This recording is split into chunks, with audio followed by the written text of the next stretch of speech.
Hey, it's Kurt Orloff, episode 440.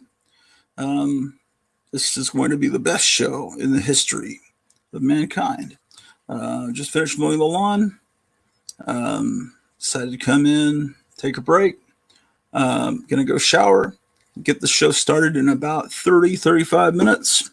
So you can come back in 35 minutes for the beginning of the show, or you can stick around and I'll have some little short subjects leading up to the big broadcast. I was just pulled this book out of the shelf, 13 Ghostly Tales, and just admiring the aroma, the smell of old paper.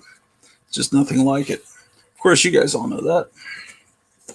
What else do we have here? Here's an audiobook of The Gods of Mars by Edgar Rice Burroughs, the second in the Barsoom series. All kinds of stuff out here in the pinball arcade that I forgot was out here.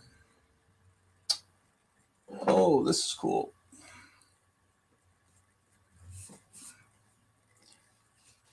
It's a collection of Gold Key UFO stories, UFO mysteries. Yes, indeed. So, lots of fun. Forgot this was out here. What else we got out here? Tons of stuff. I probably need to go and take a shower before I can get too into this. What is that?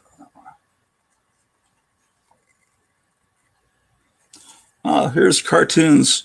A private look at the Japanese occupation. Baby-san by Bill Hume. So it's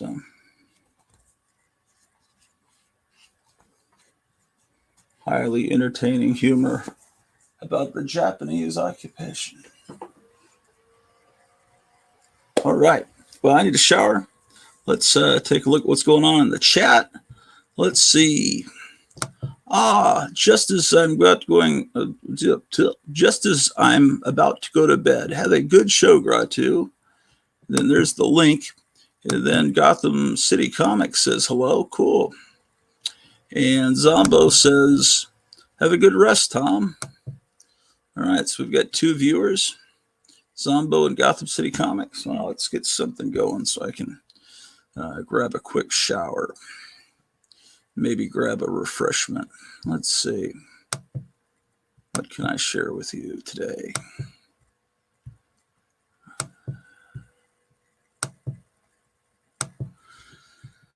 What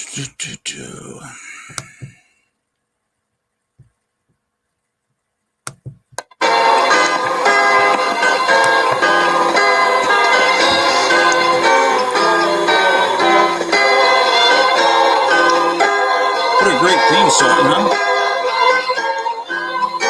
And once again, greetings, culture lovers. Tonight is really a special treat for me, and I hope it will be for you, because my guest is somebody who is not only an old friend and associate, but one of the genuine talented movers and shakers of our business.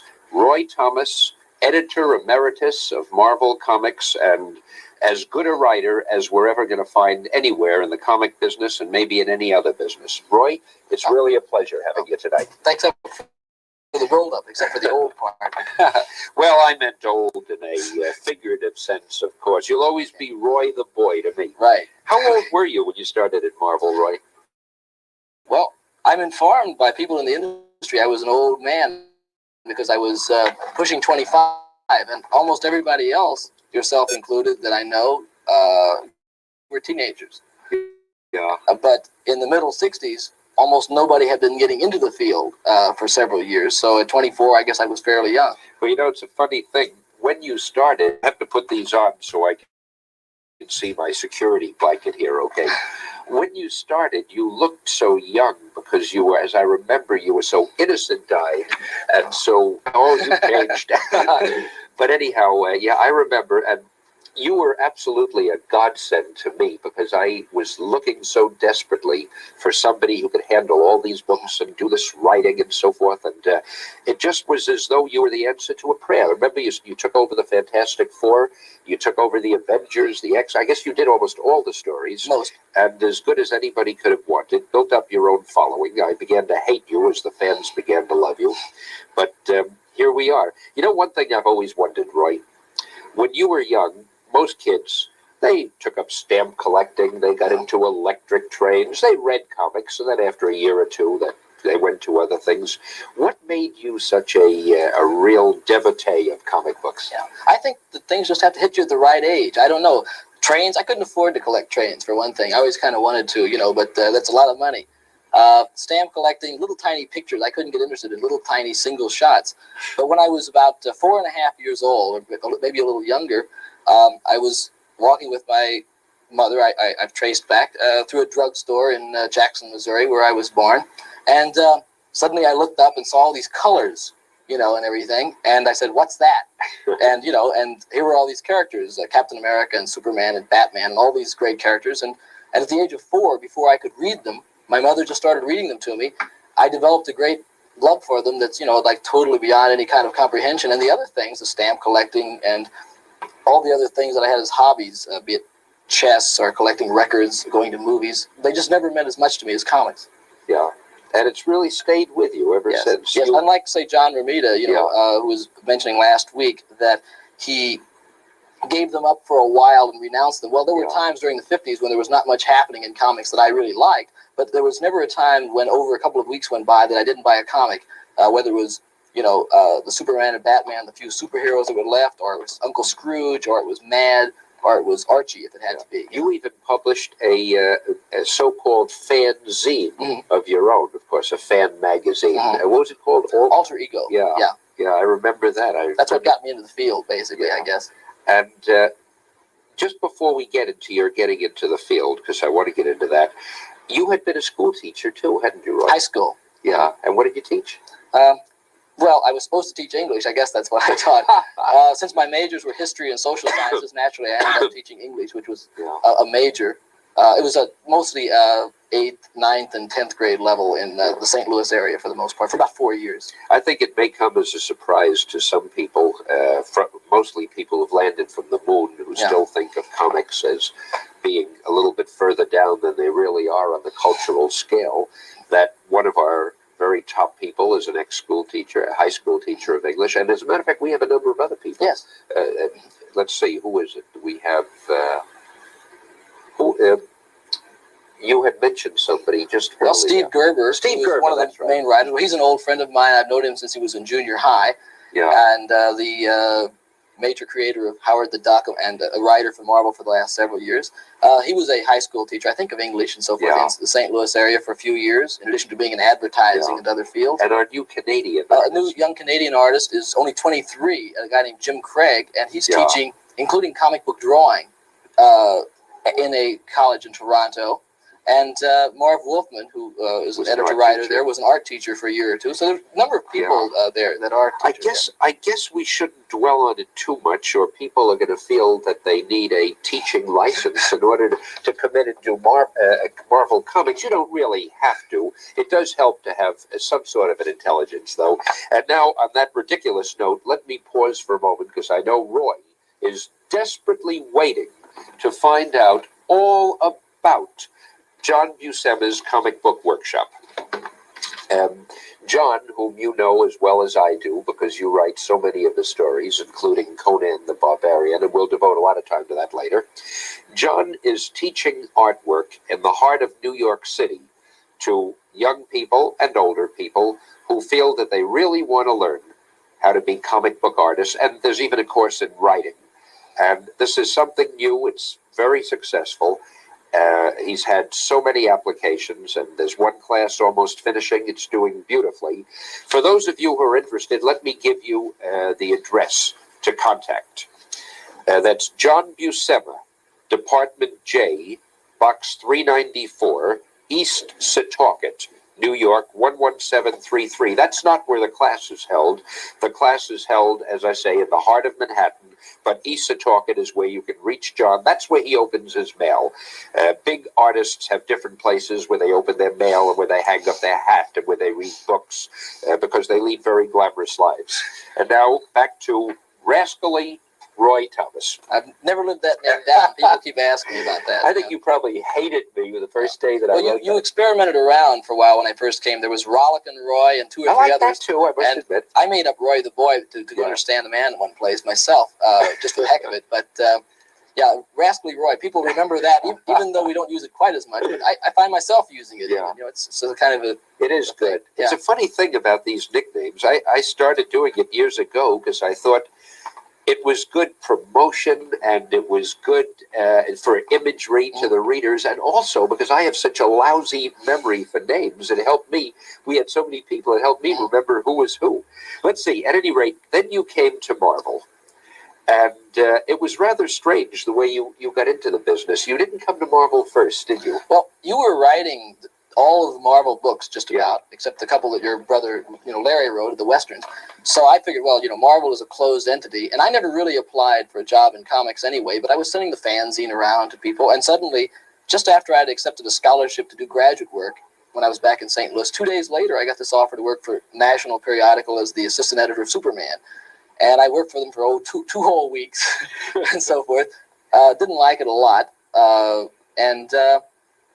I had wanted to, you probably don't even remember this, I had wanted to meet you because I admired your writing. Of course, I was interested in the artwork too, but the writing was the main thing. I thought you were going to say, of course, what did I know then? So, and I wrote you a letter asking, why couldn't we get together for a drink sometime? And you ended up indirectly in the next day or two offering me a job about 10 minutes after. It was easier and cheaper to offer you a job than to buy you a drink. I guess it was. And I wrote Millie the Model that weekend, and it's been working out okay ever since. Was Millie the Model the one you started? Well, it was actually Modeling with Millie, which was the second book. I went home and wrote that over the weekend, and you didn't like that one a lot. You liked the second one I did, the second one, yeah. I think I wouldn't have liked anything at first because I used to love Millie. I used to tell myself I'm the only guy who could write this. You were probably right. Yeah. But it's funny. You may not know this, but you walked in like 1 second after I was saying, please send me somebody who can take this load off our shoulders. Well, nobody knew, because nobody knew that you were looking for anyone. Everybody thought you liked writing all these books all the time. Well, I did. And I mean that you had all the time. No one could understand. Everybody thought that the letterers were actually writing them because nobody could possibly be editing a whole line of books and writing 200 or 300 pages a month. So we figured it was really all ghost writing. At least a lot of people felt that you signed your name to a lot of things you didn't really do, and it was actually the letterer that was doing it. It is funny. People do think that of people in our business. They think, there must be somebody helping them. Now, let's get to the real heavy stuff. Roy Thomas. Yeah. I like to think that my name, for example, is associated with a strip like Spider-Man, or the Hulk or whatever. In your case, while your name is also associated with many strips, I would have to think that when anybody who thinks of comic books and thinks of Roy Thomas, after they've thought of Millie the Model, their next thing has to be Conan the Barbarian. So it seems. And I have to admit this is one thing that I can take very little credit for. Because it seems to me the first time you came to me and suggested doing Conan the Barbarian, my thought was, who's interested in that except maybe Roy Thomas? You said it's sword and sorcery, and I said to you, what sword and sorcery? We're still arguing that one. Yeah, I'm still not quite sure what it is, but I know it's been very successful. What made you decide that was what you wanted to try? Well, basically, one thing that you forgotten, and I often do too, is that we were getting a lot of letters from readers who were aware that Conan the Barbarian was a series of books that was coming out in the late 60s in paperback form, and it sold 2 or 3 million copies. These beautiful covers by Frank Frazetta, and these stories that were actually written for pulp magazines in the 30s. And I had never read one. I had bought one, I started one, put it aside, but it seemed as if the kind of thing that might just make it in comics, and we needed something different. You can't do endless numbers of superheroes. And actually, I think you were about as enthusiastic about it as I was. It's just that, we were not sure whether I never thought it would be so good. Oh, I didn't either. No. I had been brainwashed by the readers. I felt if they don't wear costumes and boots, they're not going to sell. You remember what happened with the Fantastic Four? In the beginning, we tried to tone down the costumes, and I got all this mail from readers. We love the book; it's great, everything is fine, but I'll never read another book if you don't give them costumes. I think I wrote that one. So you're the one who brainwashed me. I felt you have to have a superhero costume. I did And too. here's Conan like Tarzan, sort of a loincloth. He did have little furry boots, as I Off and on, sandals, yeah. As a matter of fact, I promised you I would try to remember about the painting, and this is a great lead-in. We even have a painting of a cover of Conan that Roy may want to talk about. Can you get that on the camera clearly enough? It's a really beautiful painting. Who did it, Roy? Well, what was the story? The painting underneath it, it's really two paintings. The underdrawing was done by John Buscema, who does the book regularly. The finished painting over that was done by Boris Vallejo, who's a very talented newcomer in painting in recent years. And this is an illustration we did for one of our large dollar Conan magazines, and it's the most famous Conan scene from literature. I wish I could say I made this up, but I didn't. And it's of Conan. He was crucified and left to die on the desert by one of his enemies. And I remember that story. That vulture that you're saying there is about to come down and try to peck out his eyes, thinking that he's dead or dying. And what he does at that stage is he bites the vulture's neck, breaks it while it's clawing against him and so forth, and kills it. You can't have a hero very much tougher than that, When you call him Conan the Barbarian, you're not or I should say when Robert Howard called him that, he wasn't kidding. Huh? No, he wasn't kidding. Well, there is something about Conan. I guess he combines the primitive jungle excitement of Tarzan with a special savagery of his own, plus a great air of fantasy. There's a lot of fantasy in those stories. I see our time signal is being given. Roy, while you think of examples of the fantasy, all right, let me talk now about, let's see, we did this one. Someday we're going to have a big enough show that we have somebody else read the commercials. But anyway, here we go. I must admit I like doing the one for Super Snipe especially. So let's talk about the Super Snipe Bookshop. Now, as everybody who's into comics knows, Super Snipe is the bookstore for the fan and the collector. Located at 1617 2nd Avenue, New York, near the corner of 84th Street. It has over 500,000 back issues. It has early delivery of all the new comics, so you never need miss your new books. They sell original artwork. They buy original artwork. Super Snipe buys complete collections. And out of the goodness of their heart, to show how they care about you, they're open from 12 to 6, Monday to Saturday, although apparently they don't care about you on Wednesdays, because that's when Super Snipe is closed. That's the Super Snipe Bookstore, 1617 2nd Avenue, New York, near the corner of 84th Street. And if you desperately want to phone them immediately, it's 879-9628. And now, let's have one more cultural moment as we discuss the origins of Marvel Comics. Now, I don't care how you focus on me, but be sure that this is perfect, because this was the first in what promises to be a never-ending series of books telling how Marvel Comics got started, and also illustrating the stories and the introductions with really magnificent samples, magnificently colored and printed samples of our earliest strips. This became a bestseller within a few weeks and was followed shortly thereafter by Son of Origins of Marvel Comics. I might add that a third issue is going on sale in just a few months. It's not called Son-in-Law or Brother-in-Law. It's called Bring on the Bad Guys, telling all about the villains, but you'll hear about that later. At any rate, both The Origins of Marvel Comics and Son of Origins, through the benevolence of the publisher, Simon & Schuster, can now be yours if you follow these simple rules. Merely write to Simon & Schuster, Department MD, 630 Fifth Avenue, New York City, 120. Now that's The Origins of Marvel Comics, deluxe paperback at $6.95, cloth binding at $11.95. Or if you've already bought the Son of Origins, or if you, the Origins, or if you want to buy them both at the same time, Son of Origins, deluxe paperback, $6.95, cloth binding, $10.95, and you've had long enough to look at the address. I don't think I ought to repeat it. Okay, Now we go to Roy Thomas, and as soon as I get rid of these papers, and I think, Roy, we were just talking about the fantasy in Conan at that particular time. I never realized that sword and sorcery, which I thought of as just a guy with a sword hacking people to bits and so forth, I never realized there was so much magic and fantasy and so much of a fairy tale quality in these stories. Well, the basic thing is that the man, Robert E. Howard, who invented the character, was trying to sell to this market Weird Tales, which was a magazine back in the 20s and 30s and 40s. And he liked to do this heroic adventure with people just hacking away with swords, but they wouldn't buy it. So in order to get them to buy it, he had to bring in monsters. They would fight, apes with human intelligence, or pterodactyl men, or evil wizards, mostly things of this sort. And then they bought it, and he created a whole little genre of fantasy just because he was trying to make a buck, basically. I never knew that. Yeah, he lived down in Texas, and he never even met another writer. Yeah.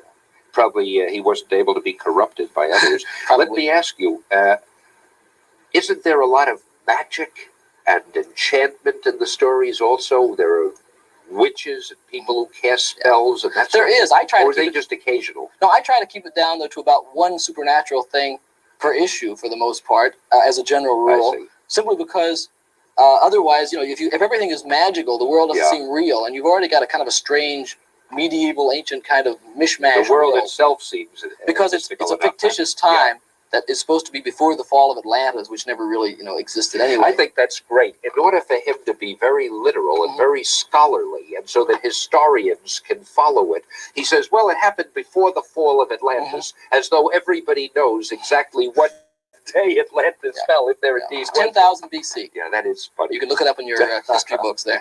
The funny thing is, if I had realized there was as much fantasy in Conan, I would have been more enthusiastic about it, because I've learned, as far as our readers are concerned, I think the reason Marvel comic superheroes are so popular, I am convinced it's the element of fantasy that all the stories contain. So now I feel better. I feel that I wasn't really that wrong. Well, you mean that even though it's up to about 70 issues now, you're not going to cancel it this I'm beginning to think that we've got a winner there. Maybe so. He may be another Howard the Duck. Maybe so.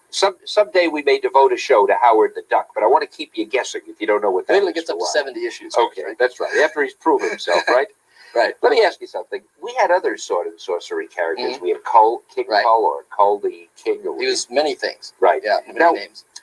Why do you think Conan was more popular with our readers than all these others, which in many ways were rather similar? Do you have a theory for that? Well, nothing to go into too briefly, except that Conan is just a better character. It's like, why is Spider-Man better than Daredevil? Good as a character as Daredevil is, Spider-Man's a better one. Kull is an older character than Conan. You probably don't know that. Yeah. No, I didn't. Kull was created by the same man and created before Conan, and then Roy Howard. Robert Howard. Yeah, Robert. Right, I'm right. I have Roy on the brain. But anyway, so they're very similar. I think one of the problems is that Kull was emphasized as being a king, and I think it's rather dull to be a king. You probably had that trouble when you wrote The Submariner. I know I always did. When you've got a guy who's a king or even a prince that sits on a throne, it's very difficult to make the reader feel any empathy with him. In fact, very hard to relate to a king. The Kull book has become very popular, which is why we've recently brought it back, and it's mainly because we've dethroned him, and he's now wandering around the world, killing people and fighting monsters, trying to get back his throne. Do you think some of this has to do with the syndrome that seems to be popular today, where somebody like Columbo is popular? In the old days, Humphrey Bogart was popular, and the rough and tumble characters, certainly the readers of adventure, seem to like somebody like that, rather than somebody who's very wealthy and who's very regal. I think people who like adventure probably like to read about a tough slob who's kind of unpredictable and is given to some sort of unexpected violence. And he's realistic because he's greedy to a certain extent. He's noble, and you have to have a character be noble. You can't just say, well, he's just in it for the money alone, because nobody's interested in that. But over this nobility, he wants to get paid for anything that he does. He's more interested in women than his horse, unlike, say, cowboy heroes. Sounds like you and me. Exactly like you and me. Maybe that's why our own superheroes were popular after a while, like Spider-Man, because when you think about it, and the Fantastic Four, these were characters who also worried about money. The old superheroes, you never had the feeling they had a bill to pay or anything, Right. They'd worry about, do the girls like them, instead of girls always chasing them around. Right. So I was asleep at the switch. I should have realized the similarity sooner. What happened was, I guess I looked at it in a shallow way. I saw a guy wearing a loincloth, and I said to myself, well, why do the readers who like Spider-Man, like Conan, listening to you talk, there's probably much more of a similarity than I thought there is underneath. Yes. Yeah. That's why Yeah. it fit in so nicely. Yeah. Well, I always said you always taught me a lot while you were Yeah, there. sure. All right, let me look at the security blanket and see what I've missed. Hey, Roy, one thing that I think is important, and usually I ask this of people at the end of the show. There's never enough time to really answer it, but so many young people want to write for comics. And whenever I'm lecturing in a school or somewhere, the one question they ask is, hey, Stan, how do I get into comics? How do I become a writer? It's difficult as you can imagine, and it's hard to explain. You want to just take it easy and explain. If you were a young person now who wanted to write comics, what are the steps, if there are any? Well, I was asked this question a lot most recently at the Marvel convention, and Yeah. what I had to tell them is that I'm not a good person to ask it because I never applied for a job, really, in comics. I just sort of drifted into it. But one of the best steps, of course, is a good general education in writing, drawing, whatever you happen to want to get into, of course. The more you know, the more you have to give the job when you finally get into it.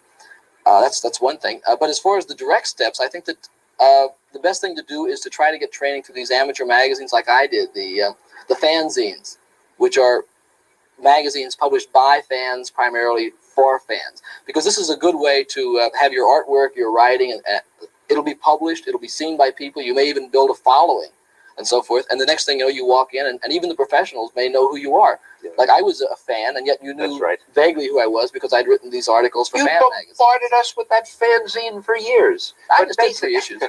But basically, it really isn't a case of a guy just knocking on the door and walking in and saying, I'd like to be a writer. Also, with art or with writing, I think a very important thing is don't spend all your time imitating comic book writing. Don't spend all your time imitating That's the drawing. thing. In other words, That's the thing. sure, look at for art, look at Romita, Kirby, Buscema, and all these guys. For writing, look at the stuff that you and I and a lot of other writers you like have done. But also remember that all we're doing is reflecting what we've read and what we've seen. So therefore, learn as much as you can. If you're an artist, learn about anatomy. Perfect. If you're a writer, read as much as you possibly can, fiction and nonfiction. As a writer, it's also a good idea, if possible, as Roy said, with fanzines, but even in other ways, to build a reputation as a professional writer in another field, sell stories to other magazines, write a play, write a movie or something, because it's tough to evaluate a person's ability unless we see things he's done. And I'm really glad you covered those points. Now we have one more commercial, which is of paramount importance. And all I have to do, while I'm looking for it, let me show the album cover. It's the Spider-Man album, Rock Reflections of a Superhero. Not a kiddie album, a real rock album with pretty good music. Pretty exciting music, I might say. And as an added kick, I have been told, and it says on the back of the cover, that the Incredible Hulk is on drums. Spider-Man is apparently, he's doing something crazy there. Trumpet is the mighty Thor, Black Panther on electric guitar, and so forth. You can't get an album like that anywhere. And let me tell you how to get your Rock Reflections of a Superhero starring Spider-Man. Simply send to Superhero Merchandise, Post Office Box 777, Dover, New Jersey. That's 07801. Now, I read it slowly, write it down because I may not repeat it. And it's a record album, 737. The cassette and the 8-track tape is 837. Both those amounts include postage and handling. That's all you pay. Be sure to print your name and address, city, state, zip code, and age very clearly and allow 4 weeks for delivery. We're going to be waiting to hear from you now. And now, back to Roy Thomas. Roy, we just have a minute or so to wrap up. Let me ask you this. Do you have any feelings about the future of comics? We know where we are today. Is it a field that's going to stay the same? Are people going to lose interest? Do you think it'll grow? Where do you think I think the interest in comics is probably in many ways at an all-time high, especially among the older age groups, from the late teens on up through the 20s and 30s and even older, as more and more people mature who grew up, like myself, reading comic books.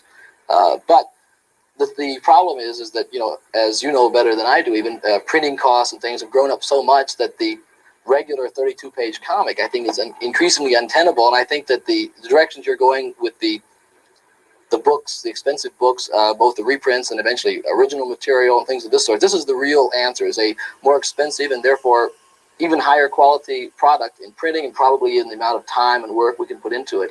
And that's what I really want to see comics become, to the point where it's sold in bookstores and it's completely legitimatized. We already know that the material is at least reasonably good and has a lot of potential. We just have to convince the rest of the world about it. And we're doing that, I think, slowly and surely. And You're trying. Yeah, and Marvel Comics has, and I say this as a person who came in 4 years after it started, it's probably had more to do with that than anything else. Well, I too would hope that the day will come when our books are sold in hardcover editions and nobody would think there's anything strange or unusual about it.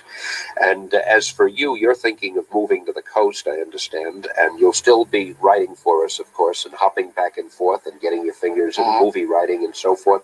Roy, I want to take this opportunity to wish you all the luck in the world. Don't you dare leave us. I don't mind you being a few thousand miles away. Don't you dare leave us. And the next time you come back to the city, you have to come and visit the old soapbox again and tell us what's happening out on the coast. Okay, right. Thanks so much for coming, Thanks Roy. for having me. Really a pleasure. Bye. As a matter of fact, now that we've done the official ending, I never know when the show really ends. We'll keep talking, and they can cut us off whenever they want. That happens to me all the time. When are you going to leave for the coast? Oh, not till the summer sometime. I just wanted to change the scene for a year. It seemed kind of a nice idea.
you've won the race, now gaze upon my Nellie's face.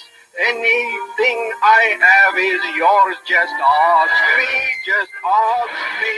Your upper boss is very kind, and as you see, I am not blind. We jockey boys, we want no loss. I'm much obliged, I'll take the horse.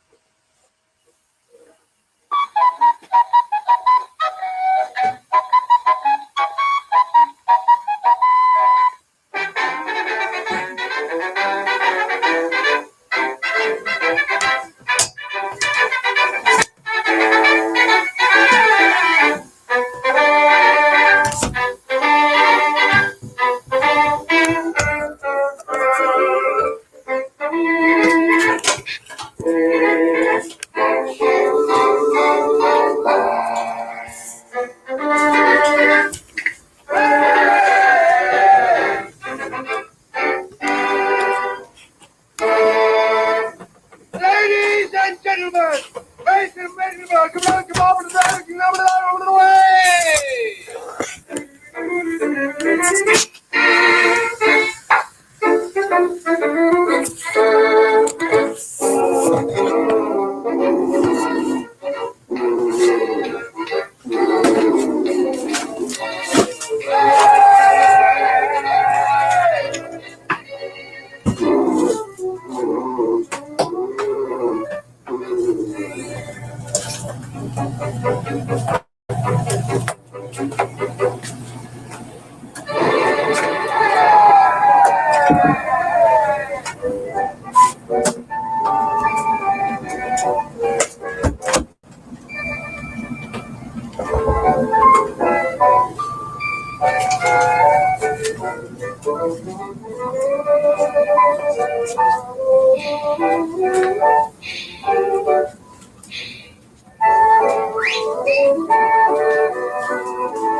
Well, I love you pretty baby, and I want you to know you set my soul on fire. You make me go, go, go, let's dance.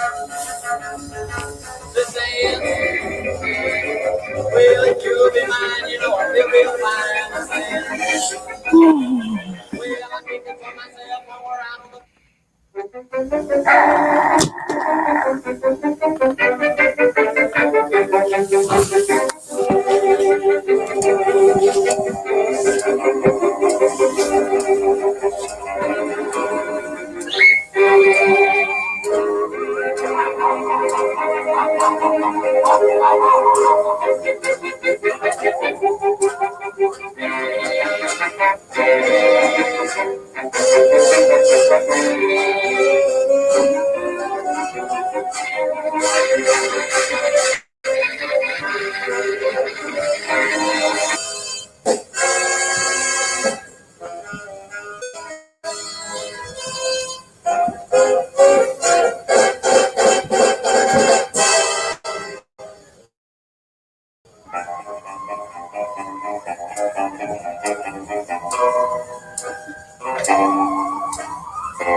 One moment I was born on the planet Mars. Each step a cradle in the sun, the stars and I, the mountains, the sun, the rain. I'm the pain. Now it didn't take me long to get settled down. When I got the chicks in every town, I said, this is it, and let's get her found. I'm the pain. I got a big bobcat man, a ring skinnery, and a solid gold keychain down to the knees, and real nervous pecs with a crazy crease. I'm the fang. I'm the fang. And I'm feeling just like a newborn colt. I'm going to hit these chicks with a Martian joke, because I'm a red hot daddy with 1,000 volts. I'm the fang. I'm the fang. I'll meet this earth cat, he says, hi, you all, and you go. I said, so, daddy, he said, let's ride the whole. I didn't even know I was the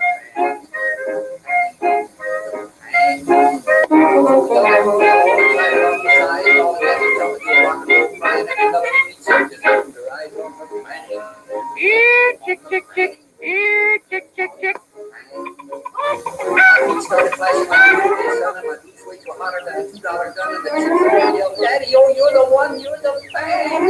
You must be the fang. You're the fang.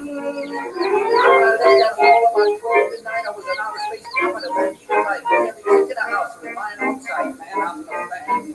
I'm the fang. Come on, guys, can you? I ripped up my rod and the stars like Mars, my delight, and I got 36 degrees and I'm the fang. I'm the fang.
Only, well, it was 3. Now it's 4 viewers. What's the matter? You guys don't like cartoons?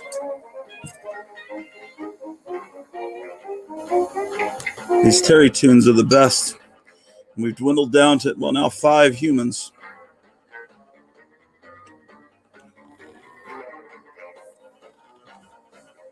Well, so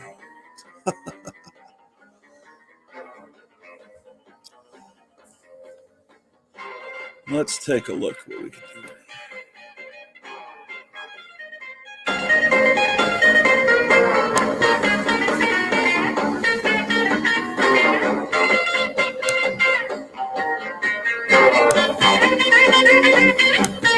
Yes, we're testing. Everything seems to be in order.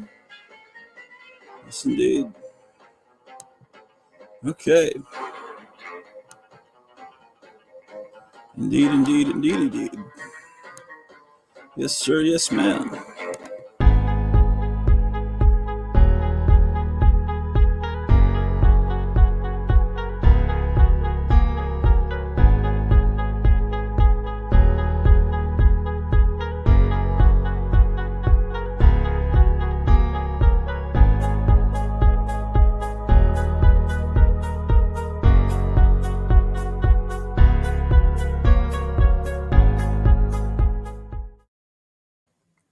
Well, So welcome back to the Gratu Orloff television program, brought to you live in color. It's episode 440. So to all of you in the Gratu Army,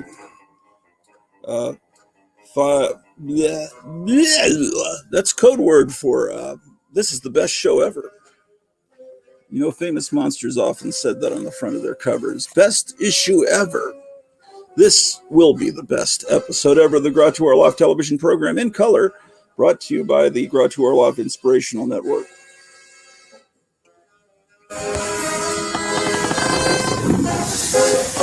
Tonight we have no sponsor. I'm drinking this mouse piss, Topo Gigio, a frequent guest on Ed Sullivan. This is all that remains of that mouse. So let's look at the chat room. Let's see what's going on. The comment room. I said the wrong word. Let's take a look here. What a world. Okay. Let's see. When we last left off, everyone was saying hello, and I said, hey, I'll be on in half an hour. I was showering and everything, and then part two, is this the episode in which she'll interview Lance Jones? No, it's supposed to be on the weekend, whether it's Friday or Saturday. I don't know. I sent a, where's my phone? I just sent a message to Lance Jones. Let's see if he's responded. He's a very busy guy. I mean, writing, not writing, but creating 3 books a day. That's real work. Let's take a look. Did he respond? No. So it would be either tomorrow or Saturday, I would think. Or maybe it won't even happen. Very possible also. Let's see. I think I've seen this footage before, meaning the Stan Lee attempt to create a little public access show in New York.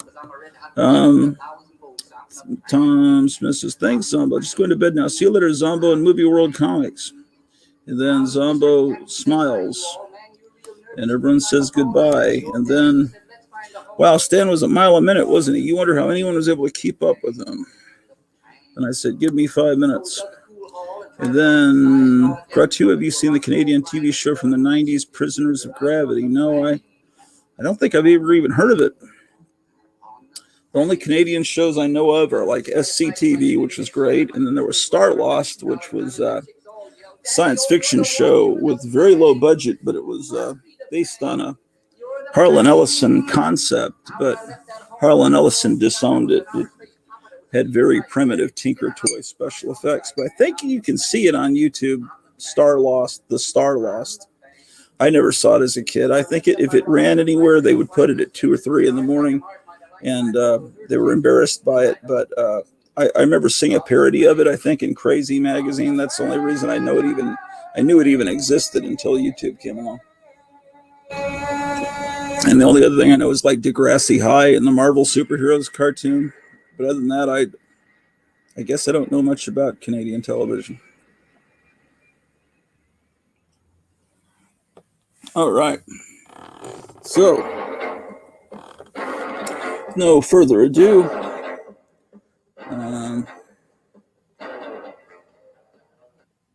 Guess no one's coming on as a guest. So, if you want to come in, let's see if I still have that link handy. Paste. All right. So, let's see what we've got here. What was I going to show you? What is this? Ah, yes. Just picked this up at Half Price Books. Now, this isn't anything very spectacular, but I got it for my wife. We watched all 2, or was it 3 seasons of this Sabrina the Teenage Witch TV show, not the cartoon from the 70s or the Melissa Joan Hart show from the, what was that, the 90s. It's a real satanic version of this comic that's aimed at 7-year-old girls. And it was on, I think it was on Netflix, I guess. But I picked up this graphic novel collection of, I guess, this whole storyline, which is, so it's amazingly, just flipping through this, it looks like they cast the actors and everything to look exactly like the, what was in the funny book.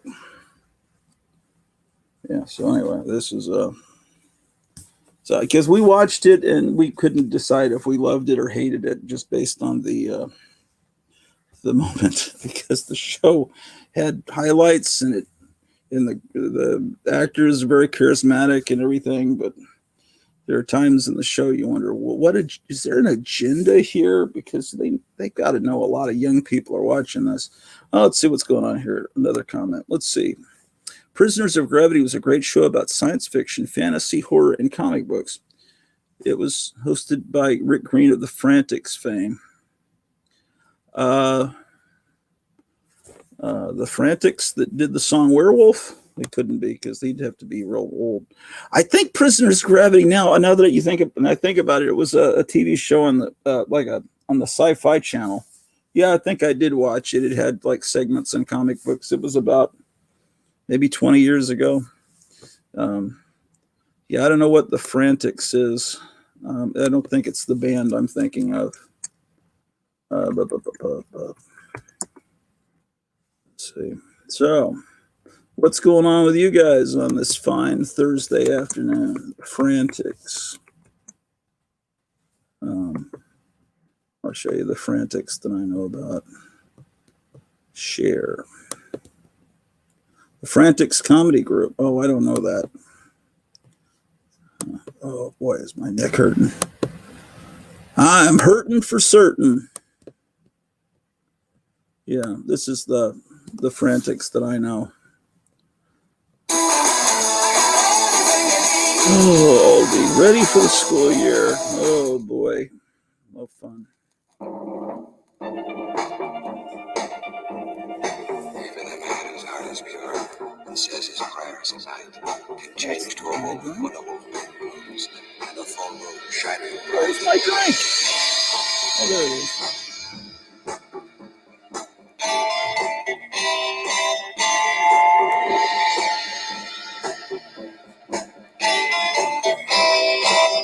I'm pretty sure you're thinking of the anti-gravity room. Yes, that is what I'm thinking of. I don't know Prisoners of Gravity, but I'll look it up. Is it on YouTube?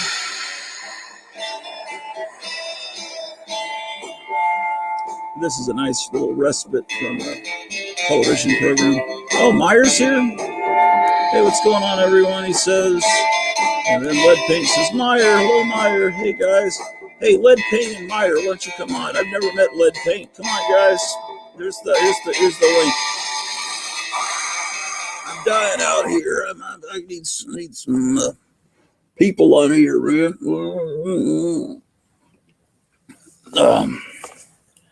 Okay. So I am very exhausted, very tired. I just mowed. I'm at work. Oh, okay. like people should be. I just don't work today, but I'm also retired. So I probably shouldn't have retired so young because I'm a very young guy, but you couldn't take it anymore, man. Just couldn't take it anymore. Driving me to drink.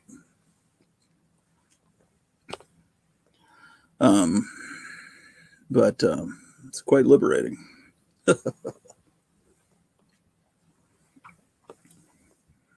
That's cool. I'll try to do an evening show, then maybe you can come on.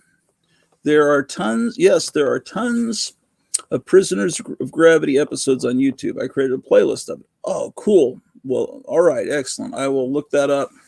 I'm not just saying that. I will look it up because I want to discover new things. Okay, what else do I have here? I found this in the car. Let's see what's in it.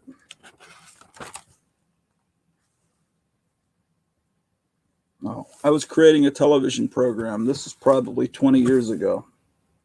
It says I was going to open with the NBC Peacock. Then I was going to have Star Trek bloopers. Kirk was going to say, God damn it. And Kirk and Yeoman Rander were going to be grabbing each other. And then Uhura was going to say Spock sugar. Then I was going to go to a G.I. Joe ad from the 60s and a Pee Wee Herman ad. Then I was going to have that Kentucky Fried Movie ad for the JFK assassination game. Then the Ballbuster game ad. Then I was going to have a Hercules cartoon. This was I was going to create like a public access show, like the Hypnotic Eye, but I was going to do it on a DVD-R. And then I was going to have the commercial for the Mego, Star Trek Mission to Gamma 4. Then I was going to have the 5, 6, 7, 8s, the Japanese band perform a guitar date. Yeah, I had all this planned out. April, March, Chick Habit, followed by Batgirl, PSA. There's Meyer. Hey, what's going on? Hey, Meyer, not much. What's up? Not much. It's cool that you just mentioned Kentucky Fried Movie. I just watched that last night on Amazon Prime. Is it on there? Yeah, it's on there, and it's weird how things like, you know, how what do they call it? Synchronicity or whatever you want to call it. But yeah, I mean, I just watched that last night. Yeah. And there was so much about that movie that I had forgotten. And then there's so much about that movie that obviously, you know, I mean, we get tired of saying it and hearing it, but obviously it couldn't be made nowadays. But after watching the movie, yeah. The impression was just like it was on me when I was a kid, when I first saw it in the theater, which we were little, right? We were like 9 or 10 or something, if I remember right, when I first saw that movie in the theater. Maybe it came out in 74. Well, I didn't see it in the theater. I saw it in the theater. Yeah, I did see it in the theater. I take that back, but I wasn't 9 or 10. Let's see, that came out. Well, I mean, because just an R-rated movie, my parents wouldn't have let me see it. But I think I saw it on a re-release at the Dollar Theater. Okay, so I had this permissive mother that just wanted to just whatever would make me happy would make her happy, because it would mean that I would be out of her hair, right? But I saw that last night, and I thought about talking about it on stream, and then you just mentioned that JFK ad from that movie, which is the movie is, what would I say? It's like Mad and National Lampoon had a baby, and it's this movie, and it's wonderful. And those guys were great. And then they did Airplane, which I thought was straight a Mad magazine come to life. And then there was the TV show Police Squad, which didn't last long because people didn't understand it, but it was wonderful because it was a comedy, but they didn't have a laugh track because a laugh track would have ruined it. It's not funny with the laugh track. It's funny when it's serious. Lalo Schifrin kind. I've never said his name in my life. I just realized I just read it, and now it's like that's a hard name to say. But it was so great. And then the Naked Gun movies. I think they've had some misfires. I don't know what they've done in the last 20 years, but I like Top Secret even, which was an Elvis mix. I liked it too. Yeah.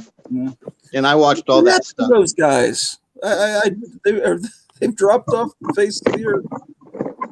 Well, I mean, didn't John Landis pass away? Did John Landis pass away? No, John Landis is alive. Oh, I forgot that was when I'm saying those guys. I was thinking about the writers.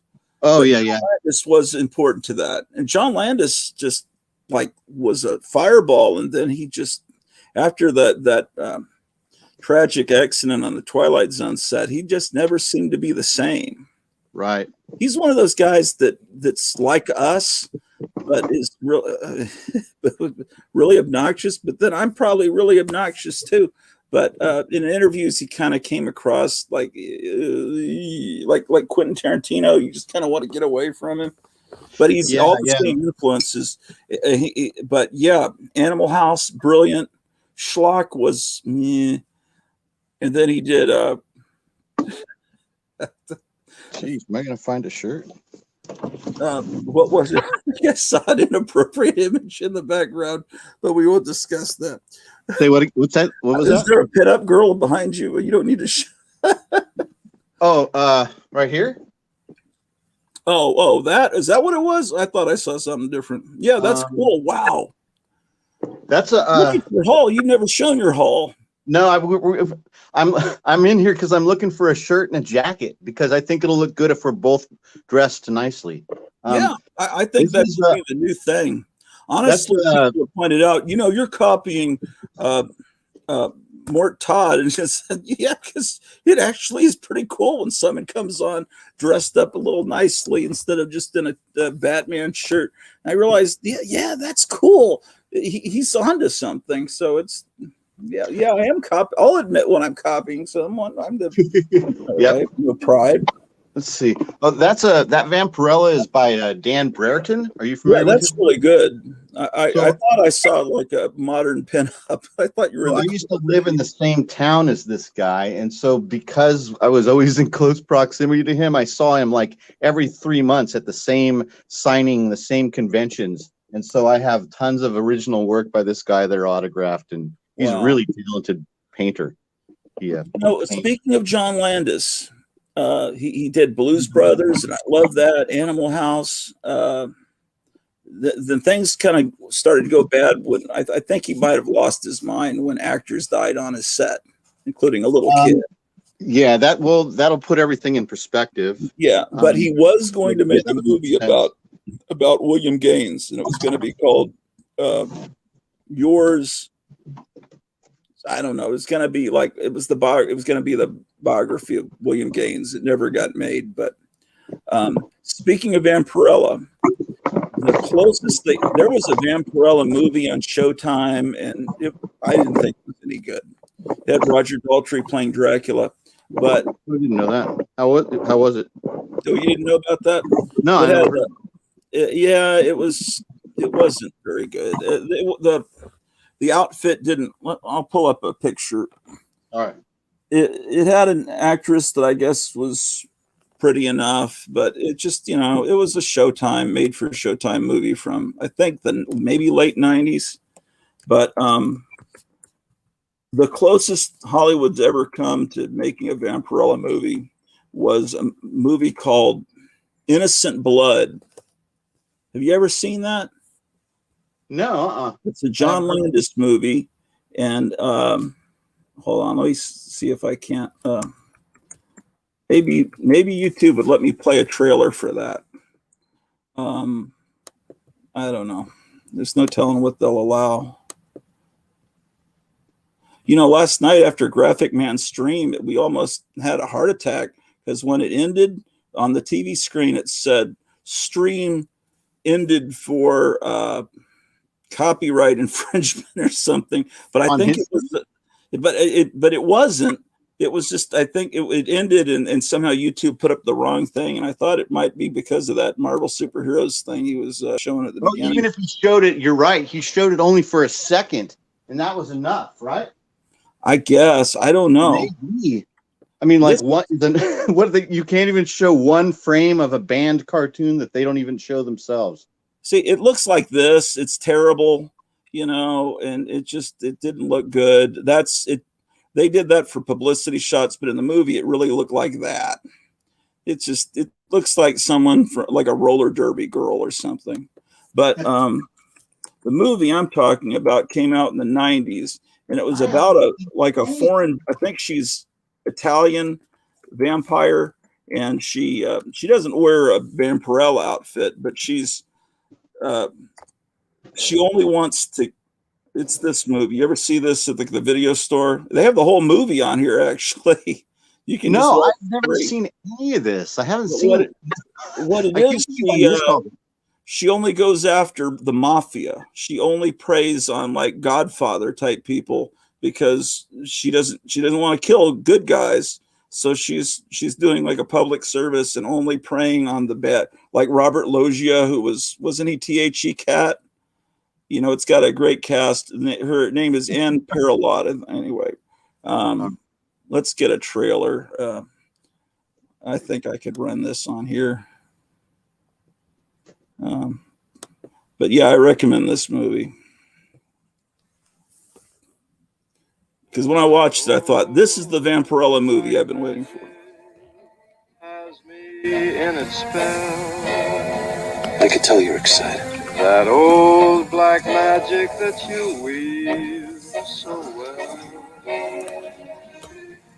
Those icy fingers up and down. Is this a trailer or a scene from it? Hey, what are you, some kind of a freak? Okay, I guess it's a trailer. Now, this guy's lost a lot of blood. Well, he had his head blown off. Now, this guy's really lost a lot of blood. Marie had a hunger to feed on the evil. You want a ride? You got one. Michelli's a gangster. Call me Sal. Who's out to take over the city. What do I call you? Maureen. Wait, Maureen. What he didn't count on was a vampire. Come on, baby. Relax. With a taste for Italian. Now, the undead. And the undercover. You are under arrest. Are teaming up. Michelli's not dead, is he? Gotta get Hobies to take the bite out of crime. You're gonna be made men. But when you're made by me, nobody can touch you.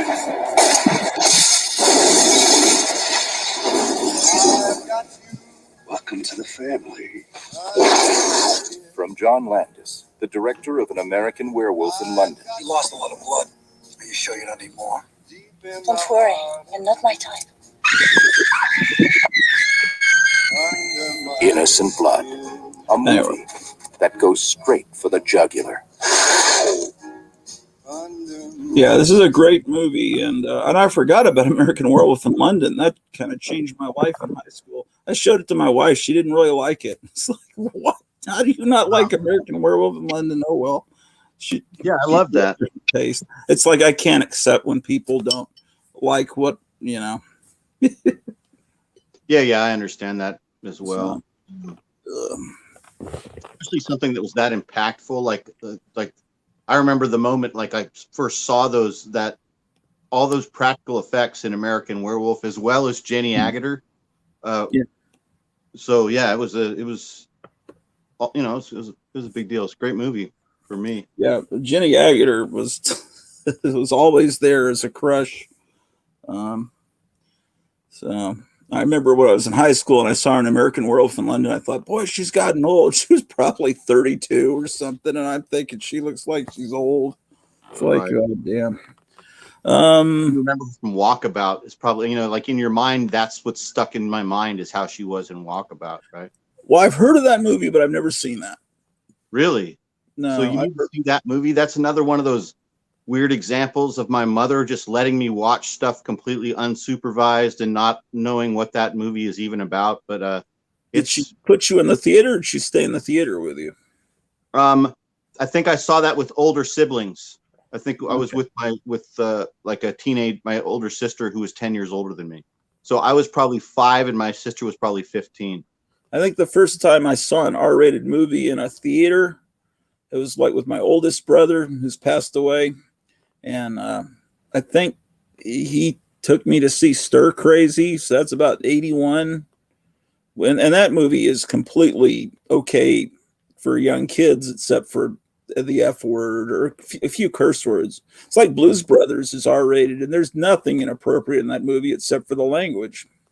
So just a few curse words taken out. It's perfectly a cool kid movie for kids. But yeah. So I was going to show some other stuff, but now I'm overwhelmed. There's so much stuff around me. So I haven't watched the beginning of Graphic Man's stream from last night yet. I need to do that. Let's see. I see what that is.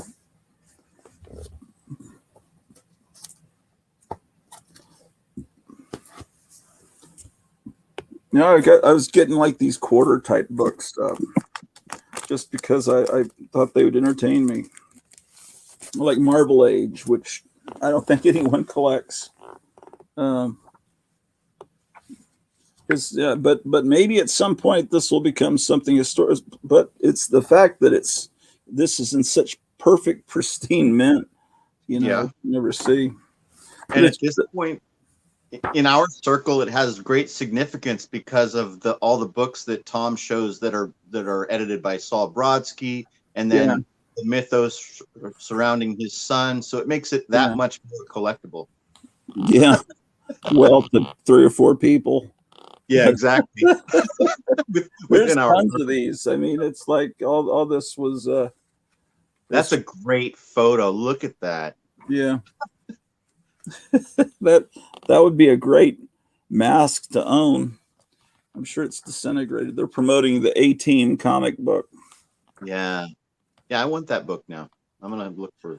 You know something? It looks like they're in front of the White House, which is actually a possibility. Stan Lee got involved in a scandal with Hillary Clinton. You know about that? No. Well, he was for Hillary Clinton, and this kind of crook came along and started this company, Stan Lee Productions or something, and they were using Stan Lee's name because he was like the only celebrity this guy could find, and that he booked this giant concert to promote Hillary Clinton. This was not when she was running against Trump. It was back like probably when she was running against Barack Obama that first time. Okay. And it was like a big deal. All these bands were coming in, like Fleetwood Mac type bands. And then there was something happened where it all went wrong because this guy was a crook, and Stan Lee's name was on the company, but he was doing it because, you know, he had this ego. It was cool. And he because he was, you know, he supported Hillary Clinton, but wow, I didn't remember. I don't think I heard that.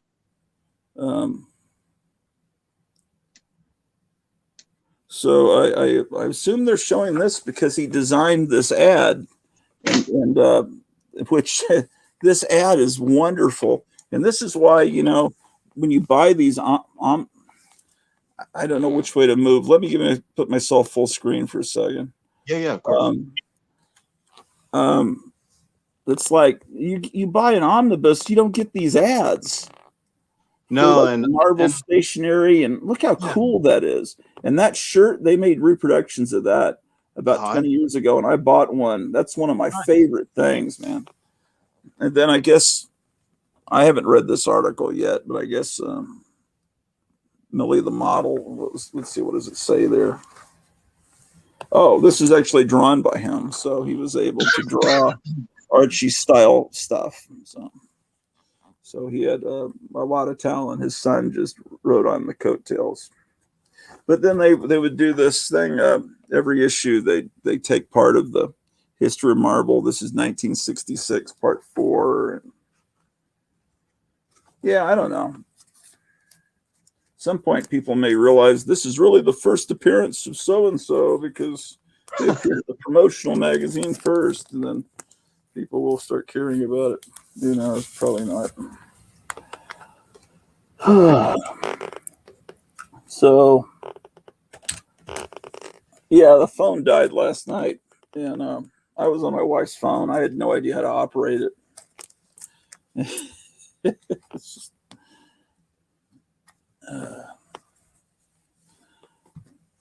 and then there's just a cool cover. Yeah, it is. I mean, I think this stuff has been for at least a generation in the quarter bins. So. Oh yeah. Do you remember how poorly that their little limited series sold? The Vision and the Scarlet Witch was like. Oh yeah, no one cared about that. Nobody cared. Oh, I know what I meant to ask you. What did you think of that Riverdale TV show? Did you watch that on Netflix? Riverdale, the one about Archie? Riverdale was on. It was on regular commercial television when I saw it, and I tuned it in out of curiosity, and I only got about 20 minutes into it before I realized, like, this is insanity. They've got Archie having an affair with Miss Grundy, and I thought that was really tasteless because this is I don't. They're trying to do something, but this is something that was originally aimed at 7-8-year-old girls, and there's still kids watching it, and it looked like maybe Archie was cast okay, and maybe the Betty and Veronica were, but I didn't like how they were handling the property. And in the original comic book, Josie and the Pussycats was diverse. You had this, redhead, an African American, and a dumb blonde. And so in the show, it's like an all African American band, which is not diverse. But I don't know. Josie and the Pussycats has a look, it's like it just. And then if you complain about it, it's like, well, what's wrong with you? And it's like, no, it's just the way they've always been since 1970. So, oh well.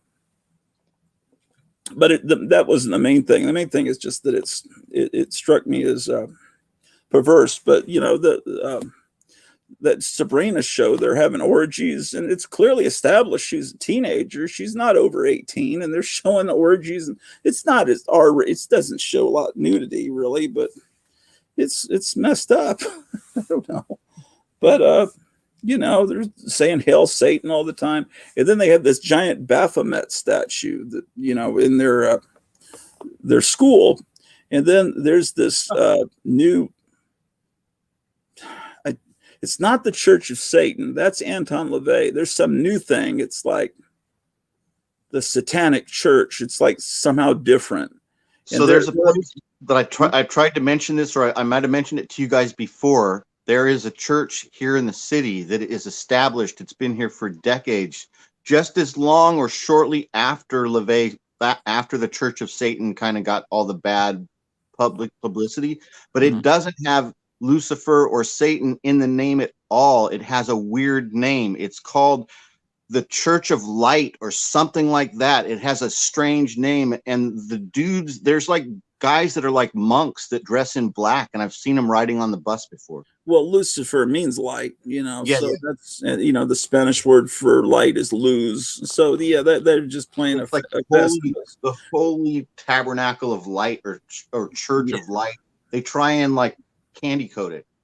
Yeah, well, there's some new church, Satanic Church, they're more like trolls, and they like to go around and tell, try to get 10 Commandments statues removed, and then they want to like put in statues of Baphomet with the breasts and the goat legs and the goat head and stuff, and they're doing it not because they really believe in that. It's just all like it's like pranks. They're trying to it's like poke at people, like at Christians.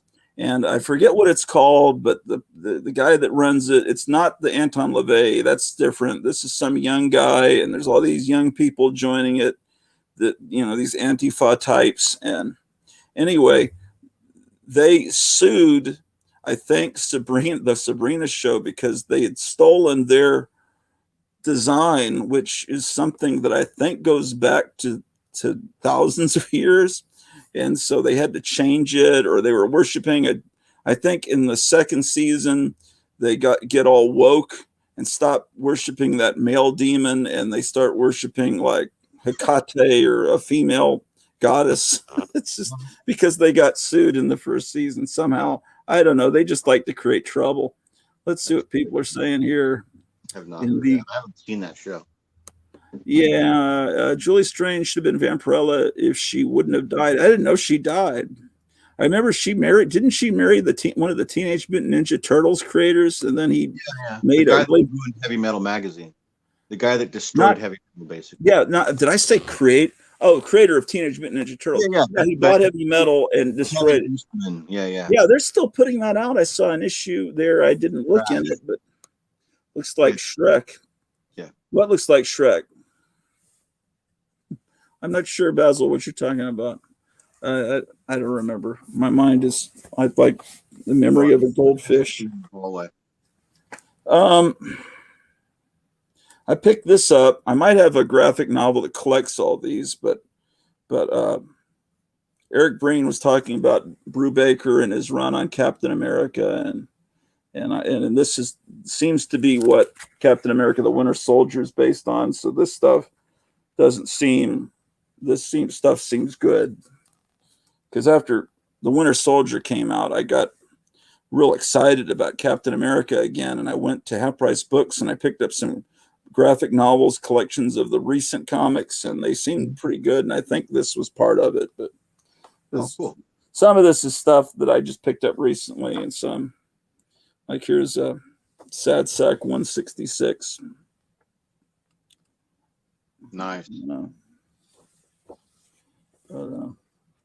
But I just, this ad, man, I wonder if any of these exist still. Even if the plants would have died, but just those, whatever they were made out of, clay heads. Yeah, or even just the packaging, just to see what it would have looked like. Yeah. What it looked like. I went to an estate sale this morning, and it's like, and I'm going through the stuff, and then they have that 80s song, but this MTV song that was always on. There's like, "It's My Life." As I'm going through their stuff, it was like kind of creepy, like this ghost was talking to me through the radio. It's just like, but I was picking up the yearbooks because it was like the high school that I went to right before I went there. They were real cheap, and I want to pick, and I'll show those in a minute. Just like, because you see pictures of the town around 77, 78. And this was what I was showing last night, how I got this Sad Sack and the Sarge. Yeah, that's the same issue that isn't defaced by Leanne Right. Randall. I got both copies, so I had That's great. But I didn't want to hijack Graphic Man Stream, but now I can actually look up. Did you try and search her imagine on, if you on Facebook? show up at that address and say, "Excuse me, is Leanne Cooper here?" Or I find have her a Facebook. picture of her. Some of this homophobic drawing that she did. Cancel her. Yeah, you could cancel her for the homophobic drawing. No, Yeah. but I can't read that. Bessemer, Alabama. Yeah, it looks like Bessemer, Alabama. Well, we'll just have to do this. Let me share screens here. I'll get Google up here. Although I prefer to use DuckDuckGo because Google is evil. Hold on. What are people saying over here? Mask on pick. Help me, Meyer. What mask on what picture? Mask on pick. Okay, clarify that, Basil. Basil, you can come on if you want. I don't know what you're up to right now. If you're at the record store, I think you work at a record store, right? What am I doing? Oh, sharing. Oh, there he is, man. Hold on a second. 1 second, Basil. I'm in the middle of something. I'll get you on. Chrome tab, Google.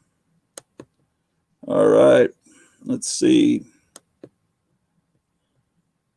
Oh, he's got his German helmet on, man. I've always wanted one of those. Hey.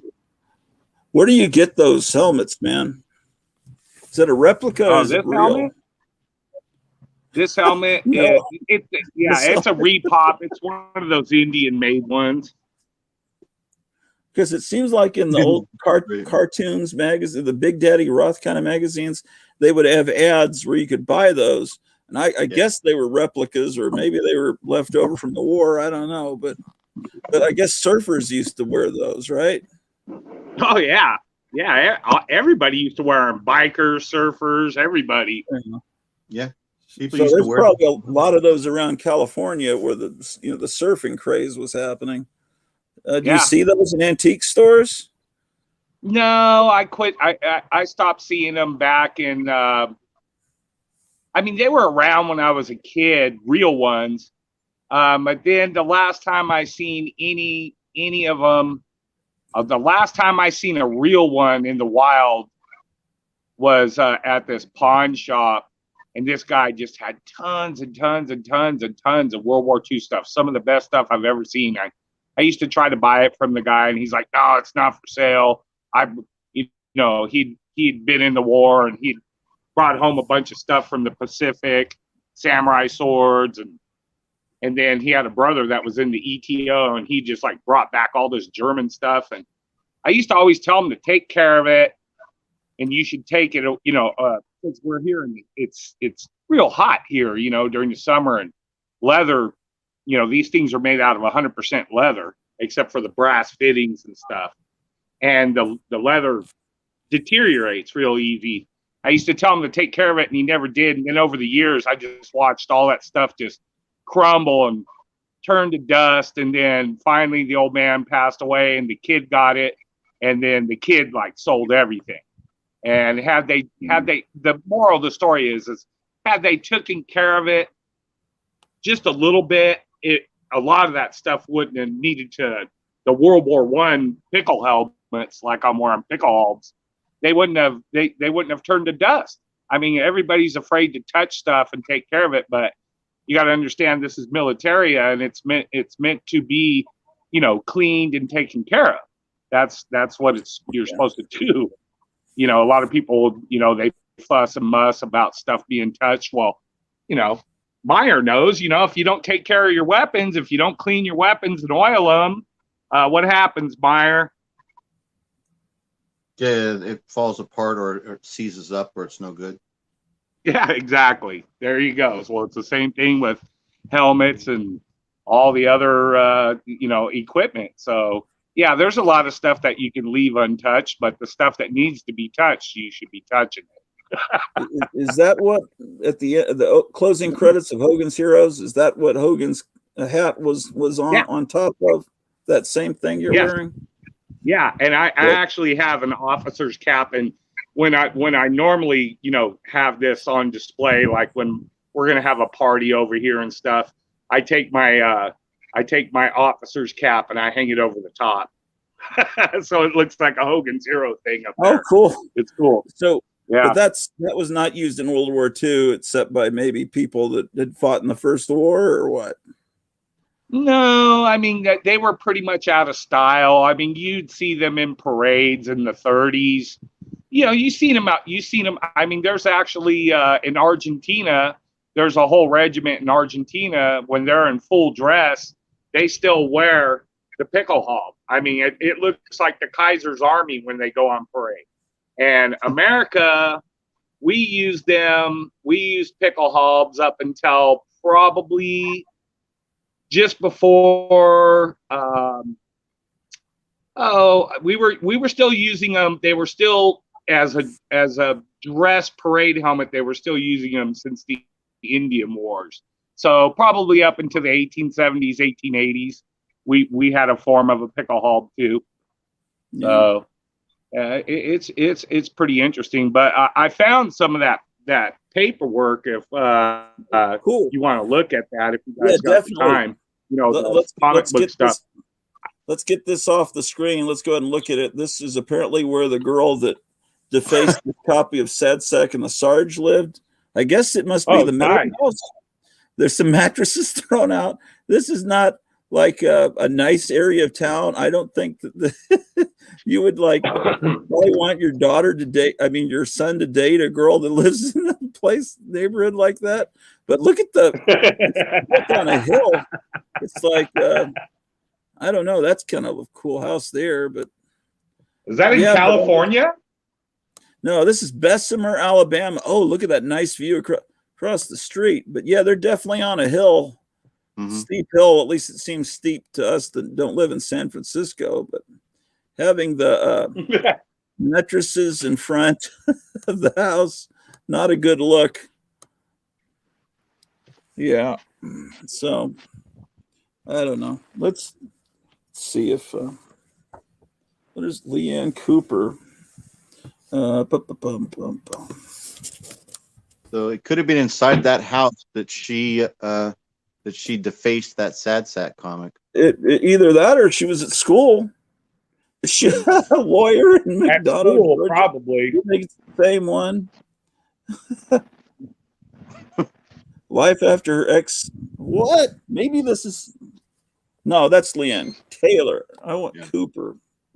Oh well, we're probably getting a little too creepy here. Maybe so. We're gonna stalk this person that defaced the Sad Sack. Okay, let's see what Lead Paint's having to say. Yeah, because I want to see what you found. It's why those helmets don't exist. They're at the bottom of the ocean or wrapped around telephone poles. Yeah, you need to imagine 40 years prior, probably new housing then. Yeah, it could be. Yeah, you're right. But okay, so Colonel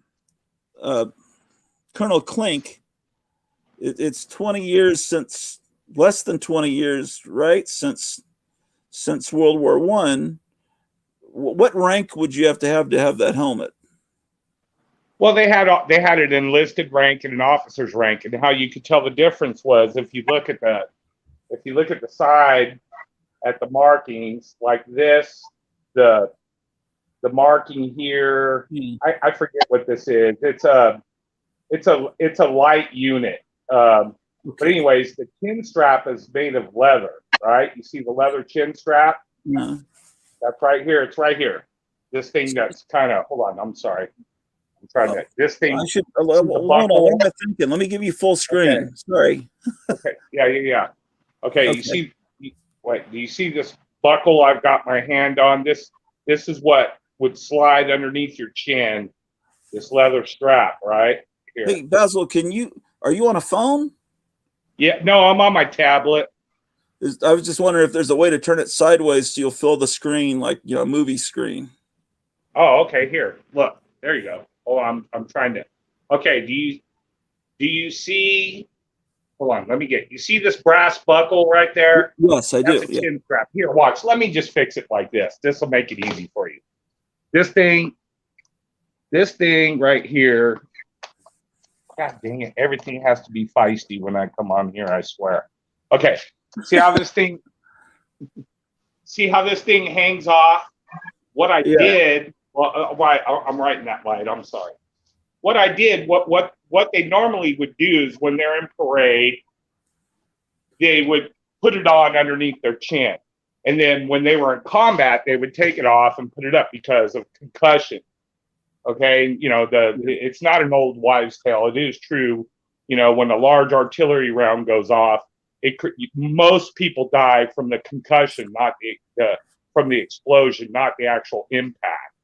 Yeah. So that would rip their head off. So what they would do is they would take their chin strap and put it up around their helmet. Anyways, what I'm getting at is that this is a leather chin strap on this helmet, so it's an enlisted model. Officers had an ornate chin strap. It was usually, they're really cool looking, man. It's usually made like out of a chainmail, and it looks like, it just looks really bitchin'. I mean, usually it's like a Prussian eagle made out of chainmail, and so when they put their chin strap on, it was very ornate. It was really cool looking. But anyway. So it takes about 20 years. Meyer, help me with this. Does it take about 20 years to become a colonel? Yeah, that's probably a. So that in the closing credits, that's supposed to be. Not everybody should even make colonel.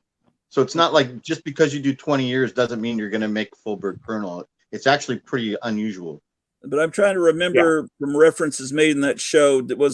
Was he a career? He was a career guy. That's why he didn't want to rock the boat. Yeah, he was a cavalry.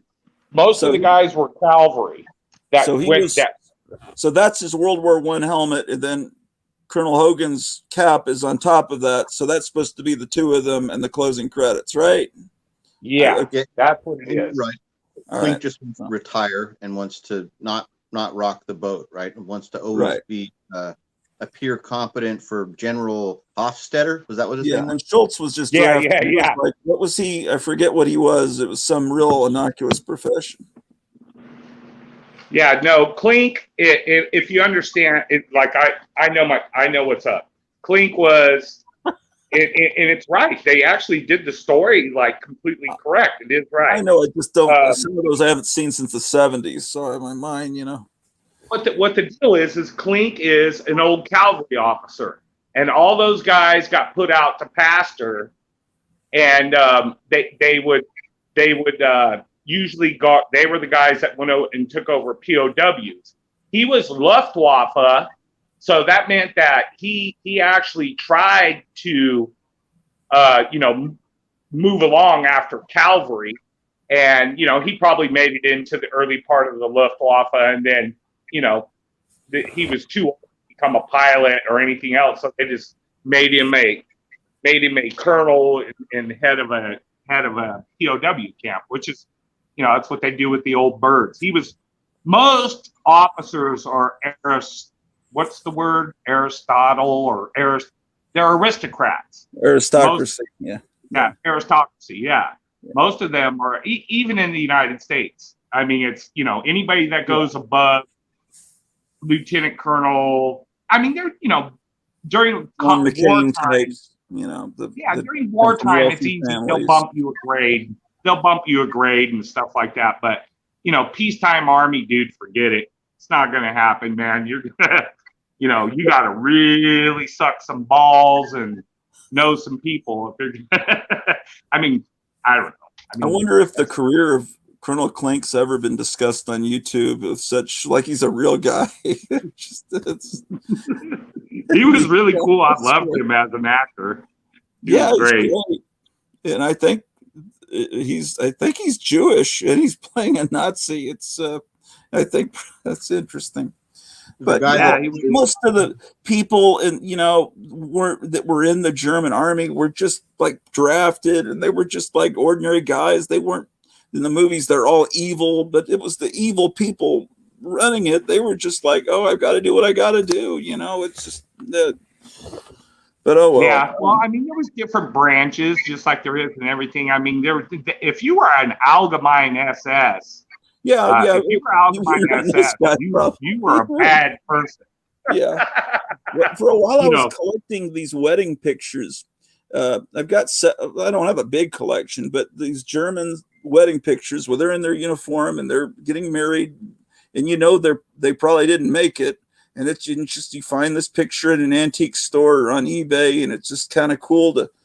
It's just kind of, I don't know why it's cool. It's like people think they're your relatives when you put them on the wall, but it's just, it's sort of, it's, I don't know. There's different elements to it. It's sad and it's kind of cool because even though they were the bad guys, their uniforms were so cool looking. And I've heard people discuss that the design of their uniforms is like, I'm looking at my phone just dinged. One of the best designs ever. They were the best as far as like showing off authority, but as far as them being good in the field, they sucked.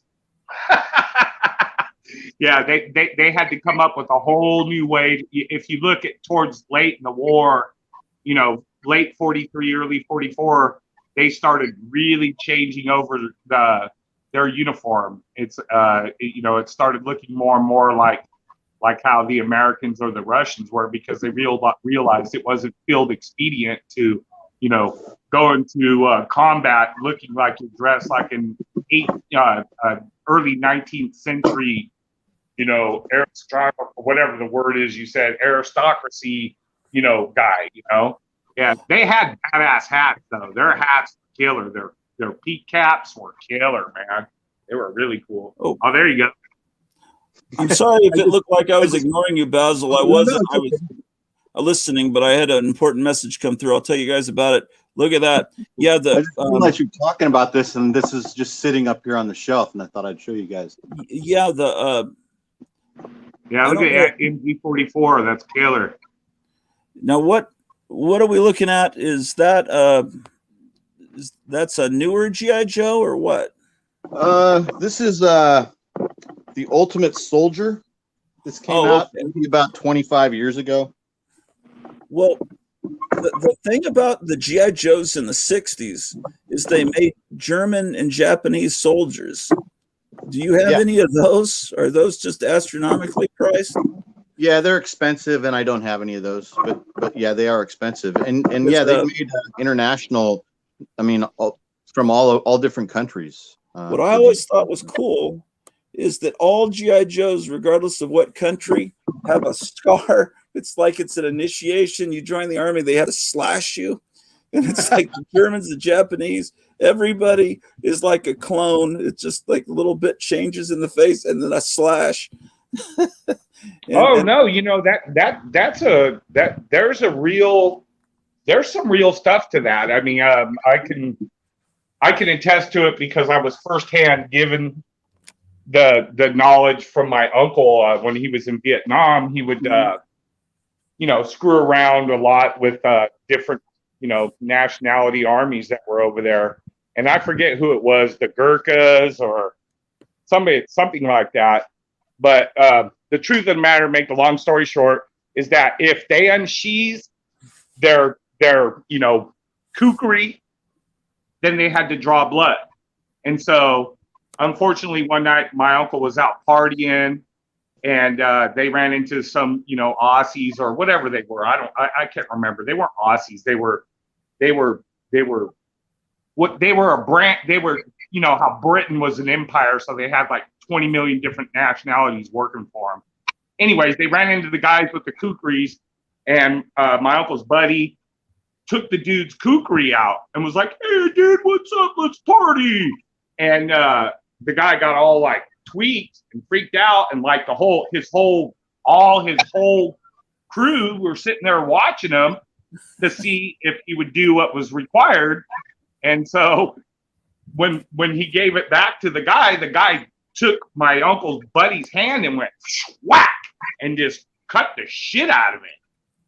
And that was a requirement, man. And it's like his whole, and then like when it turned into some beef with the GIs, they were all going to face off in the bar. And finally, there was like 40 of them and 30 GIs. And finally, the regiment leader of, the whodunits who did that came over and said, "Hey, bro, this is the deal. You unsheathed his kukri, and our manifest states that only way our kukri comes unsheathed is if we draw blood." And that's what went down. It wasn't meant to be like mean, or we weren't trying to assault you or anything like that. And so finally, and it was true, my uncle went back and like looked up all the crap about it and talked to his CO about it, and it was true that you screwed with those guys, you took their knife out, they had to cut you. End of story. Sounds very samurai-like. I would think the Japanese would be that way. I wouldn't think we would, but that's because that sounds very much like the sword must. Like I don't know what movie I saw that in. Yeah, no, there was some crazy Japanese creeds like that too.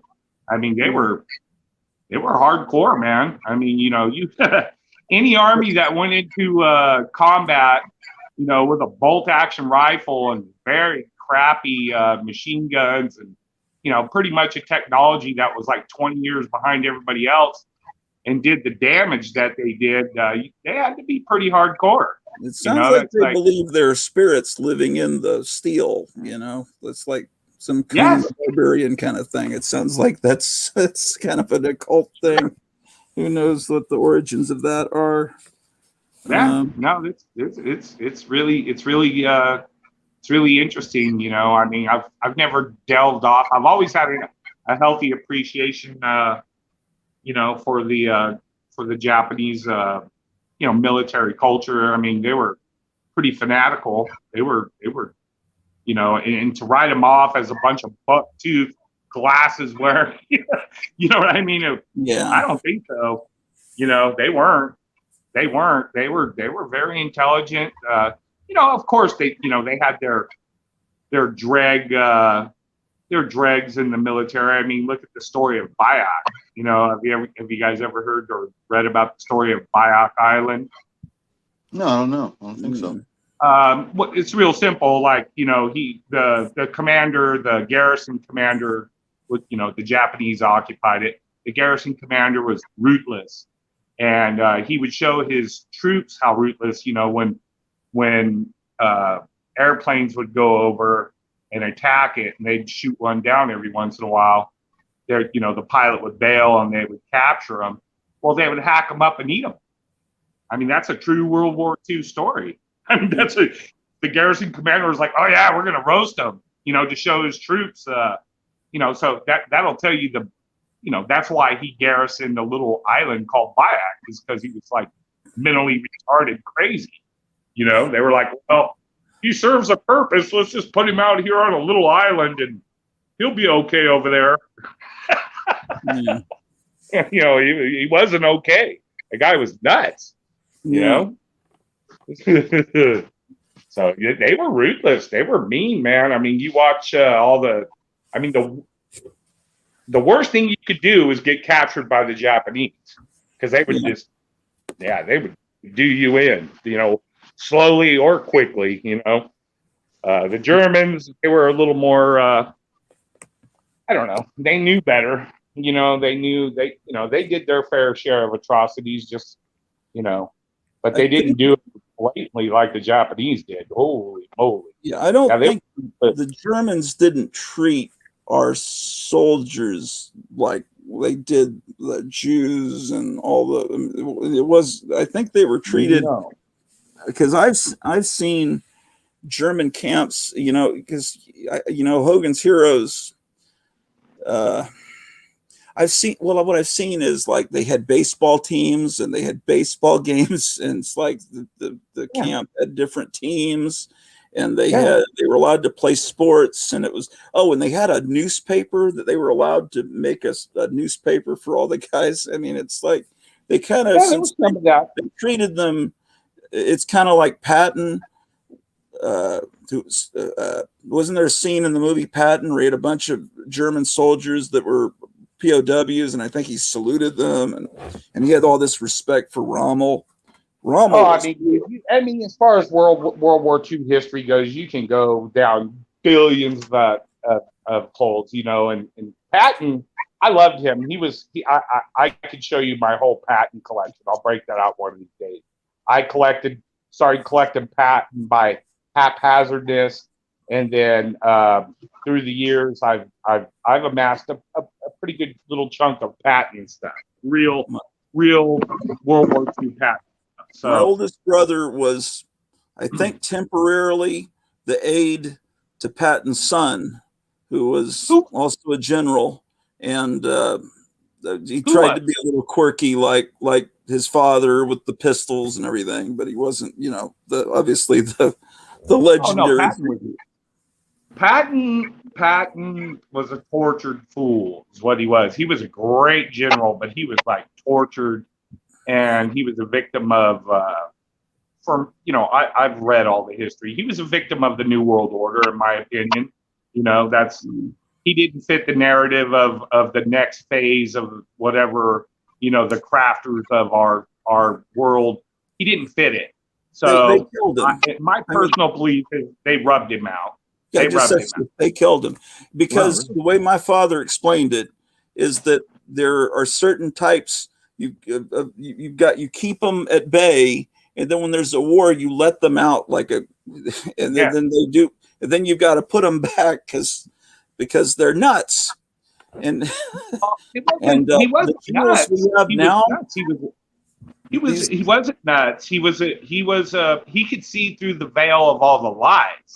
So he was nuts. Insane. I mean nuts like not that kind of nuts. Nuts like he's gonna I don't know what word I'm trying to use here, like someone wanting to fight you and say, come on, let's get nuts. Not like nuts like cuckoo. I mean, he believed in reincarnation and all that, and who's to say that isn't? It wasn't a reincarnation of the guy that fought or led soldiers in the Roman army. That could be. I mean they, because you can reinterpret the Bible when Jesus says you must be born again, and it's like, oh, maybe that's what he means, and we keep trying to live lives until we get it right. Then you can go to heaven, because that's a lot better than just whoop right to hell. You get another chance at not being an asshole. I mean, he was an interesting fella, and to keep it, you can't keep Patton simple, but to keep it simple is that, he seen what they were doing. He seen what they were crafting. He did not like communism, and he wanted to get it on with them, and he was willing to do whatever it took to start something. So they had, and not to mention that he found out what they were doing. I've read like 10 books on it.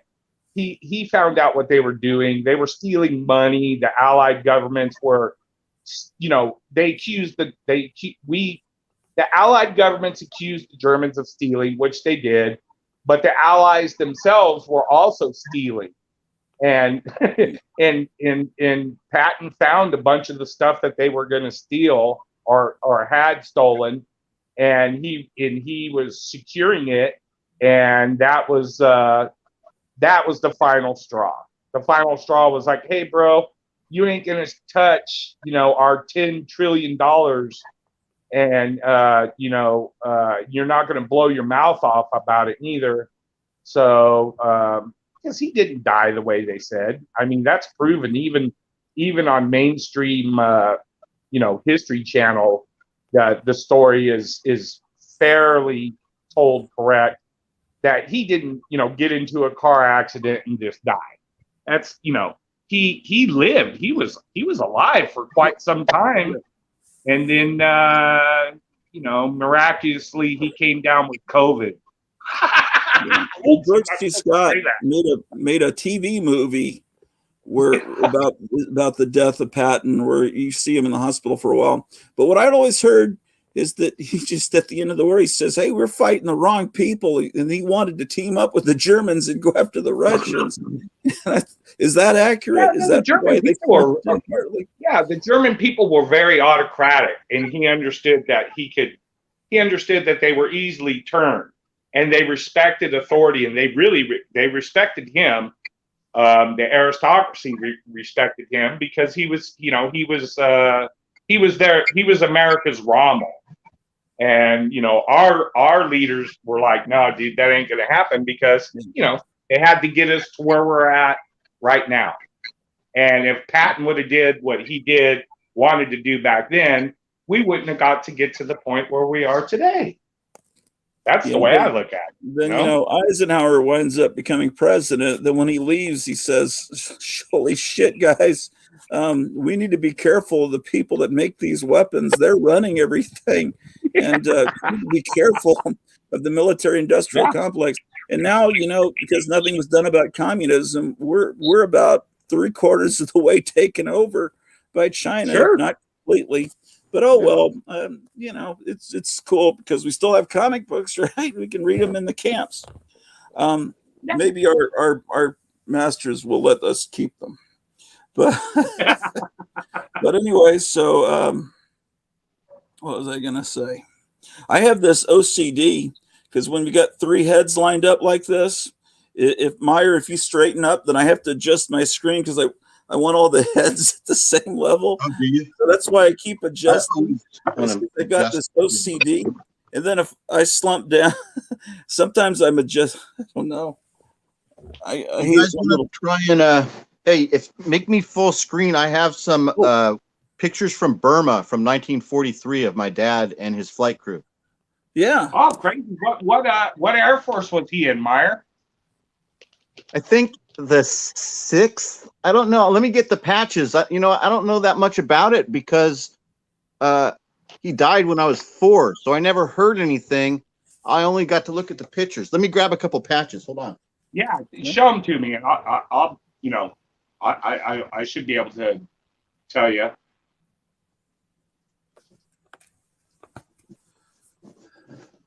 So there's this one. I've got his jacket. Oh, dude, he was in the 14th, or he was in the 14th Air Force. Hang on, let me get the jacket. Flying Tiger. Yeah, he was in Burma. He used to fly over the hump, and they bombed Japan, I'm pretty sure. Yeah, he was in the 14th Air Force, which they originally were the Flying Tigers, and then after they quit being an all-volunteer unit, they became the 14th Air Force. And they're still considered the Flying Tigers, but they're called the 14th Air Force Flying Tigers. So he was a hump pilot, huh? He may be out of earshot. Yeah. Oh boy. So how often do you work at that record store, Basil? Whenever I want. Oh look! Wow, dude, that's cool. Oh yeah, dude. That's the blood shit. Hey, I've got a picture of him when he got this. Wow. Incredible, dude. Top notch. This Wow. is my dad is the one with the hand on the hip right there. Yeah. Amazing. Amazing. They're really here's Cairo. Mm-hmm. Some of these are taken in Cairo. Here's a shot of my dad inside cockpit. Yeah, he was probably flying C-47 Sky Trains, man. Here's some planes. Oh no, that looks like a B-24 or a P-38 Lightning. Yeah, that's a Lightning. I think that he flew 24s. There's another picture. Hold on, of the plane. Where is it? I don't have that many, but I don't really have any. Like, there's no story. Oh, here we go. It's called. Easy to find out, my man. Easy to find out. It's called Misbehaving. Yes, dude. Yeah, that stuff is Meyer. That stuff is real easy to find out now on the internet. You can join. Or not join. You can just all you do is hit the 14th Air Force Association, and then give them your dad's name, and they'll probably be able to bust down the whole scenario for you. You know, there'll be some guy. That's amazing, man. That is amazing. There's a couple more patches on here. There's this one that's just so thick, this dragon wrapped around this bomb. Yeah. That is amazing, dude. That jacket is priceless, dude. And then on this side, you still have it. Huh? His flight wings are right here. Yeah. Oh, yeah, I see him. Yeah, I see it. Wow. Yeah, that stuff is uber priceless. I mean, not only because it's your family, but collectors are just freaking nuts about that stuff. Yeah, I don't think there's very many of them left.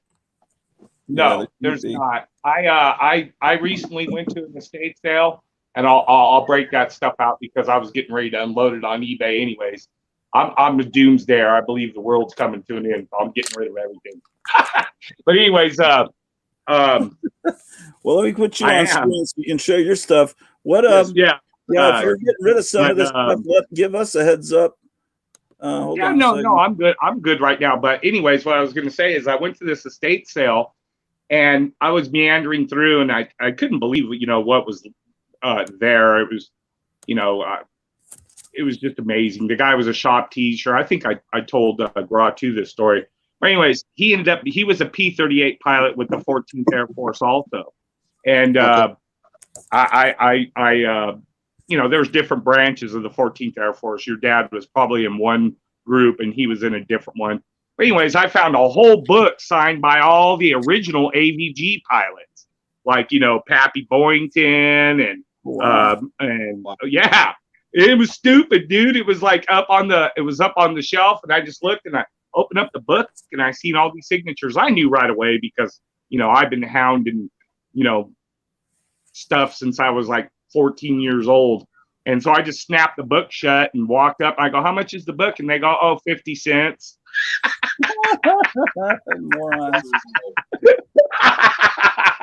was like, oh, thanks, dude. Thanks for the $700 book, you dumbass. You know what I mean? It's like, if it had been the people, the family that was running the estate, I would not have done that. I would have gave it to them.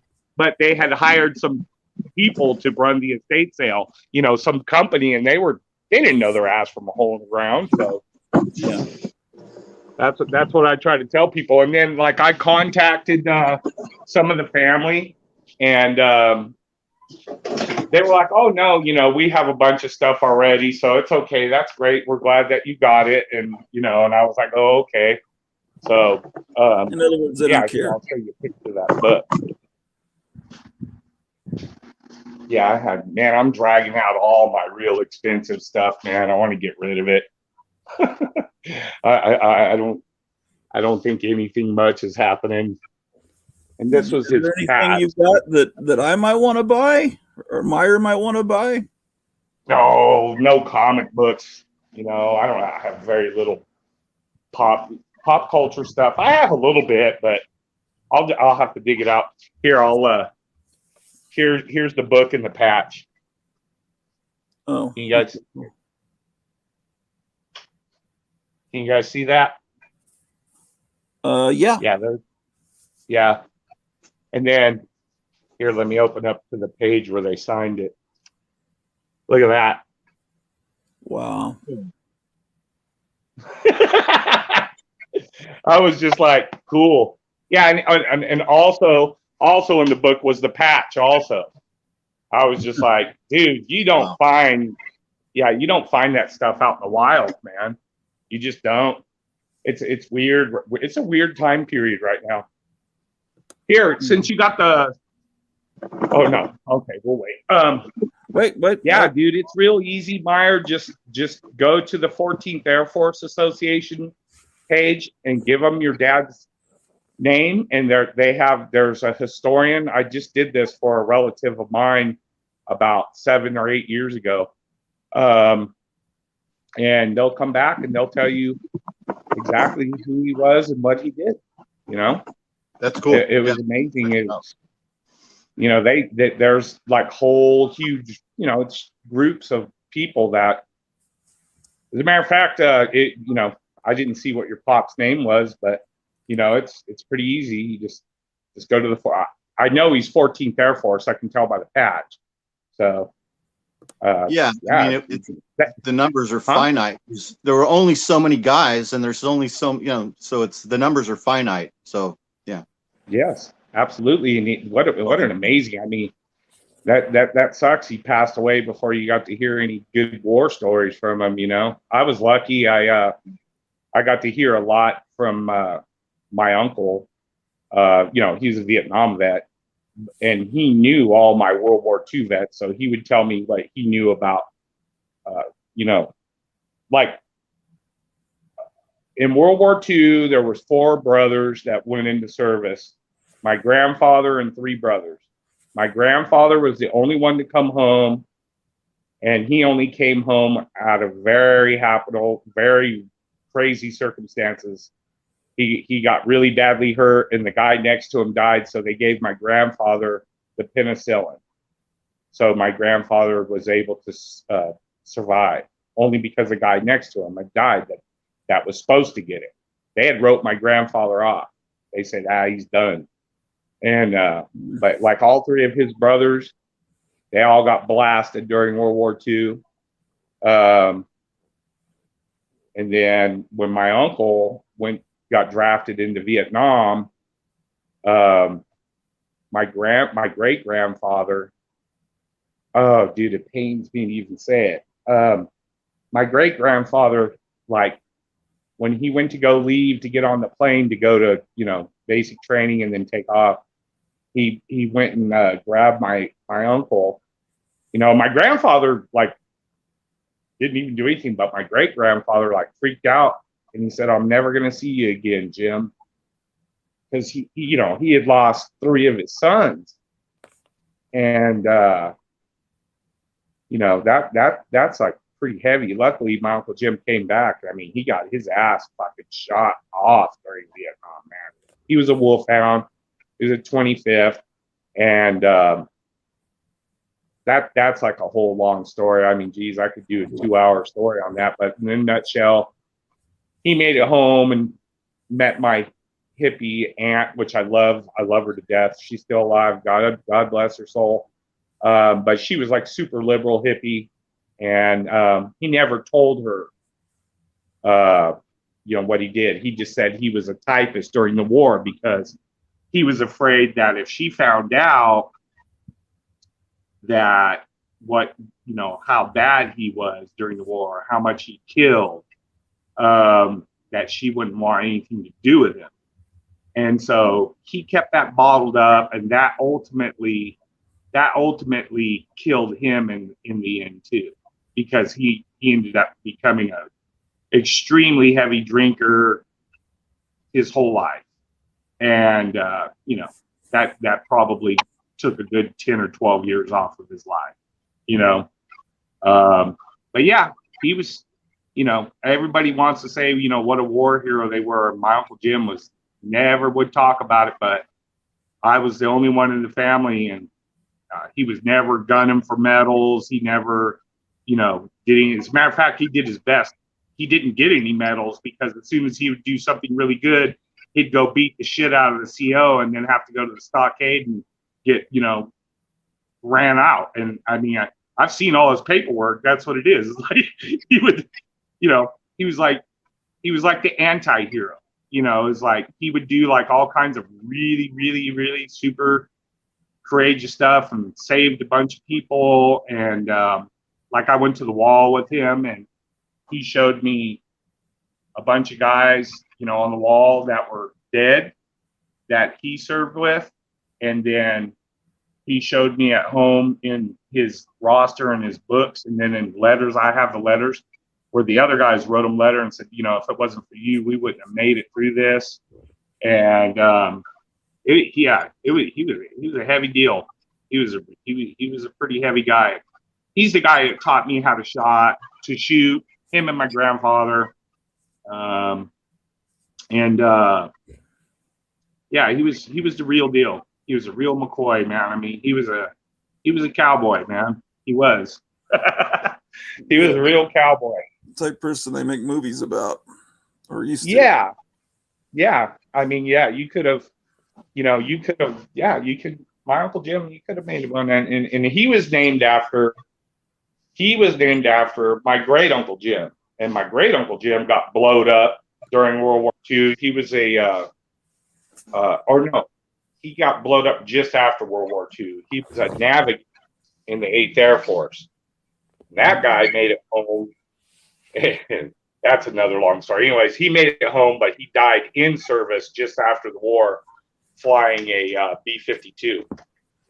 He was in the first Continental B-52 accident in the United States. The first one that, I mean, there had been other ones that had crashed, but none had crashed in the United States. And he was in a prototype B-52. And he went down with a deputy air commander at Castle Air Force Base. And there was like a little wing named after him. But that's a crazy story. I mean, to put it in a nutshell, he flew all his combat missions, got his ass shot off massively, and made it through. And then when he got home, him and all of his crew got together and they all swore to each other they would never fly again. Well, when my great Uncle Jim came home, he realized that his something happened and he lost his GI Bill. And like somebody like I think like his aunt or somebody had my great aunt or whatever had blown the money. Well, he wanted to get married, so he had to do something, and he couldn't depend. My great grandfather was a mason, a brick, he'd build houses out of brick. And he, there was good money to be made there, but it wasn't the money he needed for a family. So he just started flying again. And not even like a year and a half after he started flying, he died. And then there was another guy in their crew, the same thing happened to. But all the other guys didn't fly, they lived. I actually interviewed the last remaining crew member, which was the co-pilot, Lloyd Lamb, and I have a recording of that. And the shit that old man told me that they went through during World War II, man, a lot of guys talk crap, talk smack, you know what I mean? But it's another story to have it, documented. And I've always wanted to take that and have that put someplace, so there's a verbal, thing, left over so people can hear what it was really like in air. I mean, there's tons of other guys that went through the same thing. It was pretty normal, you know what I mean? But I have my family, and I want that for posterity. I'd like to donate that to one of these museums if Antifa doesn't go burn it down. Yeah, it's really important if you have older relatives, not just that are veterans, but in general. Now that we have these devices that can record for hours, is you gotta, if they're comfortable with it, sit them down and record these stories that you may have heard of much of times, because if not, then it's just your memories of the stories, and then by the time it gets to the next generation, they half listen and it's all forgotten.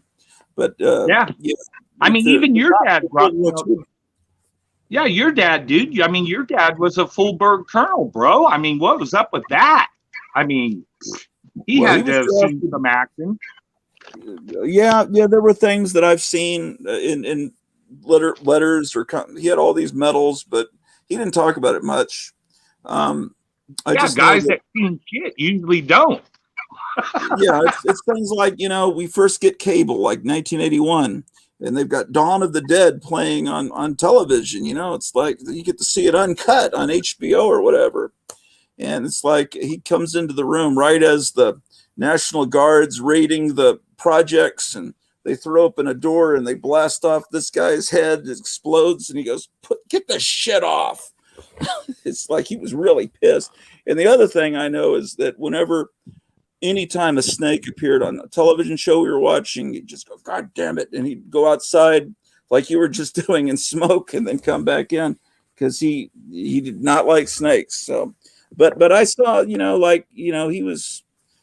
This something I don't think he ever told us about is like he was awarded some kind of merit for he was just getting all these guys up into a helicopter that were wounded. He was in the medical services, I think, and at the end he was like running hospitals pretty much. So, but he was in during Korea. So man, can you imagine? All the blood he's seen? He was drafted the day after he graduated college. He was drafted, and then I thought he just stayed in, but apparently he got out after the war, and I think got a job at Sears or something. I didn't even know about that, but then went back into the Army, and then I don't know. I was watching Apocalypse Now. They're talking about the Marlon Brando character, and Martin Sheen saying this guy went to paratrooper school when he was 35. This guy's nuts or something. And it's like, wait a second, that's what my dad did. So I just realized, wow.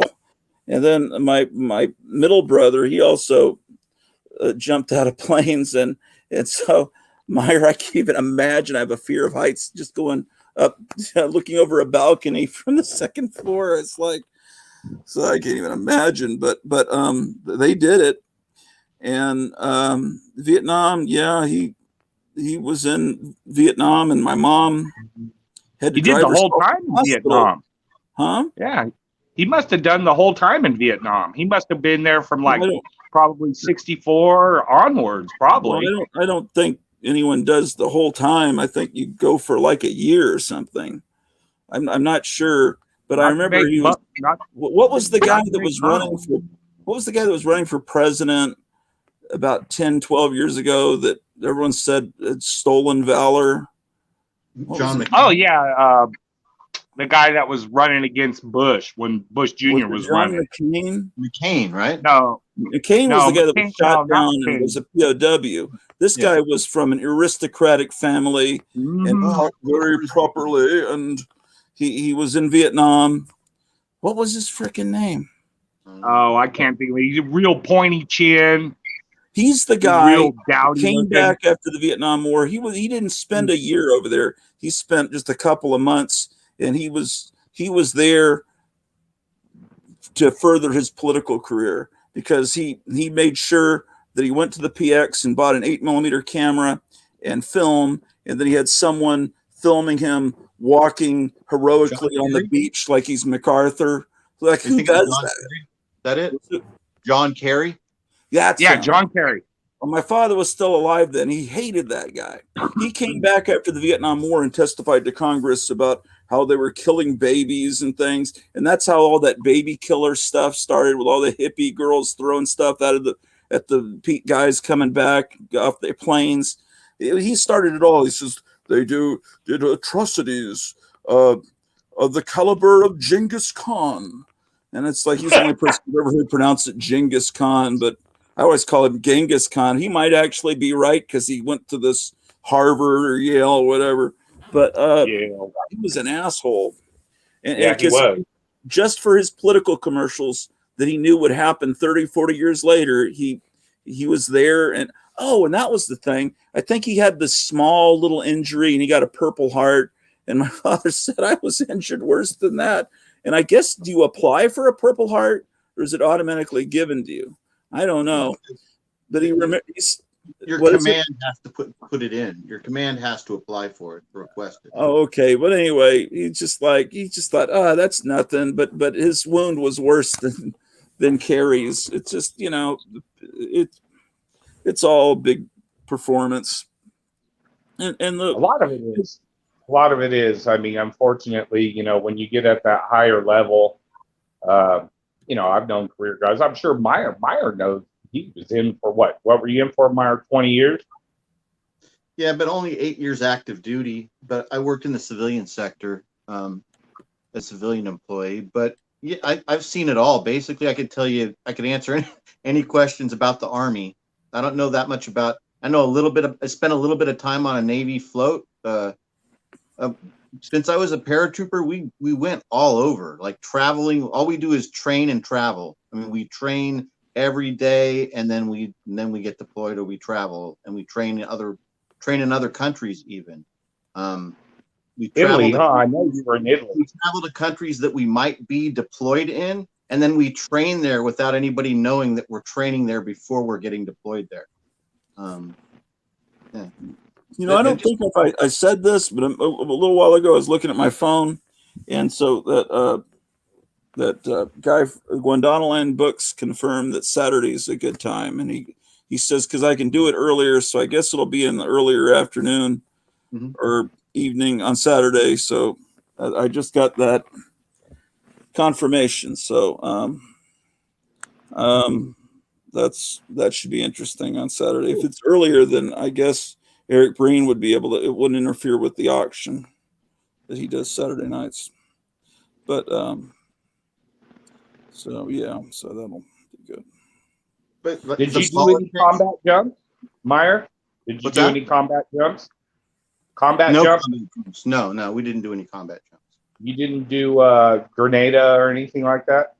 No, I got in right after Grenada. I enlisted in 1984. Yeah, so Grenada had just happened. So there were guys when I got to my unit that were like E3s and E4s that had combat patches already. So that was like a big thing. Your eyes get big. You want that combat patch. Did you get the ROTC and go in as a?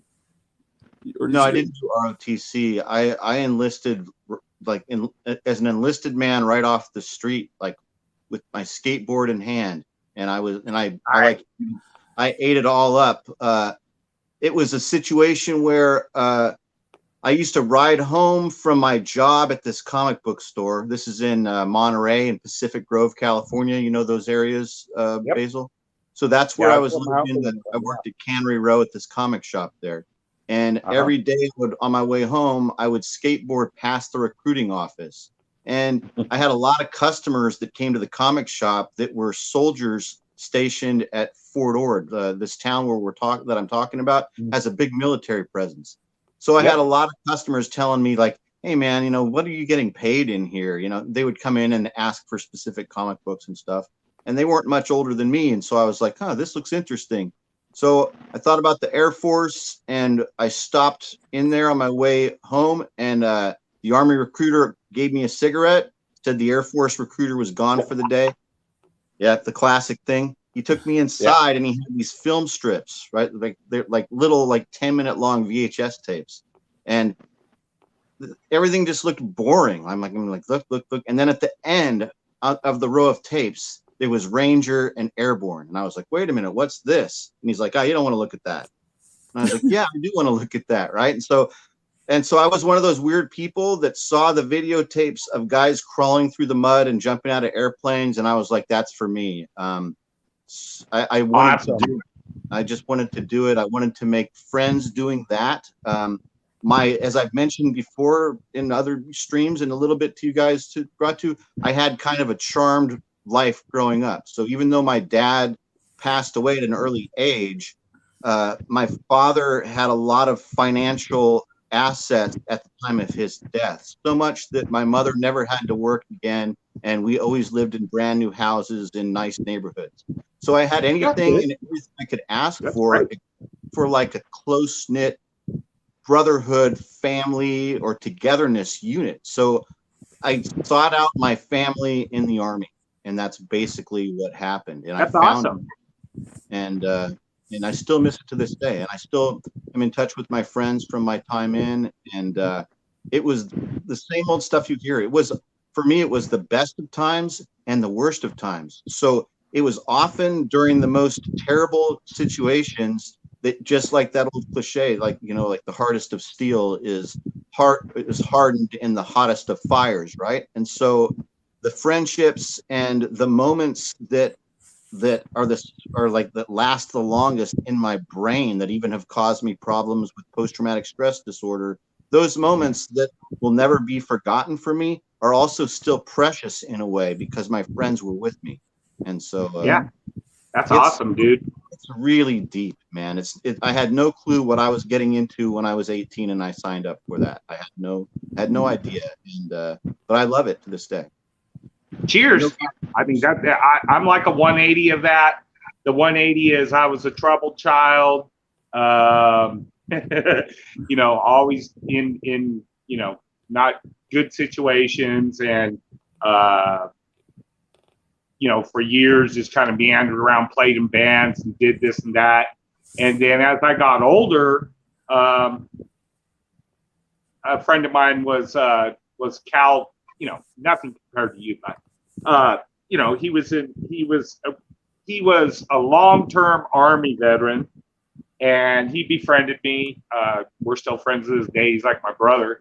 And he just kind of like kept me from warbling, and then finally talked me into joining CalGuard, because I told him, you know, my whole trip was, you know, I know what had happened to my family. I know that my family got blowed up, you know what I mean?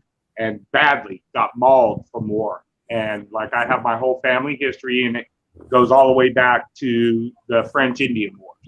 And so my mom really drilled it into me not to join the service.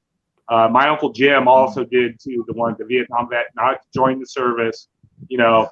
And so I never did. But as I got older, what the point I'm getting to is that my friend, you know, talked me into joining CalGuard, which was fun. I joined CalGuard, and I got to, you know, play Army, not be Army, play Army. And I really appreciate it. And I will tell you, I was already a fairly tough SOB before, but that just trained me to be like a betterly, or whatever, you know, I'll use eubonics, to be a better, you know, to be better and be mindful, and to have to not be such an SOB. You know what I mean? Learn how to respect authority. Humility. Learn humility. Yeah, to learn how to respect authority. You know what I mean? To a certain degree, you know, because without it, man, oh, dude, I was horrible. I was bad. You know.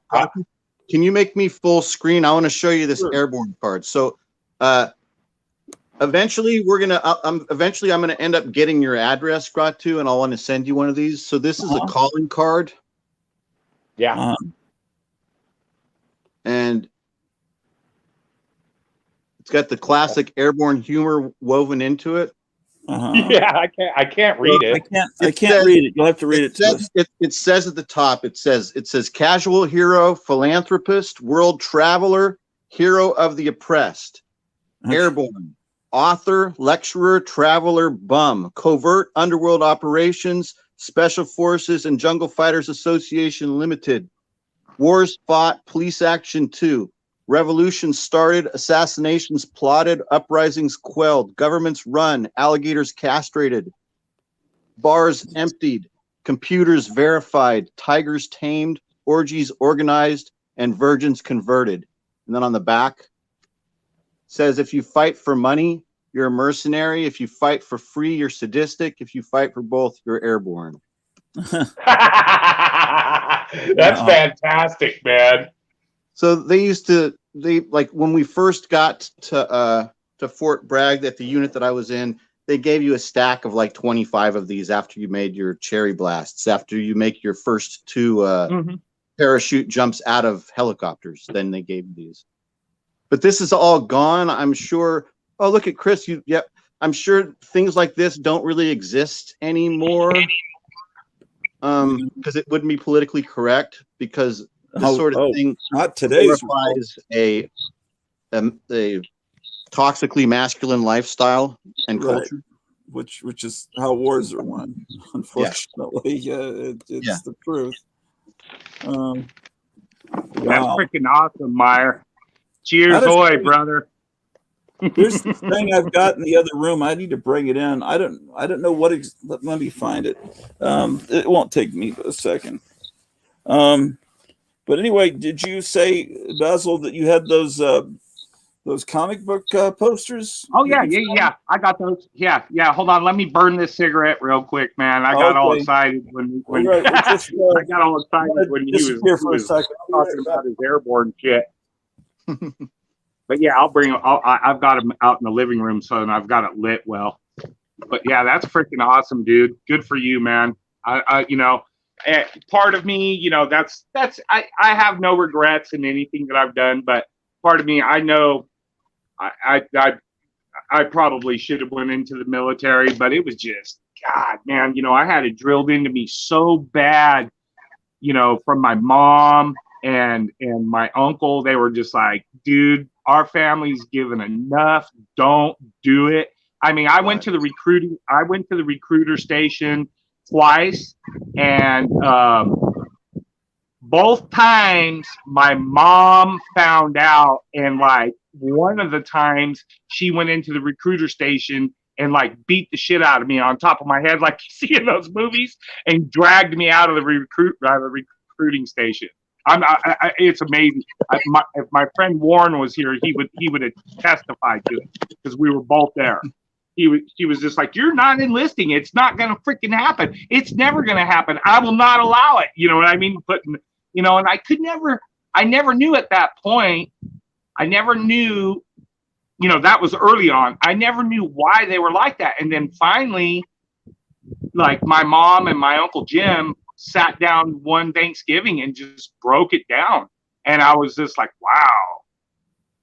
I mean, I'd known that I had a bunch of relatives that fought in wars and stuff like that, but I didn't know they got all blowed up, and you know what I mean? And I didn't know, you know what I mean? I didn't know any of that. And then all of a sudden, like, because I already had I don't know, I already liked it. I already liked the idea of military and all that stuff, but I did not know, how deep the lineage was in my family. So, my generation, me, my brother, myself, and my sister are the first generation to have not served in the military in my family on my mother's side. That's the first time.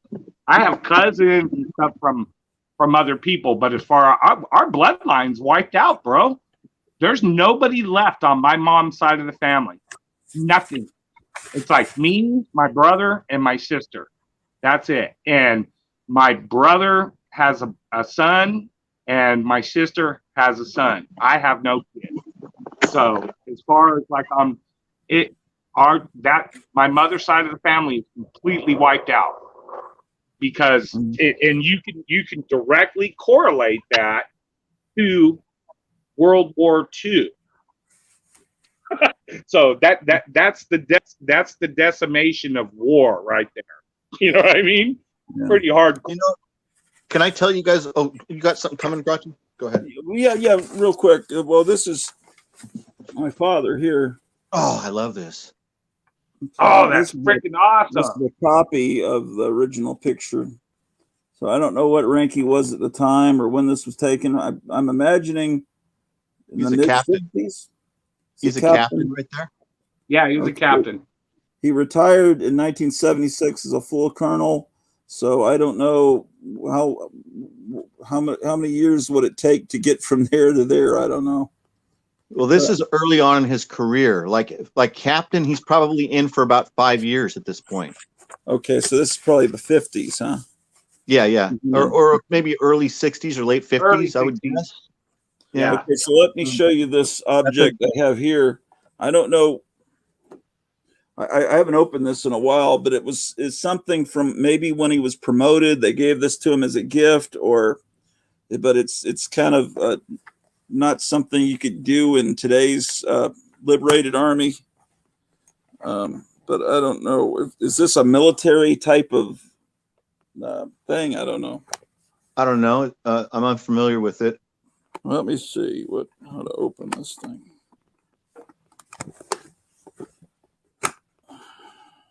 Oh, there we go. It's like I guess it's a cocktail kit, but it's like. Oh, how nice. Oh man, that's sweet. And, is it personalized? It says it's very mid-century because look at this tag with the little how nice. Guy, travel bar, Travel bar. So that might have been a gift that was given to him, like when he changed to duty stations. So something like that happened. I mean, nowadays, I'm sure it probably still happens, but a lot of the times the gift that you would receive that was given to you at a party of your farewell after working with these people for a year or two, and they would give you things often that were a product of the area that you're serving in. So like when I got my thing, when I left Korea, they gave me a Korean made teak wood plaque with all the silver Korean stuff all over it. And so it's cowhide. So maybe it's from like being in Texas or something. It could be. It smells like a school library inside of it. It's very cool. So maybe, I guess it's the smell of the cowhide. I don't know. But here's the naughty part. Although, drinking is probably forbidden, or is this was also in there. Oh, let me show you. Boy, that smells good. It does. It smells like cowboy boots. That is what it smells like. This is in there. 21 cents. 21 cents. They bought him a pack of. That's probably because and he's a married man. Because of the boys, because of your older brothers. Maybe they were. You know what I mean? Like maybe they. In other words, don't have another mistake, which was ultimately me, because my older brothers were born in like 52 and 54, and then I was born in 65, so I was not planned. But this might have prevented my existence here. Yes, that's an inside joke, probably. That's awesome. Safety. All Trojans are electronically tested on our special machines. I wonder if there's a year. Young's. I don't see a year, but I imagine they. Is there a collector's market in this? But anyway, that's it. That was in this box. So when I opened it, it was kind of horrifying to see that. You don't want to think of your father or mother as sexual beings. Right. So, when I found a penthouse, or when I saw a check, that he had a subscription to Playboy, it's like, what? My father? It's just like, you don't accept that. It's just too shocking. It's like seeing your teacher outside of school. It's like, what? They don't live here in the building? Anyway, that is... the old days, I guess, that don't exist anymore in the Army. Yeah, maybe so. Certainly they're not. Yeah, and that wouldn't be something that was met with approval to be giving an officer a gift nowadays that involved alcohol, probably. Like maybe. Well, maybe he wasn't Well, at what point are you considered an officer? A lieutenant? He was an officer. Your dad. Oh, he had to have been So maybe you're a lieutenant. Yeah. So the conclusion would be it's probably a higher ranking officer giving it to them. Then it's maybe not. Is it still bad? Nowadays it would be. I imagine in today's Army, anything having to do with alcohol would be bad in today's Army. I'm just guessing.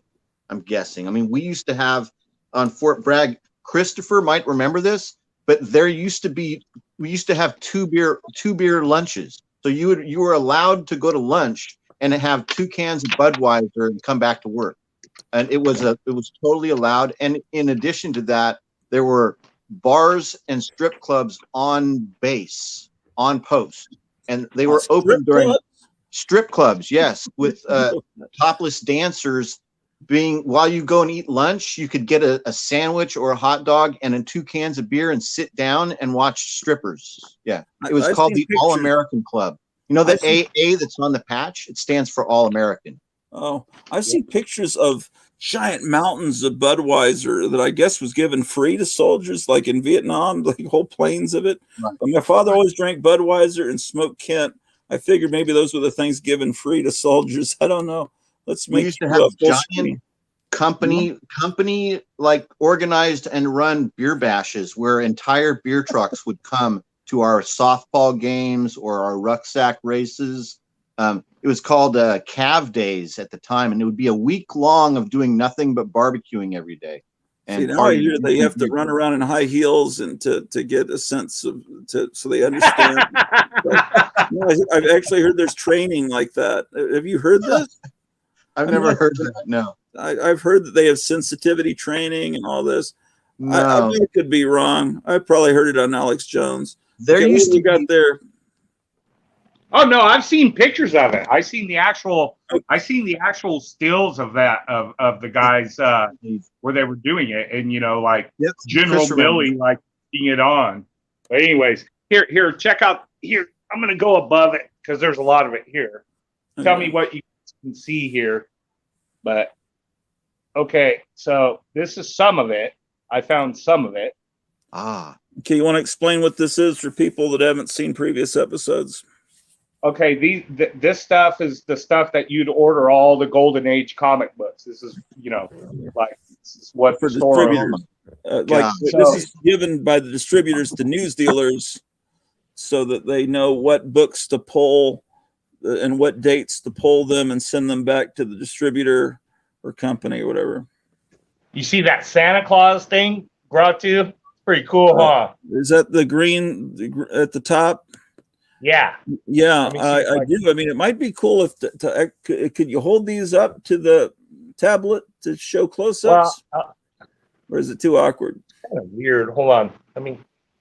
I'm trying to see where I'm at. Actually, probably lay on my back. I can do it better. There we go. Okay. There. Okay. So Okay, you're looking at that one. That's that one. Hold on. There's the Santa Claus one right there. My hand So it shadow's says- in the way. Can you So see you those print it- pictures? Oh yeah. Those pictures are the store that this stuff came out of. Oh wow. Those look like about 1920 almost. Yeah, I would say the teens or maybe up into 1920. But Yeah, the store had been open since like late 1870s or early 1880s. What was the store called? It was called, here, I'll tell you right now. I've got the piece of mail. It was called the J.W. Newton Cash Market, Layton, California. You ever done a Google search on where's that? Layton in relation to Sanger, Basil? Sanger is east, Layton is south. So Okay. Excuse me. Layton is off of 99, and where you're talking about is you would have to go out. What'd you say? What was the town that you said? I'm sorry. Sanger? Is it 41? Am I saying? No, Sanger, you would go south. Sanger, you would go out Kings Canyon or Canyon. Right? You would go south out My that way. sister, To my Sanger. sister's lived in Sanger for years and years. That's why I know so much about Fresno. And then my cousins have lived in Clovis, and my cousins own Livingstones. Oh, tight, dude. Yeah, I used to party there all the time. Yeah. Not so much now, but I used to when I was younger. Yeah, I enjoyed it over there. Yeah, it's a great place. Yeah, that's a great little place. But anyways, yeah, this one here, this piece of paper has Ace Comics number 5. Do you see that? Yeah. Yeah. And then it has Action Comics number 12. Can you see that? Hold on.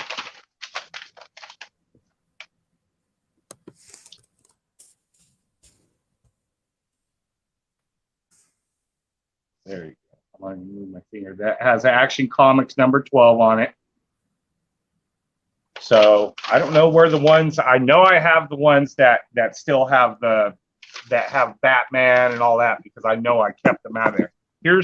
This one they actually filled out. Check this one out. This is cool. I love this one. This one's neat. They ordered 5 Liberty, whatever. They ordered 2 Love and Romance, 1 Master Detective, 2 Movie Mirror. This is like everything that they ordered. Here, let me just go ahead and read it. So this is a little tiny town, right, Basil? Yeah, okay. Oh, I'm sorry, I got sidetracked. So Layton is, if you were to go out, you know how there's old Golden State that parallels 99? Yeah. Okay, if you were to go out, yeah. Yeah, it was 99 before 99 became 99. It's called Golden State Boulevard. If you were to go out Golden State Boulevard, about 30 miles south of here, and then bang one right and go up like a mile, then you're going to be in Layton. That's where Layton is. Layton is part of Fresno County. And when he was ordering for that store, it was just probably 1,000 people living there or something, right? Or even if that many, yeah, right? it was a huge store. Dude, it was, that place is Hoboken. Watch, I'll show a few more of the pictures here, but let me see what they ordered This is Ace for. Comics number 5. We can look up some of these covers. Yeah, there you go. And what was it? Action number 12? Yeah, hold on this one was Action Comics number 12. Yeah, number 12. Oh, look at that. This is what they were getting. Wow. And this is like a little foothill California town, almost like Walton's Mountain, kind of. Like this would have been a little store in a little town, you guys. Yeah, exactly. I don't know. It is flat land. There was no mountains there because Layton is extremely known. It still is grapes. They do grapes. They do almonds. They do stuff like that. Gotcha. Let's see. Well, Graphic Man's watching. Are you at work, Graphic Man, at your comic shop? Or are you home yet? It's probably this stuff. What's so crazy about it is it's like crinkle brand new, man. I mean, it's unbelievable the condition of it. It's not deteriorated like most paper just gets whacked, when it becomes 85, 90 years old. Okay, so here I am down here on comics. Could you read the list to us of the magazines and comics? Yeah, I am right now. I'm looking right now. Okay, so we have Action Comics number 8, January. Adventure Comics, it says Adventure Comics are new, 8. Amazing Mystery Funnies, number 8. Detective Comics, number 8. Okay, so issue 27 is the first Batman. This is Featured Funnies, 7.5. Funny Pages, number 8. Funny Picture Stories, number 8. So they're all going to be number 8 or 7.5. That's what they are. Star Ranger Funnies, Star Comics, More Fun Comics, Little Giant Comics, King Detective Funnies, Funny Picture Stories, Funny Pages, and Featured Funnies. So that was all issue like 8 all at the same time. Yeah, and they're giving. Hold on, man, I don't want to sweat on this, and I'm sweating. Yeah, that helmet. You may want to ditch the helmet. Yeah, exactly. How hot is it there? In my house, I keep my AC turned at 90, dude. That's all I can afford. So it'll get no warmer than 90. If we have company over, we'll crank it down to like 75 or something.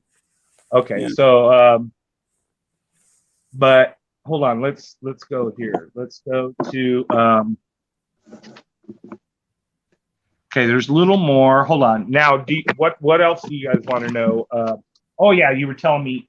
Okay, so no, yeah, this is all in January and December. of 1939. January, December, and February. Here's the envelope that the stuff came in. Uh-huh. This big long, for mail, this is what they call a wrapper. It's pretty long. Yeah. And then I have part of this these were the 2 sheets that were in there. Let me see. Hold on. Let me look at the bottom of this one. Maybe there's something really good in this one.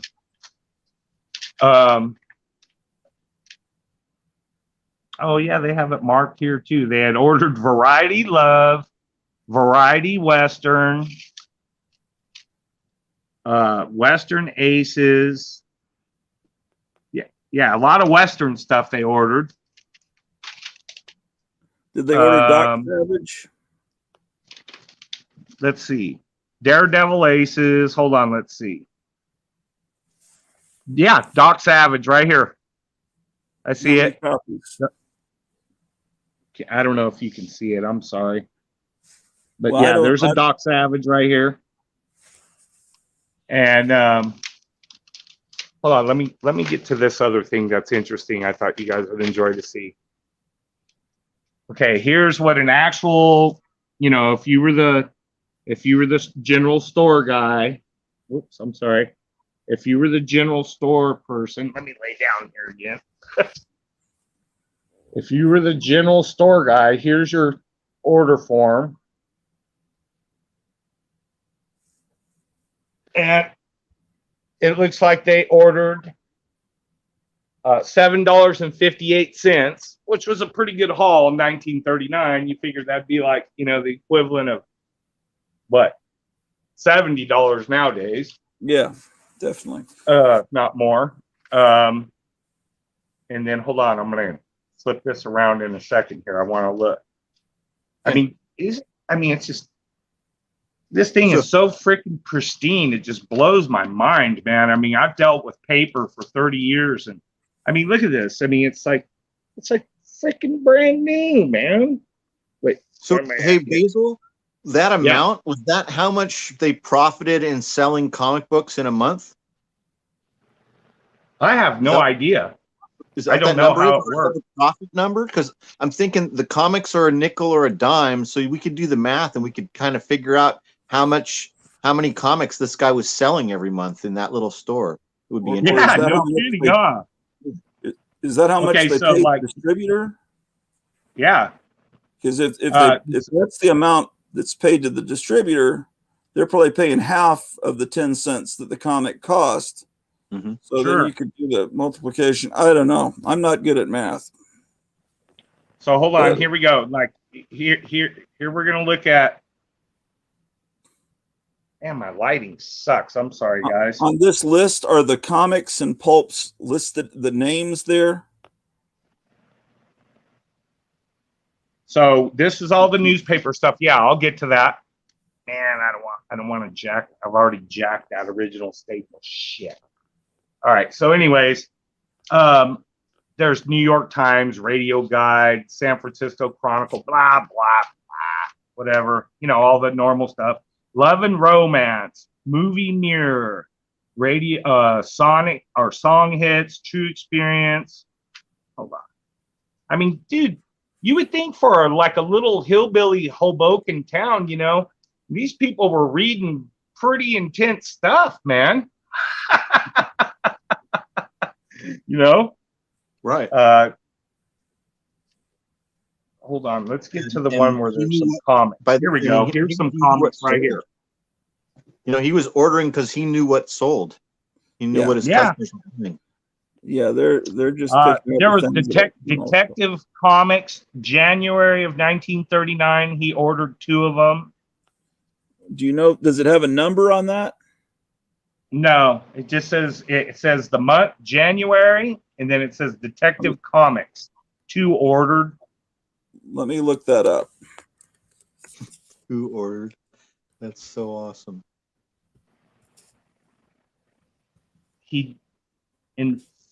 For February, Action Comics, he didn't order any for the month of February or that particular issue, but it's listed here. January of 39, I think, is Detective 23. So we're just a few issues away from the debut of Batman.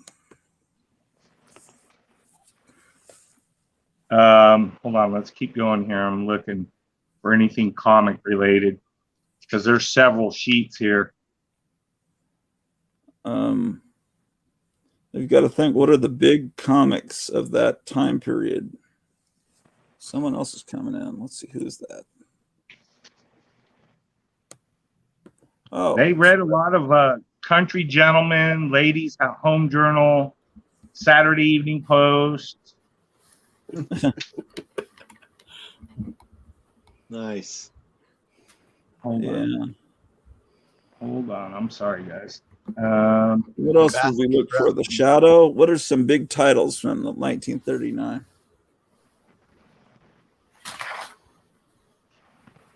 I don't know. That's your guys' end of the bargain. Yeah, I'm talking because we got Graphic Man here too. I don't know if you noticed, he just popped on.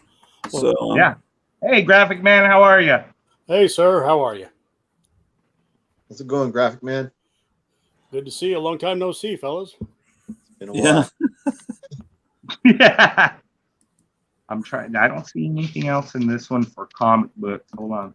Oh, Funny Pages. He ordered February Funny Pages. He ordered 16 Funny Pages. Let me look. Wow.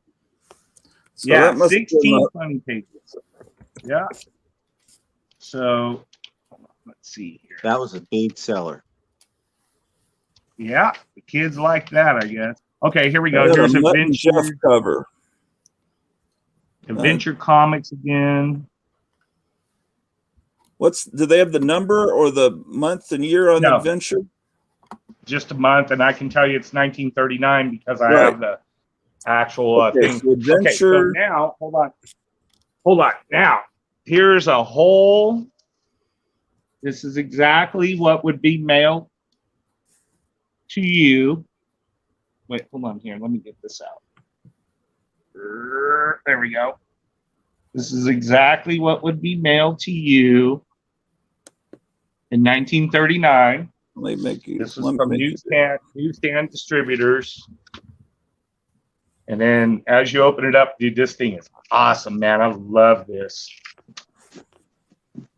It's a look at the graphic on that graphic, man.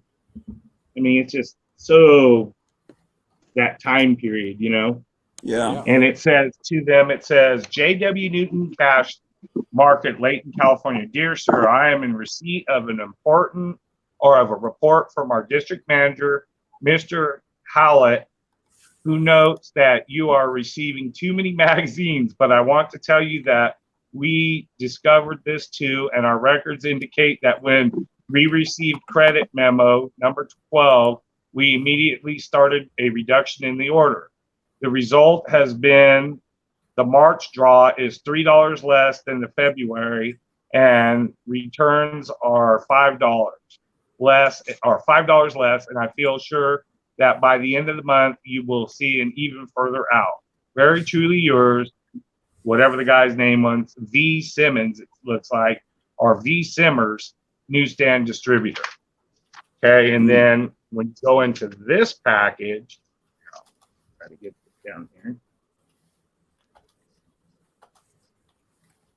This package still has the plastic on the window, man. I mean, that just blows me away. Come on, man. I'm so retarded. I know what you mean, Gratu, when it comes to, there you go. Okay. Yeah, everything, you try to move left and it moves right.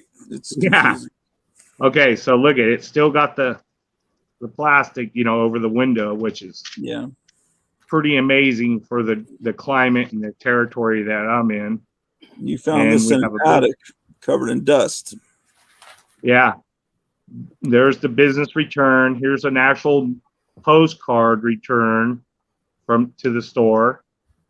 And then we have wait again, another October statement for the store. So let me read through this one and see what this one says.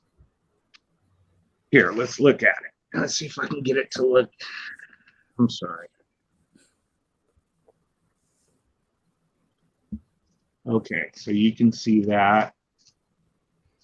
Yeah, that's got to be just annoying to you guys. I'm sorry. So we have Blue Ribbon Comics, November 1939. They ordered 2 of those. Okay. Speed Comics, November 1939. They ordered 2. So those are the 2 that they ordered there. They ordered, it looks like 4 funny pages.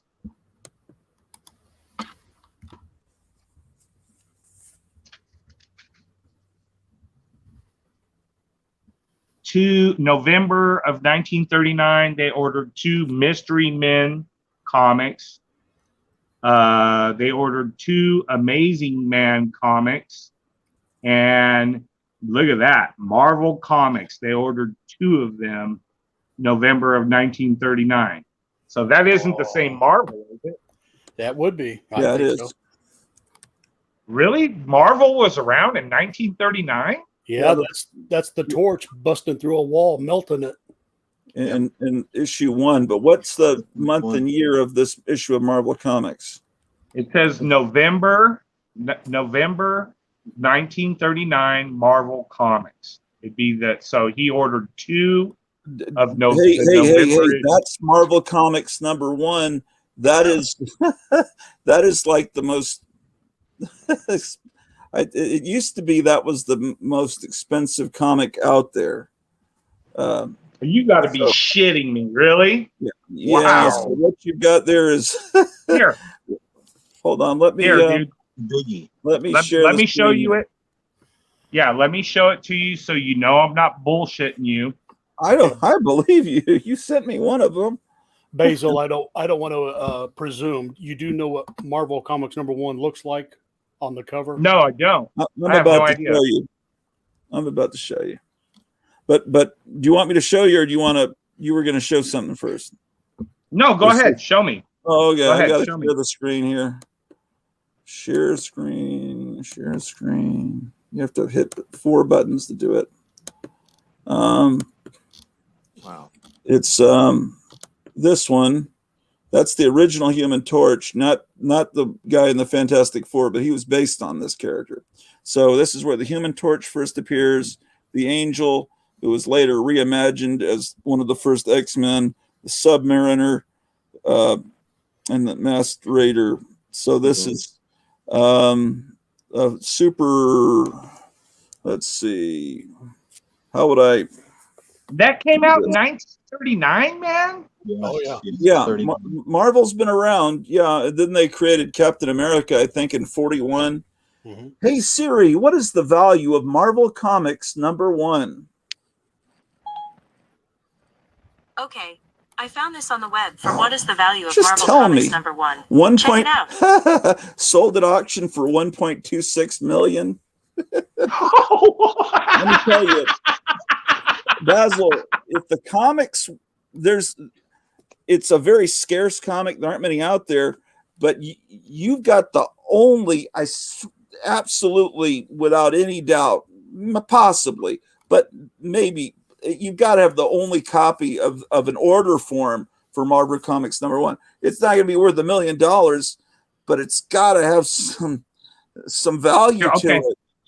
Here it is. Here it is, and I want you to look at it. It's undisturbed in its undisturbed form. Okay. Okay. Can you guys see that? No, not yet. Yeah, blow it up. Okay. Can you guys see it? Maybe on a big screen, not on the little screen I'm looking at. Here, let me do it like this. There we go. We're getting better at it. Yeah. Hold on. It's like that crane game where you have to bring the crane down. They ordered 2 of them, huh? They ordered 2? Yeah, they ordered 2 of them in a little shithole town here in California. There it is. I see it. November 39. Yeah, that's why we didn't see Marvel Comics on those other ones. This is the end of 1939. Those other ones were the beginning of 39. Is Detective Comics on there? Yeah, Detective Comics is on here. Hold on. Let me keep going. This may be why I kept this. This may be the golden one. That's why. Yeah, I mean, I don't know, guys. What do you think that's worth?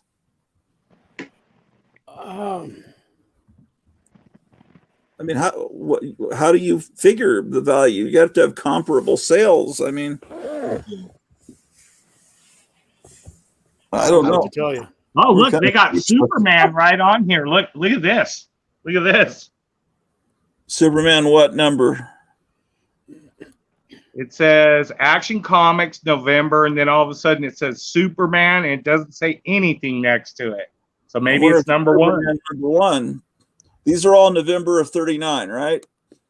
Yeah, that's what it looks like. I mean, you're looking at it. So, yeah, I don't know what this would be worth, but as far as what it is worth, this would be the most valuable one that we've seen yet.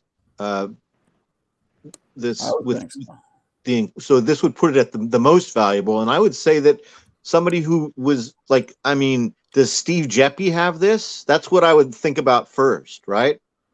Gratu, right? Wouldn't you think maybe Geppi would have something like this, right? I don't know. Do you think? What is he? I just know he's a guy that organized. Well, his collection's a museum now, and and I think he has kind of the biggest collection on the whole East Coast of old stuff. Where is he located? Who is that guy? I think he's in New Jersey. His name is Steve Geppi, and his last name is spelled Geppi.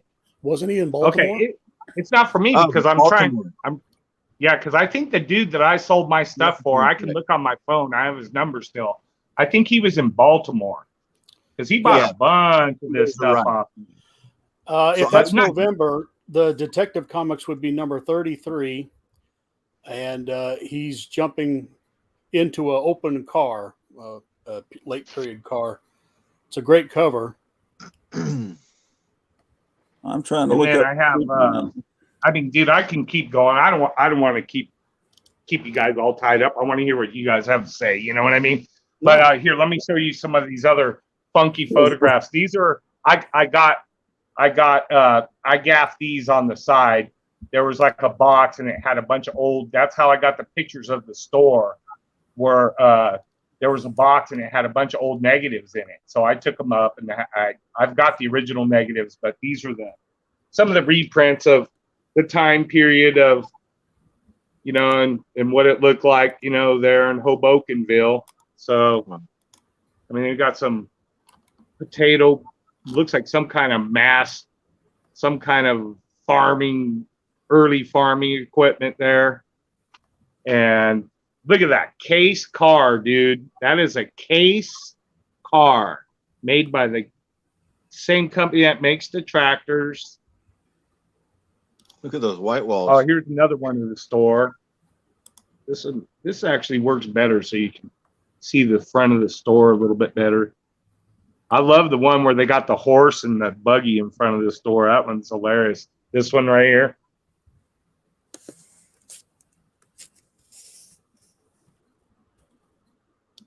Awesome. But I was glad I got this because this is you know, this place is long gone. I mean, I believe that it was destined for the wrecking ball, and that's why they called us out there, because they were going to flatten it, and they wanted to. There's a good one of them in front of the store. Here, let me turn this around. This is good. They were brothers that ran the store, and Robert Phillips. I believe he got married from the stuff that I dug around with. It looked like he got married. I don't know, you know, much. And this is, you remember that old bridge I was telling you about? The bandits used to ride across, and they would raid the town, and then they would hold the bridge hostage. And this is oh wow, what's that? It's Superman 2 is September 1939. December 39 is Superman number 3. which must be what they were ordering, I would assume. Yeah. So the third issue of Superman. And the action for that month of November 39 doesn't have Superman on the cover. It's one of those oddballs. Okay. So cover art by Joe Shuster. They're selling one in poor condition for $1,600 and one that's been graded a 7.0. Boy, that's pretty nice condition for but anyway, 10,500. We're looking at mycomicshop.com here, just so you know. But yeah, that's you're right there at the beginning of everything comic book wise. The beginning of DC, the beginning of Marvel, beginning of superheroes. Basically, is all this paper that you got here. So, yeah, and I'm glad that that dude got that stuff, because at that point, I know I've got more. I know I have more. This is just what I found. You know what I mean? But that guy that got the stuff, like I said, I would put it out on the internet, and he was the only dude that would buy it. I would put it out there for $50, and it'd sit out there for a week, and nobody else would bid. It'd get looked at, 150 times, and he'd be the only one that bid. So that went on for about, I don't know, maybe 10 or 12 items I sold like that to him. And then I was like, dude, I'm sick of this. I got to move. And it was, dude, if you, at that point, if you knew the amount of crap that I have, it's just like, hey, we understand. Yeah, exactly. And I'm a one-man army, dude. I'm not married. I don't have a significant other. I've got a few buddies that I trust with helping me, do stuff. And, I have many, many, many other friends, but not at the level where, I want them to see what the hell I really have. You know what I mean? Yeah. And so it's like, and finally I just got sick and tired of it. And I told the guy, I contacted him. I had his name. I contacted him and I said, hey, look, do you want to buy all this stuff? Give me $1,500.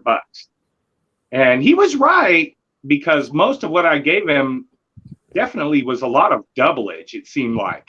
I went through it and looked. But yeah, he's got it. And that guy, and he was real poignant. He told me, he said, if you ever get rid of the rest of whatever you have, you contact me first before anybody else. And I was just like, okay, yeah, sure. I know how that works. He wants to corner the market on it, so yeah. I'm sure he's making money hand over fist to the quietly to, the big boys that are collecting. I'm sure he is, and it's just like, it's the sad saying that I've had happen, and it's the woe is me. And you can appreciate this one, Gratu. What's his name? The guy that goes, oh me, and he has the lightning bolt that comes down and hits him. Who's that cartoon character? Basil, you guys know who that cartoon character? Yeah. It sounds familiar. Basil sent me this one about last summer maybe, and I did a video at the time, but I don't think many people saw it. But then at some point, I don't know who it was, Night Tiger, I think it was Night Tiger, and then he started contacting all these people like Captain Strangelove and Metarog, and then they went and looked at that video, and all of a sudden my subscription started to shoot up, and everyone was like amazed by this. And Captain Strangelove, and these guys are like the big. I don't know who the biggest collectors are in the country. I just know who's on YouTube, so that's my little world. But yeah, but back to the story that I'm saying is that, I always find that good stuff, and sometimes I get lucky and I find like a really honest buyer, and they're just like, yeah, man, I'll give you the right money for it. And then, there's other times when you get, it's just like any other dealer, you're like, hey, dude, I need to get some money, and I need to get some money now. And I was like, unfortunately, because I was moving, I needed to buck up, and, I'm not going to get rid of, great grandpa's Winchester that I have, or I'm not going to get rid of I'm not going to get rid of anything that's my family, right? I have a couple of other really, really, really top of line firearms too. right? That were family. They're family handouts. And I was just like, okay, I want to buck up. And so I hit that guy up, and I'm sure he's probably, he's probably either that or maybe I got lucky and he's one of those quiet collectors that realizes what he got and he's just hoarding it and hasn't told anybody about it. Who knows? But I have the rest of that stuff there, guys. It's just an odd thing in that it's like, how do you display it? I guess you can frame it, but it's two-sided. But then you've got the other things that are little receipt books, and it's like, well, but it's super important. And then the other guy that's probably the biggest collector is the Mile High Comics guy in Colorado. So I would think that wouldn't it be cool, like if you were one of those honchos and you had, Marvel? God, and thank you guys for letting me know that. I thought Marvel Comics was like something that came out in like 1968 or 65 or whatever. Well, I had no idea. I didn't pay attention. Marvel Comics, started then, but it's been called Timely and Atlas. But it's always been, that was their flagship comic that started where they started the superheroes. And I think, it goes back to the pulp days before comics, but that issue introduced the great grandparents of what would later become the heroes that started in the early 60s, and they brought back the Human Torch, but they did it in what is the term they used? A meta way where Johnny Storm says, hey, I'm just like that old comic book hero from my dad's comics or something. I'll call myself the Human Torch. So, and then the Submariner is immortal, so he's still around. And then when they started Captain America, like in 41 or whatever, or no, in 40, the Captain America started before we went into the war. They just explained why he'd been gone 20 years, that he was frozen in ice. So that's how they did that. So I would think that, the guy that has Marvel comic #1, and then like you have that, and then you would have the actual order form. I mean, what a freaking display that would be. That would just be rock off. Yeah. And you're the only guy that's got it. So maybe this would be a way to put out a couple more albums and go on tour. I don't know. This is a good time to be traveling to different countries. But that one little receipt book could really change your life right now. And this may be a good time to be outside of the United States. The other countries, for a change, might be safer than here. I don't know. Ugh. Yeah, but I've got that stuff sitting there, and it's like, to me, I like it. I enjoy it. I like I said before, I enjoy the hunt. Once I make the kill, it's like, I like it, but then I'm like, oh God, now I've got all this responsibility of how am I going to sell it? Who's going to want it? You know what I mean? It's like that's, so I'm a collector at heart, but I'm not in the position to where, I can sit on it. Like I believe me, I have stuff I sit on, but it's all my family stuff, something that really, really, really pounds to me, like I can pick up my great grandfather's Winchester 4440 and I can take that out there and I can pop a few rounds with that. And I know exactly what my family felt. You know what I mean? Yeah. To me, that I love that. I don't understand. You go to an estate sale and they're just getting rid of all this. Why don't you want to keep some of this stuff? This is your family. It's like, why would you take your mother? Like, I've got my mom and dad's high school yearbooks with signatures and everything. And why would you take that to Half Price Books? And if I'm buying an old yearbook for $12, they bought it for $5. Just like you can't even buy a meal at Taco Bell, and you're just throwing out because that's a book. I don't want that. It's like, why don't people have more attachment to their family? I don't know. It just seems like it's. it's tear jerking, man. I've been to, you know, I know you have too, because you're a hunter too. You know, all of us are. You have to be, you know. But I've been to estate sales where it's just tear jerking, man. I mean, I have bought. One time, it was unbelievable. There were still family members at this house, right? And they were having an estate sale. They were cleaning out. Grandma passed away, and we've all heard the story. But this one, I opened it up. I open up the chest, and I look inside, and there's a photo album.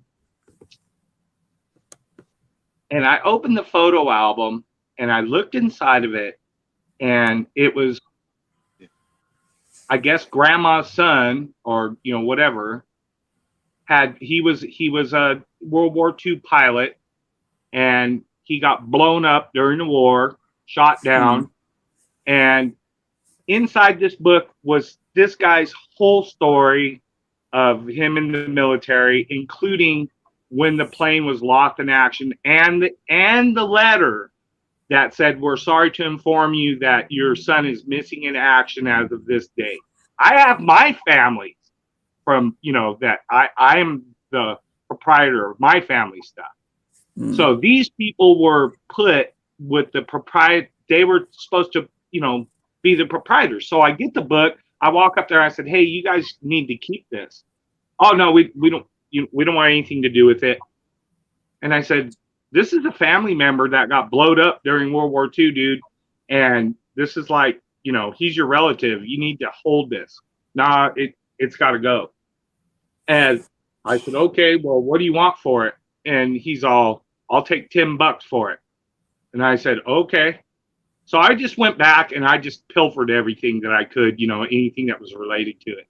But anyways, what I did with it, because it was so tragic, dude, like I showed some of my friends and they didn't want it in their house. They were like, "Dude, that thing's haunted, bro." I mean, it was so tenderly and lovingly put together. I mean, you could tell the grief that person, the you know, had when they put it together. And they put it away, and it sat there for 60 years, and nobody gave a hoot about it. And then I get it, and then I took it out, and it's like I released the energy of it. And it was a trip, dude, because nobody I know wanted to buy it. They were all scared of it. They said, "Hey, dude, I had that at my house, and it freaked me out, man. I don't want it here. I think it's a really loving and tendering piece, but something is lingering on it, you know?" And I was like, and these people don't believe in that kind of crap at all. Like zero, nothing. They have no spiritual ability at all. And they were just like, "No, I don't want it." So I ended up donating it to the Hells Angel bomb group. He was a Hells Angel, right? The guy flew in the Hells Angels. And I ended up donating that whole thing because I couldn't get nobody to buy it. Everybody got it. Just like they either cried and they felt like so disturbed by it because it was so like it's so hard to describe. It's like you could see the grief of a mother in the book, you know? And so I ended up donating it, and it's on the Hells Angel page. They have it there. And they have the whole story of the airplane. It's so cool. Like I show my friends, and they're all, you know, they put my name, you know, donated by. And even the guy that runs the Hells Angel bomb group organization was like, "Dude, did you try to get that thing back to the family?" I said, "Yeah, I was right there with the family. I went to 3 family members. I was like, 'Do you want this? Do you want this? Do you need to have this? You need to take this.'" And they were like, "No, we don't want nothing to do with it." And I was like, wow, man, that just blew my mind. It was beautiful. It was the most touching thing I think I have ever found, you know, as far as like the intimacy that a mother losing a son, you know, and then them grieving and putting together a whole album like 4 inches thick of her child's life, you know, from the time he entered the military and how proud they were and all the stuff and every picture And then after he blew up, anyways, dude, it was just crazy, man. It's crazy. They found where they blew up. They put a big marker up there because I guess the plane had been lost and nobody knew where it was forever. And they finally, through my donation and some other stuff, they finally found out where the plane was, and they actually found parts of the plane, and it was crazy, dude. It was like one of the really cool things that I've done. I was like, dude, that's like really super cool. That's why I can totally relate with you, like going out to that graveyard where that poor little girl died. It's like nobody gave a crap about her. She died and they all ran away. Oh, she's got COVID. It appears whatever the case that there were no graves anywhere. Like you have to walk quite a ways. They didn't bury anyone near her because she had smallpox. Yeah, they probably thought they'd stir it up. But that's like the whole trip with finding the stuff that you find. Some stuffs are blessings, other stuff are curses. And it's like I found so much stuff it'd make your head spin, man. I mean, I know for a fact I could give the dudes from American Pickers a run for their money. They just got deeper pockets. They can go up and go, hey man, you got any $50,000 Harley Davidsons laying around? Oh yeah, over here. Oh great, let's watch that. A lot of that's probably staged too. Yeah, exactly. Yeah, and a lot of it is. And it's like, but man, it's amazing the stuff you walk in for, and I'm glad that I've already known you, Kenneth, through Greta, I mean, or Cleo, I've known you already kind of through her, and so like it piqued my interest in comic books again. So I'm glad I'm kind of sniffing around for them again. It's pretty cool. I like it, and for the most part, I mean, anything that unless I run into like some really cool Silver Age stuff or Golden Age stuff, the rest of it, I mean, I could give a hoot less. I don't know if I told you about that time I ran into the guy where his barn burnt down, where he had his comic book collection. Did I tell you that? I think I told you that one. Anyways, he had everything that you guys love, but it got torched. And he had a bunch of books, but he had boxes of them. And some of them were still okay, but they were, you could see that they'd been through extreme heat, and some of them had been licked by the fire, maybe, So he was just dragging them out, and they were taking them out to the garbage. And I told him, I said, hey, dude, I go, I want to buy that stuff. And he was pissed. He was like, no, man, I'm just going to throw it away. And I told him, I said, no, dude, I go, I'll buy like this box over here. And I told him, I said, do you have any of this? I mean, I'm aware of stuff like you guys. I told him, do you have any X-Men, or do you have this? Or, yeah. He goes, yeah, but I'm not going to get rid of those. I'm going to keep these. But he had like all the Thor. He had some Fantastic Four that were going to the garbage. Anyways, long story short, I ended up buying them off. I think I gave him $100 for like, I don't know, probably 150, 200 comic books, all Silver Age, all early. And I offered them all the time, to different people, and they didn't want nothing to do with them because they were, ragged, smoky. They smell like smoke. And, so finally I just would take a whole run. Like I had Thor, and I would take a whole run. And this is like when eBay first started, and I go, screw it, I'm going to try to sell them on eBay. So I took a whole run of Thor, and I put it out there, opening bid, $9.99. And it cracked me up, man. I got like, $150 for like burnt comics. It was I was like, wow, that's cool. You could tell in the pictures they had the smoke damage. Oh yeah, no, I told them. I put it. I said, hey, these have been through a fire. Here's the cover damage. Some of the covers were, they were so brittle they would just fall off. And I put all that. I said, and I go, I'm opening it up as $9.99. That's it. I didn't try to lie and these are rare and this and that, all the stuff that they try to sucker people in with nowadays. I just told them these are comic books that were in a fire, and this is it. And that cracked me up. I ended up, I don't know, I think I was getting about $150 a run for those comics. They were burned. Yeah.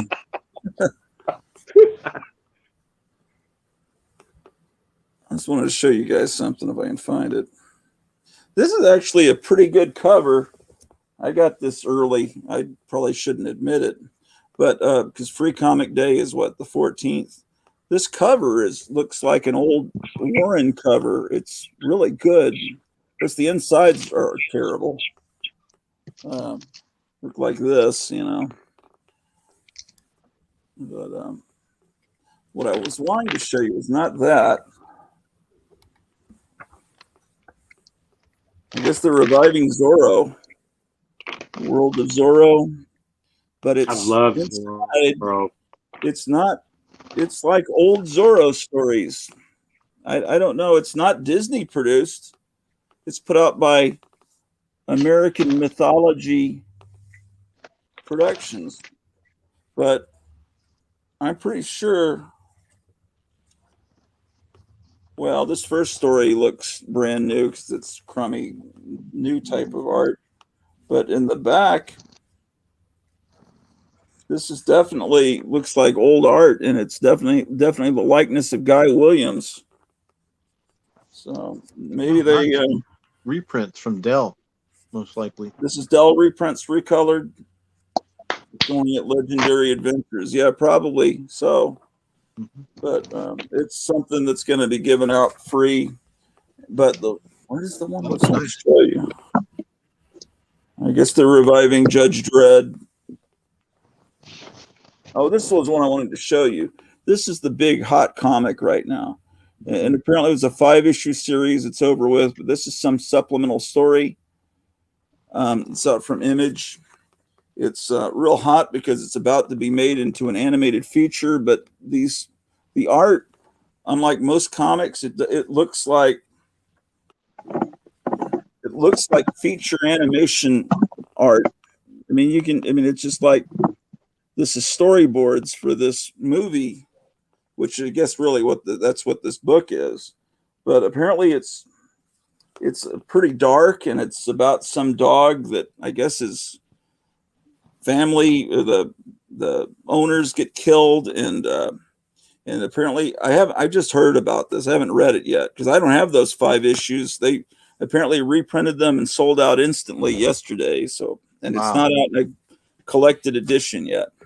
But apparently the dogs don't have very good memories, and so it kind of remembers its previous owners and gets taken in by what may be the actual killers that killed its owner, and it has these memories, flashes, and I don't know, these other dogs. It's apparently everyone says it's great.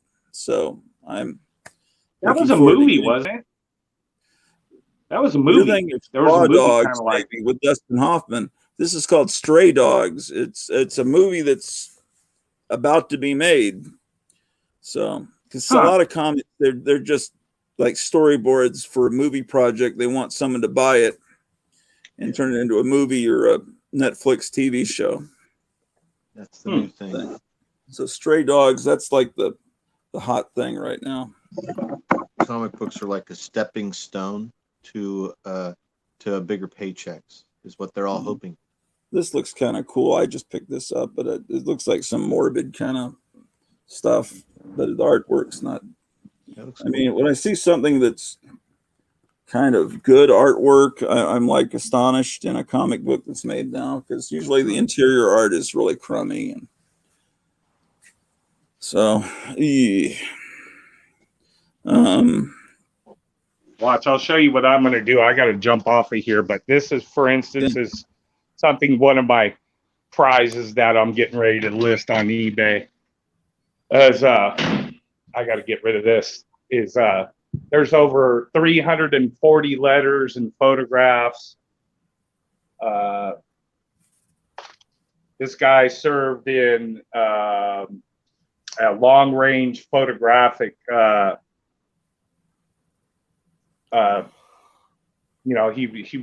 was part of the Far East Air Force, and what they did is they went out and did all the mapping and all the stuff. But anyways, those are all the letters. And again, once again, That was an estate sale about, I don't know, some time back, a good while back. And I walked in, and that was all going to the garbage can, dude. That was all that was going in the garbage.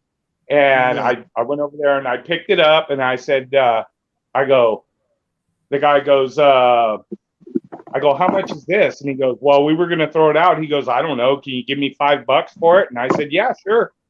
And I gave him $5. I'm going to ask $1,000 for that. I mean, there's a movie script in there somewhere. You know what I mean? I know there is. I've read part of it. So, you know, I mean, the guy is, it's an amazing story. It's a young man's story of going to war. Yeah. And people are just like, take that stuff and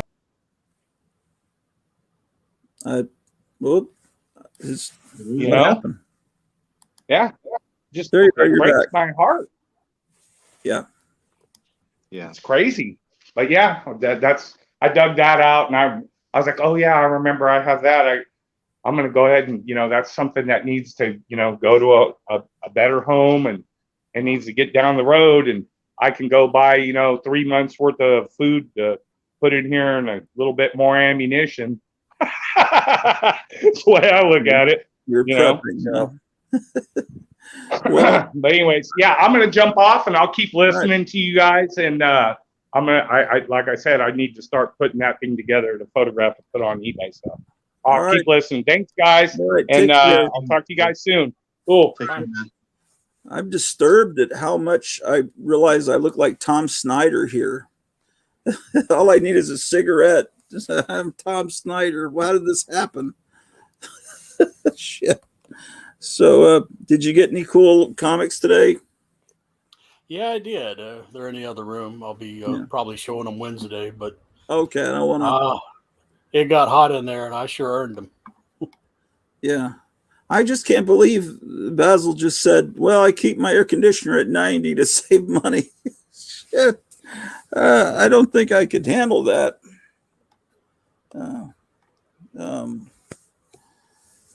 90, and it gets hot there, I think. Yeah, like 110 is a normal summer temperature. Yeah, it is. So I guess 90 is a relief from that, but yeah, actually there 90 might be the lowest temperature sometimes in the summer at like 3 o'clock in the morning. It might drop to 92. I'm not kidding. That's Fresno. So Los Angeles is very moderate, and San Francisco, my family lived there before I was born, and they said that most people didn't even have air conditioning. It was early 60s. No, you don't at all. Like I bet you can leave the windows open 365 days a year. But in the middle of the state, it just boils, huh? Yes. 2 hours from the coast, it is in the 110s. But on the coast, it's 70 every day. I'm hearing a cat. I thought that might be my wife. I heard something. Yeah, Branko says I don't use my air conditioner here in Southern California or South Carolina. I don't know which. So cool. So Movie World says those are Alex Toth stories that are being reprinted. He knows everything. He was, what else was it a minute ago that he said? He knew about Steve Jeppe Museum being moved to the Smithsonian. Oh yeah, and then he said, reminded us that Marvel Comics was only called that one issue. Then it was Marvel Mystery Comics, which I guess there was also they still make Marvel Mystery Oil. You know what I'm talking about? No, I don't. Oh, let me look it up. I think that's something that existed before the comic, and it's like almost like that may have been why they called it that. Let me look it up when this was created. Hold on. Where's my stupid phone? Hey Siri, when was Marvel Mystery Oil first created? Here's an answer from wikipedia.org. Marvel Mystery Oil is an automotive product of the American Marvel Oil Company, founded by Bert Pierce in 1923. Yeah. Okay, so they knew about Marvel Mystery Oil and then. So I can't think that mystery would be a great. It doesn't seem like good marketing to put mystery in the title of your motor oil, does it? well, it's supposed to be mysterious. How does it make your car run? It's like magic. I think that's what. But Yeah, it doesn't it's sound better good. than like if it's something you eat. Taco Bell mystery taco or Mystery meat. mystery vitamins, daily vitamins. No, that wouldn't go too well. Yeah, I think that was the idea, and I don't think people were suspicious back then. Yeah. And Branko says that's Southern California. I don't understand the abbreviations, I guess. So I know there are places like Virginia, certain parts where you don't need it. The hottest it gets in the summer, it gets to be like 80 or 85 for 2 days. And it's like, wow, that's just like, you don't even need an air conditioner. But of course, you need a heater in the winter. But man, so I was going to show some other books. This should be like a Veterans Day episode. This is like a really cool military episode. Yeah, it's fun. Basil has a lot of knowledge. Yeah. Yeah, he's a pretty bright guy.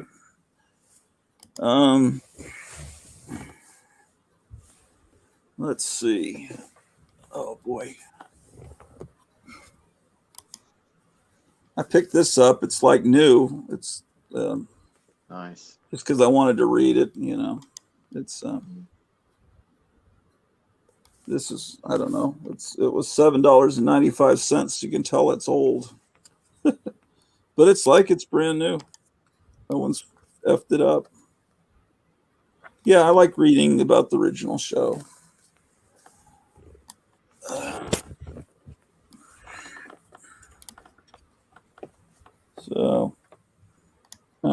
So it got pretty hot in the comic store.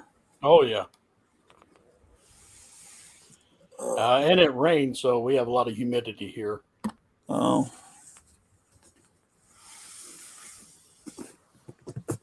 So you were filing new comics, or were you dealing with the old stuff? Well, they're new to me, and I don't know. You probably have the same heebie-jeebies I get when I'm looking at some books that I've never seen before, and I'm thinking, why did they even bother to print this? I mean, and he has got 35 of them, and I'm thinking, no one's going to want it. Can you think of a title? Birds of Prey, or okay, anything that has that 90s and up has that same look to me. Yeah. I probably sound like a snob, but all that modern, it just all looks the same. It does. I don't get it. Because it's not drawn by hand anymore; it's done by computer, and it just looks different. Yeah. Let's see what I got here. Oh, I got some of these comics that in that interview, Mort Todd was talking about these. The interview that he did with comic book historians, these Archie religious comics from Spire. Yeah. Archie's car. Look at these. They just look like there's something wrong with them on the back cover. They're just really.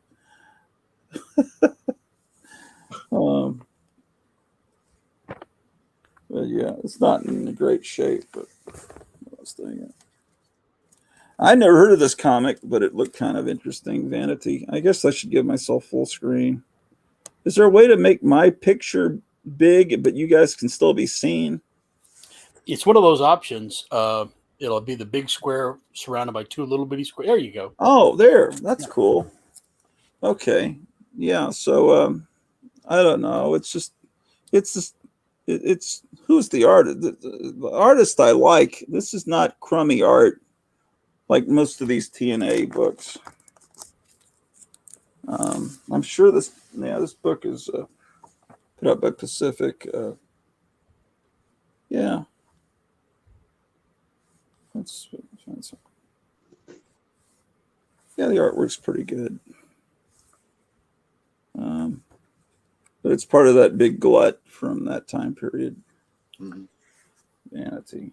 Meyer, just because I'm wearing a coat, I didn't want you to feel left out. So as you can see, I'm wearing long sleeves. I know. Oh, he was wearing a coat earlier. Oh, I think it just got hot where he's at. And he took it got off. to for me. Yeah, we were trying to start a new trend, but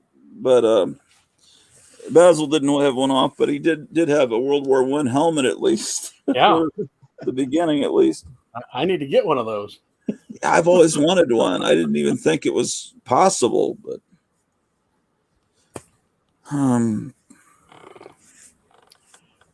But I'd probably want to, wear it in the car, and that'd be an impossibility. Especially if you're tall. Yeah, I was getting just this stuff popped up. It's kind of this is this kind of looks like Warren, same artist that did the Warren magazines. Yeah, like the Rook. Yeah, it's those Spanish artists. Mm-hmm. It just looks like Warren, but with color. Comics hadn't gone completely bad at this point, so let's pick up stuff to entertain me during the apocalypse.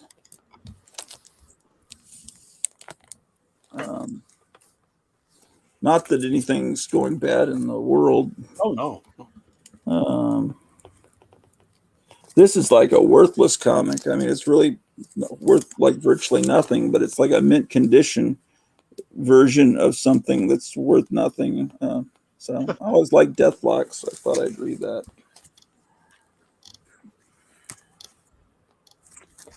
Some of these books I think went through a fire.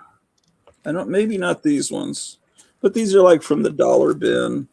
But I've been trying to build up a run of Hex, where Jonah Hex is in the future. And at the time in the 80s, I thought, well, this is a ripoff, but it's the same writer. It's actually, and then I met this Michael Fleischer. That's my favorite comic is Hex. Yeah, Michael Fleischer.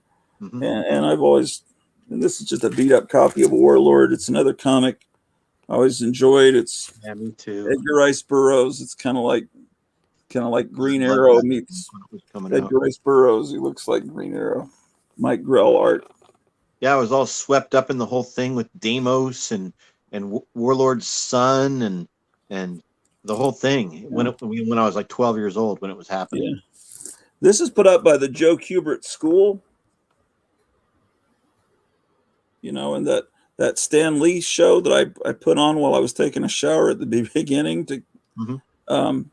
There was a commercial for John Buscema's art school. And this Joe Kubert had a school. I don't know if it's still in operation, but those Heroes World catalogs where you could get all the Mego figures and all the toys, those were done. All the illustrations were done by the students at the school.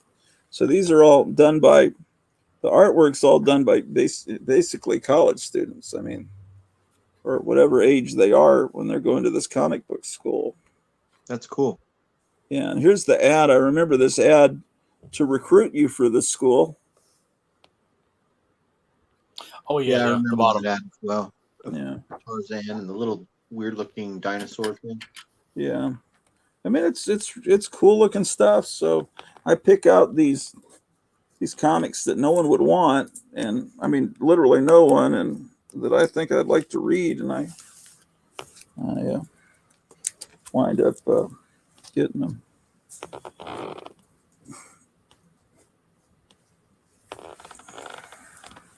Let's see. What is this? I have no idea what this is. It's Berserker, but it's not the Berserker that's currently coming out with. It's the Keanu Reeves bid for a movie. Keanu Reeves is like a comic book writer now or publisher, and he's got this book coming out that's the entire purpose is to be his next movie project. And it's a big seller, but this is an old book. And I have no idea what it is except this cover. It's really messed up. So it's one of these black and white books that that Tom Smith shows, and then it's like it was last Thursday. It was a week ago, and I did like a 4 or 5 hour stream. Like I remember in the afternoon, and then I was eating, and Tom texted me or something and says, "Do you want to? I slept through your stream. Do you want to do another stream?" And I said, "Okay." And I said to my wife, "Do you mind if I do another stream?" And she says, "That's okay. It's up to you." So I went upstairs, and I was really hurting, but I kind of was like, "Oh well, he's lonely. He wants to show maybe some cool books." And I was going like this the whole time. But he wanted to show these 1980s independent black and white books. No, it wasn't. It was humor magazines from the 90s through the 2000s. And it's like, with the exception of maybe one at the very end that I really liked, that was making fun of alter ego and then it was very authentic. It was almost like the National Lampoon was making fun of. It was done by Roy Thomas's company, whatever, Tomorrow's. I thought that's cool, but everything else is like he says, "This is funny, right?" And I go, yeah. I was just in agony. I'm still in a little bit of pain, and then he was like getting his feelings really hurt, and I didn't mean to do that. And then I noticed like within an hour after we stopped the stream, he had started his own channel. And it's like, oh shit, he really did have his feelings hurt.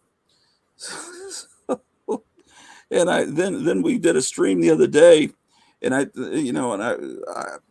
think I really offended him, because then he was calling my wife and saying, "Hey, I know what you mean. He really is obnoxious. And would you watch that video and see if it needs to just be deleted?" And it's like, oh my God. So we're doing a post-mortem, watching the video to see if I was bullying him.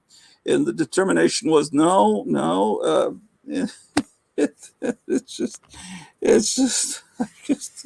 It's like when YouTube turns into junior high school, man, I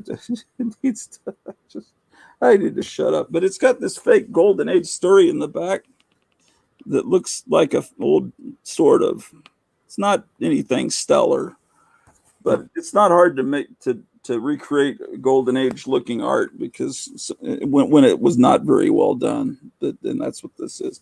But this thing is and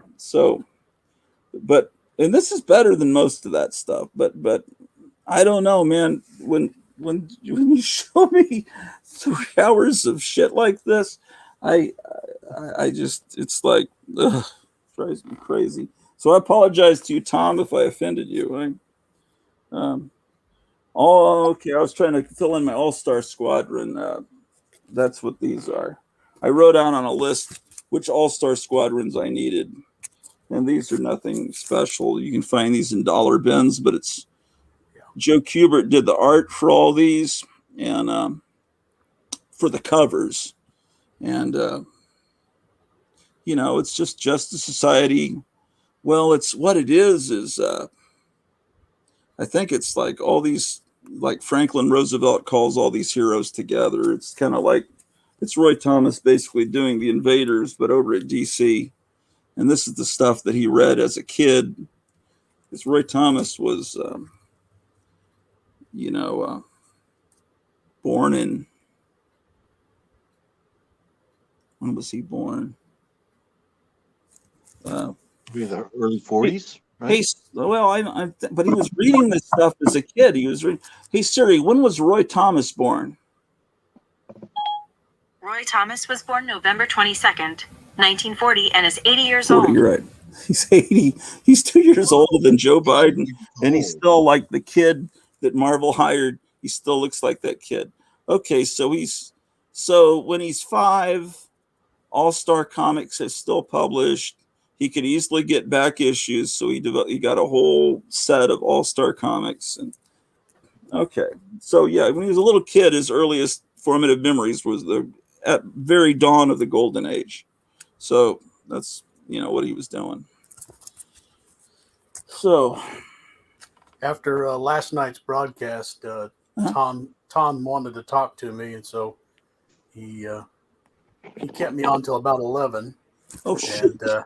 But it's all right. It was good talk. I think I've got him convinced to stream. Yeah, he needs to, because because like my sense of humor is a little more biting, and I do things that like for instance, when I do this, okay, hold on a second. It's like my sense of humor, what I think is funny may make other people very uncomfortable. Like if I do this, you know, and all of a sudden there's something offensive there, and it upsets them. But it doesn't mean anything to me. It's just like you're just playing, and you're putting on a show. I mean, this is a show. Yeah, and I'm trying to make it funny, and it's like, or if I did, let's say, if I was singing, and all of a sudden this this pops up, or this, you know, it's like I don't know. I just put some or something like this. That's Joan Jett, isn't it? I think that's Joan Jett. You're asking the wrong guy. Well, that was before the music got really bad. But anyway, I don't know. I don't want to hurt people's feelings, and I because I was bullied in junior high school and elementary school. I don't want to be the bully. I'm just, you know, I was just trying to tell them, hey, you know, all the pictures you show, I don't find any of the pictures offensive. As far as the Veronica, I prefer she say something else that's more in tune with Veronica. Like if she'd be mad at Betty or that Archie doggone them or something. That's the only thing I would say about the Veronica. Don't they sometimes like have little cartoon cursing in Archie? Oh yeah. So that's probably what Veronica's saying. Well, I don't know. I probably have very nice. I don't think Betty would curse. Oh no, Veronica maybe. And in fact, do you have every issue of Skywald Nightmare? No. Okay. What is it now? Branko says I thought Grot usually hates art by college kids. Yeah, but those are college. No, it's like those other comics look like, seriously, like they're drawn by really talented 7th, 8th graders. Those are drawn by college kids that were attending Joe Kubert's art school. So that's different. Grot, your friend saved Keanu's life so we can rate those comics for you. That's true. Yeah. You guys have heard that story about a million times, right? I've seen that stream too much, man. I can hear Basil's voice, his delivery there. Well, your shtick is you're an asshat, LOL. Yeah, I mean, that's what I'm doing. I'm kind of doing a little routine like I'm a horror host. And I'm not trying to hurt anyone's damn feelings, but I really am not. And I feel real guilty. Like, what did I say? I was trying to warn him not to do what I did, which was send goddamn Bill Ward original art to a girl I've never met, or a Vampirus hand-drawn sketch autographed by her to someone, another girl. I don't do this because, see, the PTSD is coming up. Don't do it. Don't send those Harvey bunnies away, because those, see, my blood pressure's going up. This is partly why, you know, that phone did die last night, but if it hadn't died, I would have gotten out there anyway, because my blood pressure's going up. It's like, anyway, All-Star Squadron, enough of that. But I got a million of these because I just want to have a complete set, and then I'll read them, because I bought a bunch of them when they came out, but I want to have the whole set because it's fun. And and no one else collects it, and no one will ever care about it, at least not during my lifetime, and probably never. But to me, it's cool. And I got this, even though I think I have 3 or 4 copies. I swear to God I did, but there's something OCD about it. Every summer, I have to get Superboy and the Legion of Superhero comic books from this time period. And I've already bought them all, so I have to get duplicates. And it's a weird thing. I remember exactly my thoughts exactly when I was mowing this particular patch of lawn in the front yard in 1977, and I remember I can connect right to my thoughts in that time. And then later, I took that lawn mowing money and I bought the comics, some from this time period where they're all wearing the disco-y like outdoing Power Girl with the little windows and stuff all up down their legs and everywhere. That's like completely impractical crime fighting gear. But it was right around the time Star Wars came out. So yeah, like this kind of stuff. So I buy it because it's something I do in the summer. It's just, I don't know. There's certain things I do. This is Action Comics I didn't have. It's from about the same time period. I like this time period. It's like the last time period when comics seem to be pure and not fucked up. And I've never read Sword of the Atom. But now I think I guess that's kind of cool, turning the Atom into a sword and sorcery, incredible shrinking man pastiche. And I want to read about Superman and Madame Xanadu.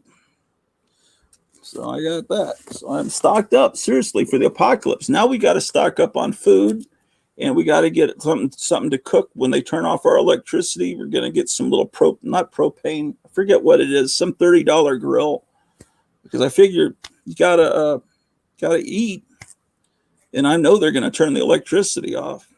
I don't know. I'm worried about a possible shutdown, and there goes 2 weeks of sick time and vacation I have stocked away. They would use your sick time if they shut down your work? Where I work, yeah. If I want to keep getting a paycheck, I'd have to dip into that. That's what I had to do last year. Really? I get about 4 weeks, which is good, but I just didn't want to use it on that, and I didn't want to use it in March. So if they shut down the stores, then there goes the extra money, or the extra Dell Comics. Oh no, our Walmart and Lowe's were open the whole time. Oh no, well, if you work there, but if they shut, your comic store wouldn't be open for you to go in on Thursdays. Nah. I got this, even though this isn't reprints, or yes, it is. There's reprints in the back. Mort Todd did some of these. I don't think this is from Mort Todd's time period at Marvel. This is more recent. And then they try to do these new stories that look like old by overdoing the little dot printing patterns to try to make it look old. But the thing about this, well, the thing in general, I'm thinking about it. If I want to write a book, because apparently it's easy to write a book because people can order it and then it's printed like Guandanaland does. So what if I wanted to do something? I can't use the name Gratu. Orloff is a family name. I know it's a series of Italian horror movies, but it's actually my great-grandmother's name.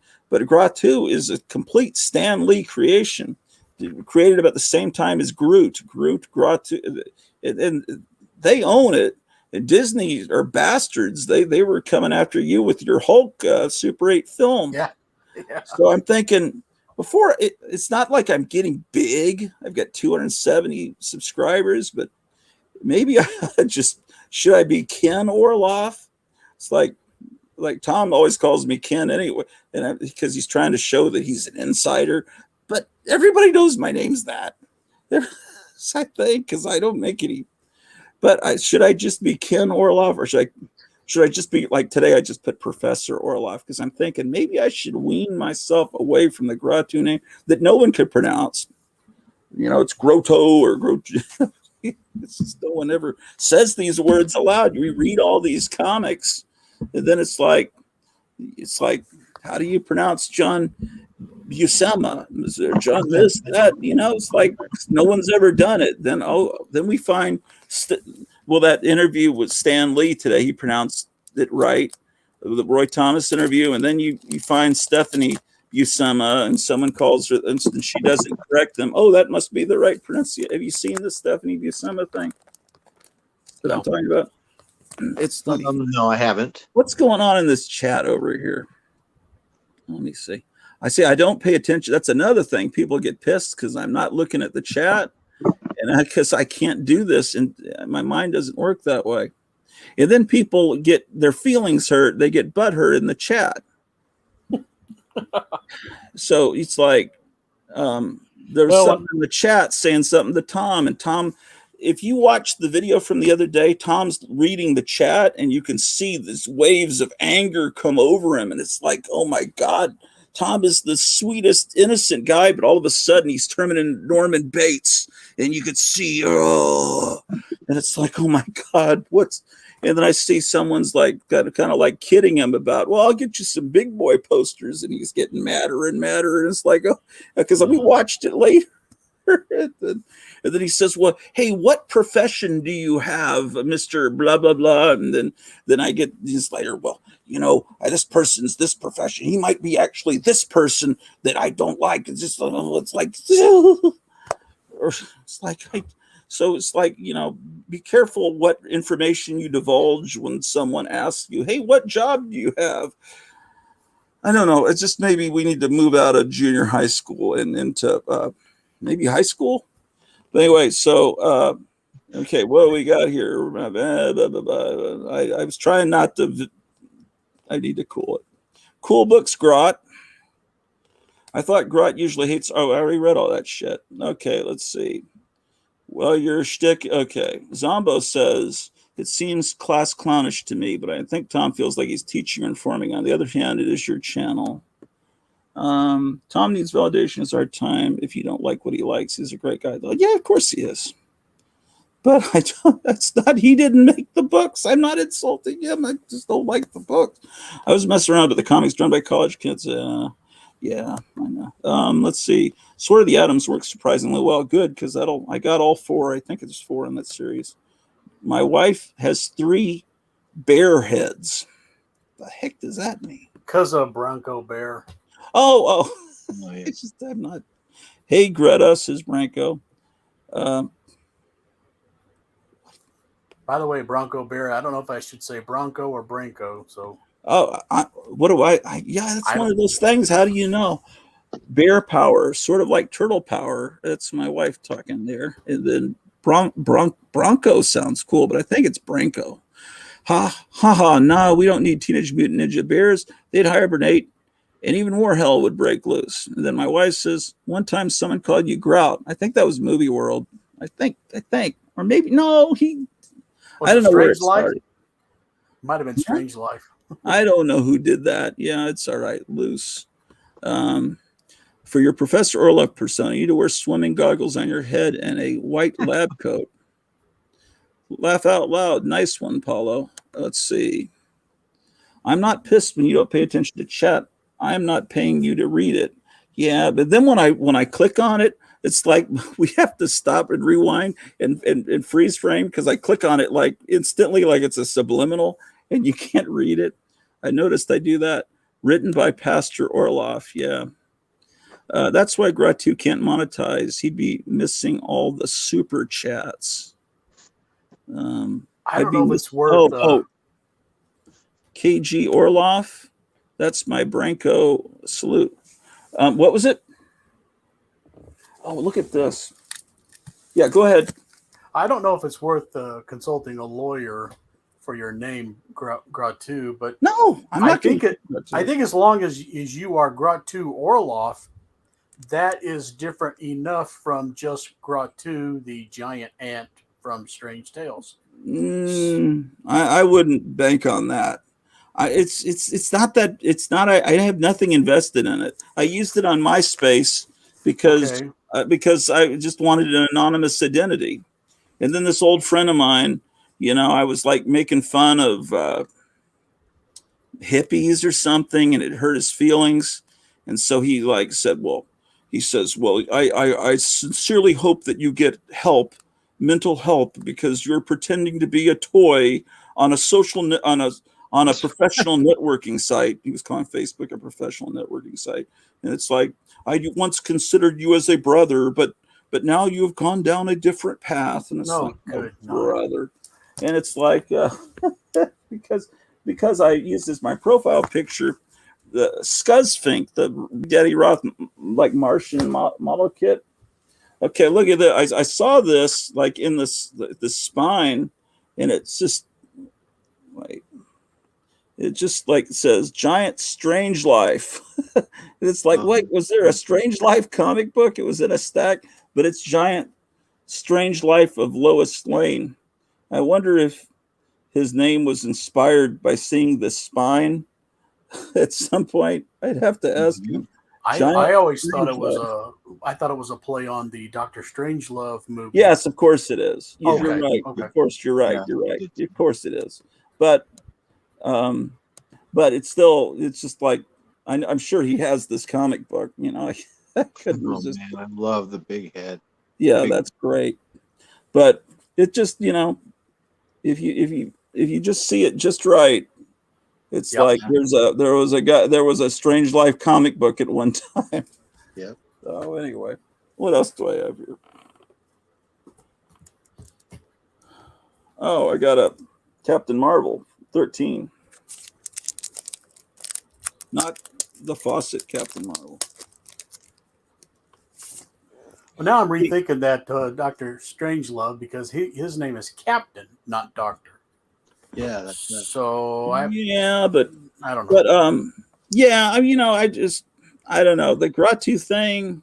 Maybe I should just go with Ken or Kenneth Orloff. I don't know if people are that attached to the Gratu name. I mean, it's way too close to Groot. And when I first started using it, there wasn't even a dream that there'd ever be a movie starring a 1950 Stan Lee monster. Well, if you go by Ken from this point on, I think it would take about 5 years for people to just get in the habit of not calling you Gratu. There's only 270 people, and they aren't all watching. Because like right now, we have 11 people watching. I think I don't know. I know I would foul up and slip up and call you. It's okay. I wouldn't mind. I'm just saying that Disney's way too litigious. Yeah. You know, at first we were scared last night when the stream ended. It said this stream has ended due to copyright reasons on a black screen right when your stream ended. And really? then I went back and clicked on it again, and it was fine.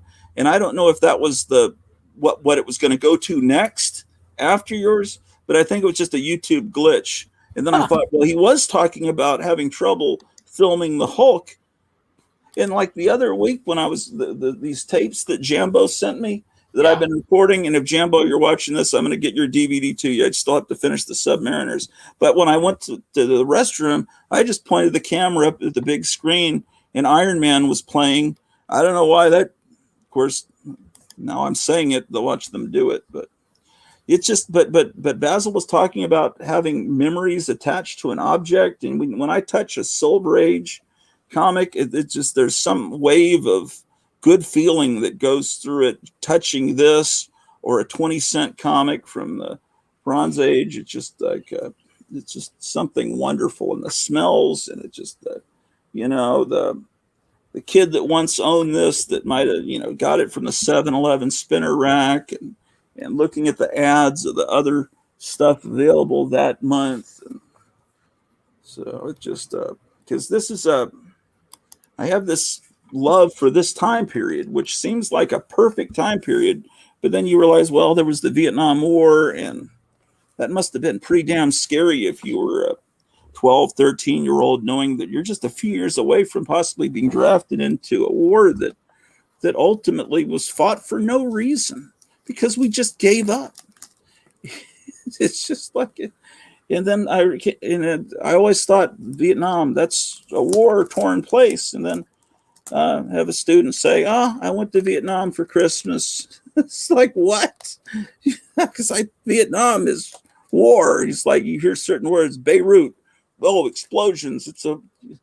But so you went to Vietnam? How is that possible? Because, so what was the whole point of the war? The other side won, or whatever. And now it's just a place you can go to. You can't go to Cuba, but you can go to Vietnam. I don't know. Surreal. I'm going to get a better microphone too. You can go to Cuba now, I think. Yeah, I think it's real difficult though too. You can go and visit for the day. I mean, I went to Jamaica a few years ago, and while I was in Jamaica, there were people that were staying at the same hotel that I stayed at that paid for this package to go to Cuba for a day and come back. Yeah. And everybody in Jamaica is smoking Cuban cigars, by the way. There's plenty of Cuban stuff in Jamaica. Yeah. I wish he stayed Gratu. Are you meaning you wish I haven't changed it yet. I'm just saying if I do any is that what was she meaning? It's pronounced Bronco. Bronco. Oh, okay. Oh, okay. Thank you. Now I know. And anyone that's come in recently, the Lance Jones from Guadalajara is going to be Saturday afternoon or evening. I've gotten confirmation finally. Oh, good. I've had every comic before they even existed. Bronco Bear says Groucho Orlov is the best name. Honestly, sounds important because it is. Damn it! All right, I'll go until they come after me. Disney will always be Gratu to me. I could change it some.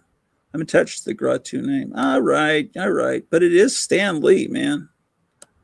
I mean, he completely created that, and I have more and more respect for Stan Lee. It's like I loved Stan Lee as a kid. Then I realized he's an asshole, and then I more and more realized none of this would have existed without him. These artists were great, but if it wasn't for his writing, it would have been the New Gods, and it would have been canceled, and no one would have cared. Not that I'm not knocking the New Gods, but it wasn't Thor, and it wasn't the Fantastic Four. And so then you realize, ultimately you realize, and I was that talk show earlier where he's interviewing Roy Thomas. This guy's just a genius, and it's the same thing. It's like when you're a kid, you love your father, and then it's like, he's an asshole. He won't let me go out and do blah blah blah, and then this and that, and he's and then later you realize, I understand him completely. When you get to be his age, when you were hating him, it's like it all makes sense why he was doing that. And to bring it politically, everyone hated Trump. It was like, he's embarrassing. Look at his hair, and it's he's this, that, and it's just like when you're embarrassed about your dad showing up to school. It's like, look at him, and then now we're realizing, maybe he wasn't so bad when we realized what's happening now. Anyway, at least I hope that people are realizing that. But I don't know. Kamala Harris will probably be a great president. But I got this to read it. It's got all the most important qualifications. Yeah, the right sex and the right color. All right. But she can go either way. Sometimes she's Indian, and sometimes she is. I mean, it depends on what audience she's talking to. But this has water damage to it. I mean, it's readable. But I don't like that. So you got to be real careful because they've had floods. They bought collections that came from fires. They bought collections that were eaten up by what do you call those fish? Weevils. Silverfish. Silverfish. Weevils. Man, I don't know. In Georgia, we don't have any bugs here. That's the other thing about California. There's no mosquitoes and no ants. Oh, that's great. No wonder Cleo loves California. Yeah. Except I can pull some books from the shelf out there that were written right 2-3 months after the earthquake in 1909 that are horrifying. Yeah, this is a new book. And I couldn't pass this up. Look at this. That's cool. I mean, this to me is cool. Like most of these crossovers are so horrible. Vampirella and Red Sonja meet Betty and Veronica meets Mars Attacks, so you can jack off. This is like the original one that was everyone was like, that's brilliant. Archie meets the Punisher. This is more like that to me. Or I don't know. I haven't read it yet. It may be terrible, but art-wise, that satisfies me. This came out. I have no idea what it is, but I got it just because it looks fucking cool. And this came out just like last week, I think. And it looks great. And it's a variant cover. The real cover is not as good as this, but I think it's some imagined reality where I don't even know. Something's going on with I don't know. I think Peter Parker and Captain America and someone else are in World War II, or I don't know what's going on. I'll read it and find out. It doesn't look awful. I mean, I'm not going to be completely opposed to anything new. If something's good, I'll give it a try, but it hardly ever happens. And this is what I got because on Eric Breen's, that I Love Comics channel that Eric Breen's on, they were talking about the best comics of the year, and they were talking about this, and I had seen it come out, and then I went back and got it because this is, I love the TV show, and yes, because that's the fucking thing I hate. Excuse my language. Titles are supposed to be here. The new cool thing is they call them virgin covers where there's no writing on them. But you have to go down here and see this wouldn't work in the old days when you have at 7-Eleven when you have to have the title up here on a spinner rack. But now they're all laid out for you on a table, I guess. I don't know how all comic stores are, but yeah, it's Stargirl Spring Break Special. But wouldn't that have been cool if it was a big cool logo up there that says Spring Break Special but this TV show, and I can't find the reprints of when Stargirl was first created because no one cares. Right when that show was on the air, I think that was right before the pandemic. I was going around all these stores. It's like, oh, we don't have that in stock. And it's like, did you see that freaking show? And most people I talked to still haven't seen it. And I haven't seen it. How do you see it now? You have to buy what is it called? It's the Warner Brothers streaming. And it's wherever Suicide Squad is tomorrow. What is that called? I don't have that. Yeah. Someone in the chat's got to know. It's something HBO Max is what used to be the DC streaming channel. Let me see what people are saying in the chat. I need a Gratu Orlov shirt, man. I agree with Paulo in the comments. Paulo says what I feel about Stan Lee and Jack Kirby. But Stan Lee was recycling lame jokes in Millie the Model for 15 years before Jack Kirby came along. True. No, it's. I'm not saying it was all. Kirby couldn't have done it without Stan Lee, and Stan Lee couldn't have done it without Kirby at all. Yes, that's exactly what I meant. I thought, I'm absolutely. I was not negating. Kirby created the characters. Steve Ditko created Spider-Man, but the voice, which is very important, is Stan Lee, and and also when he was writing those Millie the Model comics, he didn't give a shit, and it's like he says, according to the story he's told a million times, like Forrest J. Ackerman, I've read every last word in all these books. It's just like every time I get a new book, I open it to the back and read the last word. It's just the same shit over and over again. And Stan Lee would always say in every interview that I was about to I told my wife, I'm quitting. I can't take it anymore. Yeah, writing Millie the Model. And he says, and his wife says, give it a chance just for once. Just write something that you really like. And so supposedly that's when the spark came. And then these artists were just right. And that's when all that happened, according to his story that he tells. So that could, but I think Stan Lee is a brilliant guy.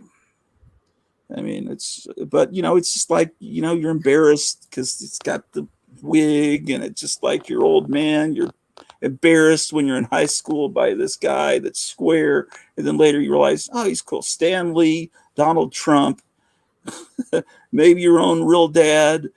That's just how life works. But now I think people are going to be really within 6 months, they're going to be suffering so much. They're going to be begging that guy to come back in a few years.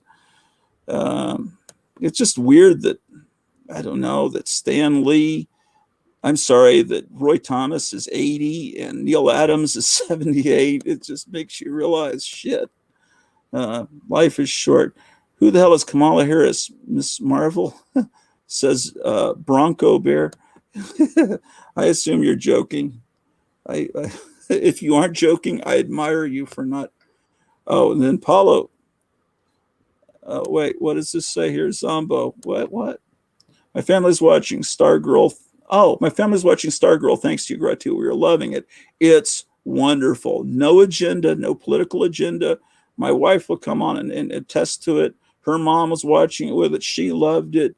Little kids love it. It's perfect for any age.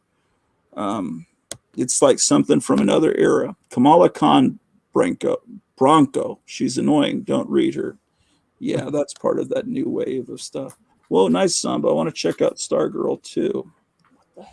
And then tomorrow, or in a few hours, the new Suicide Squad movie will be on HBO Max because Warner Brothers is putting all their movies directly there. Oh yeah, HBO Max. Season 2's on CW, which hopefully that won't be a problem because that could. Season 1 was already shown on CW. It was, yeah, I think so. But they cut it. It was intact. You know, like they cut an old Star Trek episode or anything made prior to 1980, 85. They cut it because they're allowed. Reagan, what was it? Deregulated the FCC something. He changed the rules. The FCC used to regulate how many minutes per hour you could have of commercials. And then they allowed you to have more. So now you can have 10, 12 minutes of commercials and an hour. So an old Star Trek episode, they're going to trim scenes that they don't think are important so they can put in more commercials so they can, or they won't edit it. They'll speed it up and they think you won't notice that all of a sudden Gomez and Morticia are talking like chipmunks. That's what Ted Turner used to do. He's one of those guys that's trying to kill us off too, just like Billy Boy G. Let's see. And I still say it all leads to Epstein. He was at the beginning of all this. Someday it's all going to become clear, their agenda to depopulate the earth. But oh well. Let's see. It's very good, Bronco. Very family friendly, but there's a nice suspenseful vibe to it. Yeah. Zombo says, because it is kids taking on the adults, and most of the adults have no squabbles with killing and the like. Are you still talking about Stargirl, I think? And Bronco says, interesting Zombo. Yeah, it's a good show. Okay, what else do I have? I got a whole pile of stuff that's been building up here. Oh, this is the fake Werewolf by Night. That's it's the real, like it says $3.99. But and I don't know. I was buying this all the time, and I don't know why I skipped this issue, but of course it would be the issue that I skipped, right? Yeah, I guess you guys know this is where Moon Knight first appeared, who's sort of like Marvel's Batman. And is everything in there, like the ads and the letters page? Yeah, it looks like it. You get the original ad, it just on different kinds of paper. Yeah, it's weird to see these ads on slick paper because you're used to seeing them on newsprint. Mm-hmm. It's surreal to see them on. But this is what those omnibuses need. If I'm going to pay $100, I'd rather have all the ads, all the house ads. The omnibuses do put the letter pages, at least the Marvel ones. But I would want the Evel Knievel towel ad. Yeah, because this is the complete experience. Yeah, of being a kid in, what would this have been, about 75? So, I always hope for a small little compromise. Show us a little bit of the ads at the beginning, but maybe if the omnibus has like 30 issues, maybe I don't want to see the same Hostess Twinkie ad 30 times in one book. But yeah, I'd like to see some of the ads, but maybe not the repetition that you would get with that. Well, in the Silver Age, where the ads it seems like every issue of those Silver Age Marvels had that artist that is easel, and he kind of looked like Albert Lorne. He looked somewhere between Fish. Remember and Barney Miller, the guy Fish? Yep. He kind of looked like that, like crossed with Jack Kirby. I don't know who he was. But yeah, I don't know. I don't think there was as much repetition. Maybe the back covers were repeated a lot, but I think the interior ads in at least 60s Marvels were different from month to month. But I don't know. Yeah, they change from month to month. Well, when you get into the 1980s, it's that same bubble gum ad and But why? Oh, on the back. Zit Cream Noxema or whatever. I don't know who's going to buy an omnibus of 1980s comics, because you can buy the real comics for less than $100 and actually own the original thing. But then Eric Breen had a point. He says it's when you get older, it's hard to read from the newsprint. And I was thinking, what's he talking about? Then I really started looking, and when these pages turn a little bit, that's right. Then it is harder to read. I don't remember it being the pages being that blurry when I was 10, but that happens. So I see his point, but there's only so much I could do. I can't afford that. I wanted to read V for Vendetta. I never read it. And since we're kind of living it now. Yeah, kidding. What else do I have?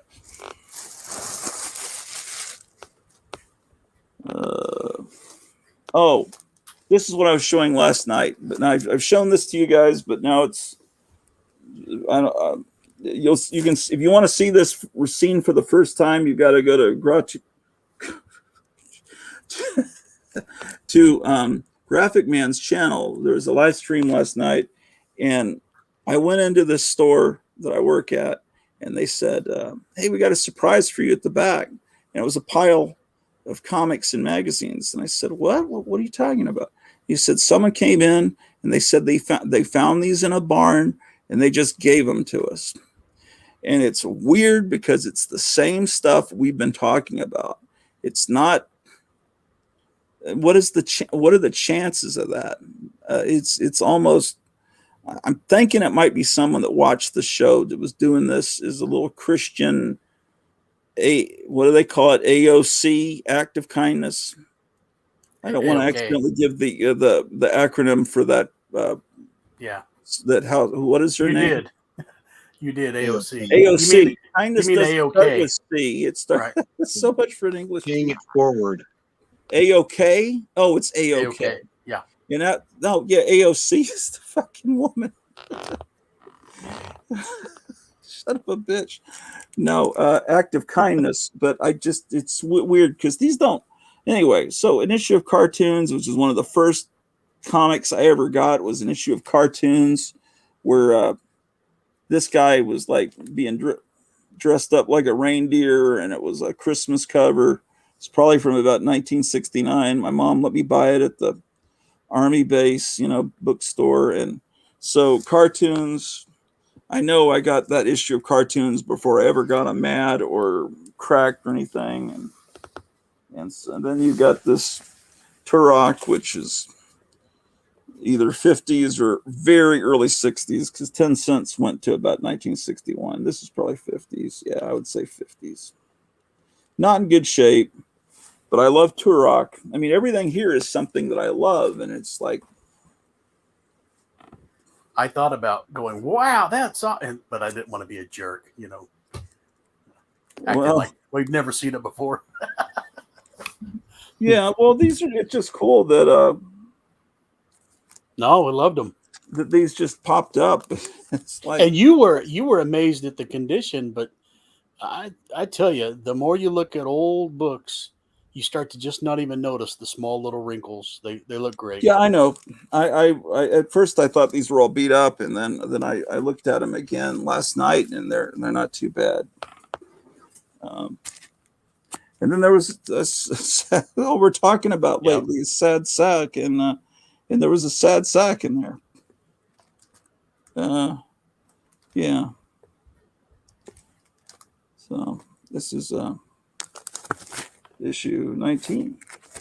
Well, we should have been talking about Amazing Fantasy 15 a lot. Oh yeah, really.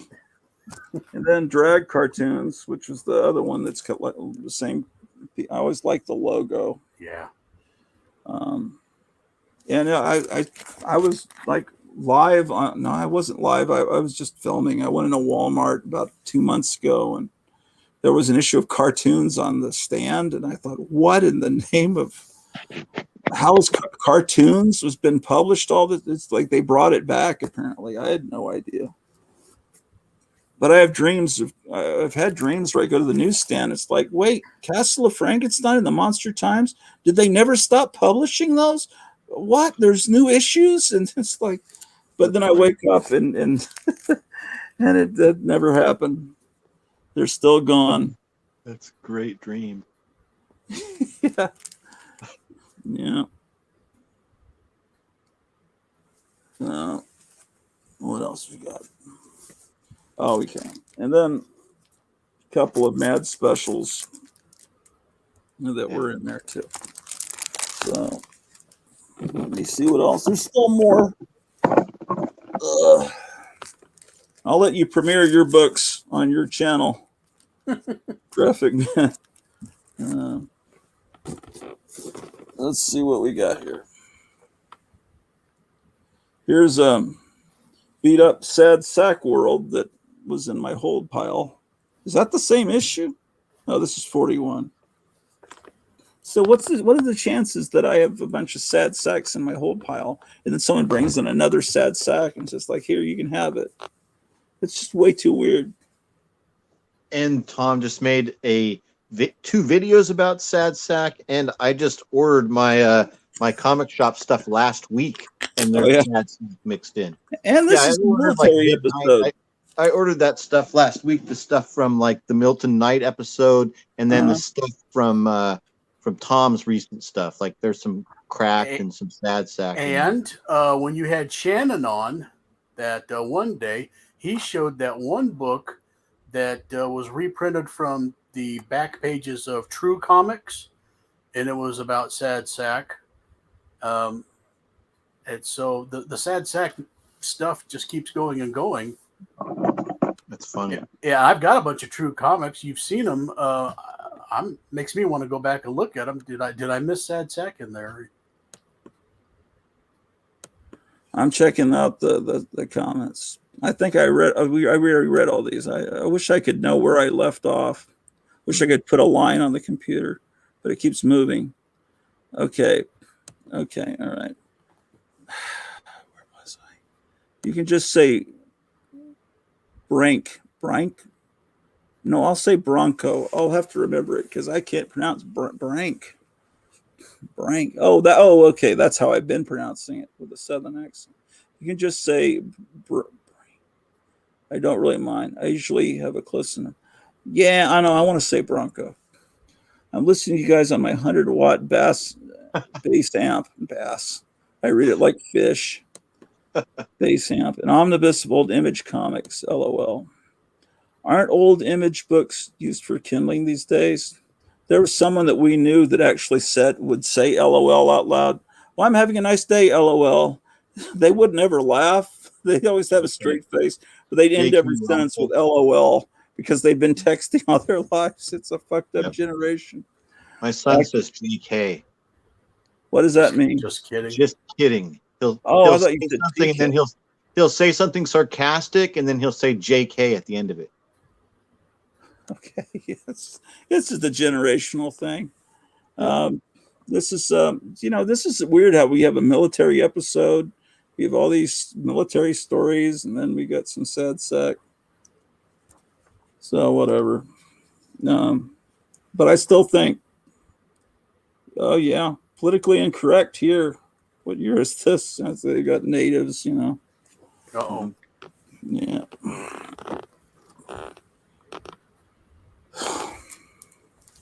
The hell? Yeah, I even thought, well, I'll try one of these shitty comics out because I get excited by these movies. I remember when, what was it, 2002, when the Tobey Maguire Spider-Man movie came out. I remember I was picking up a bunch of old Marvel tales to kind of fill in my the 60s stuff I hadn't read before that movie came out. And I am excited about this movie tomorrow, so I picked up this comic real cheap because it's got the shark and everything, and it's probably terrible. The cover's pretty cool. Yeah, it looks all right. I mean, it's all right. It's almost like it's a Neil Adams imitation, is what it is. And the artwork inside is.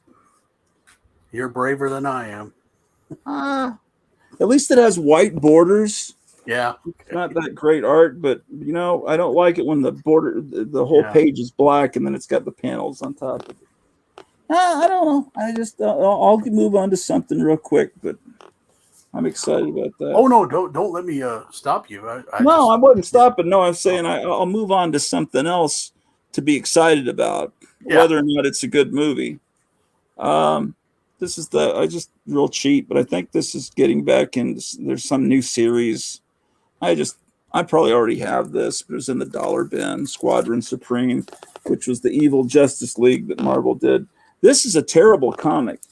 These two are terrible comics. But I like the covers because it's Darwin Cook and they're sideways covers. It's just, I love this art. Yeah, I do too. And I wish he passed away, unfortunately, or we'd be getting a lot more of this. Inside the art is just modern stuff. Shit. It looks like this. I don't have any interest in that. What? Oh, wait. Greta's saying, oh, so we're not going to the theater? Yeah, we can go to the theater. That's going to be $25. Cool. We can save money then. Yeah. Oh, yeah. Because they made a big deal. The whole movie shot in IMAX. We haven't been to the theater since all of this started. Right. But when they first opened, they said you can go and watch a movie, but you had to wear the mask eating the movie.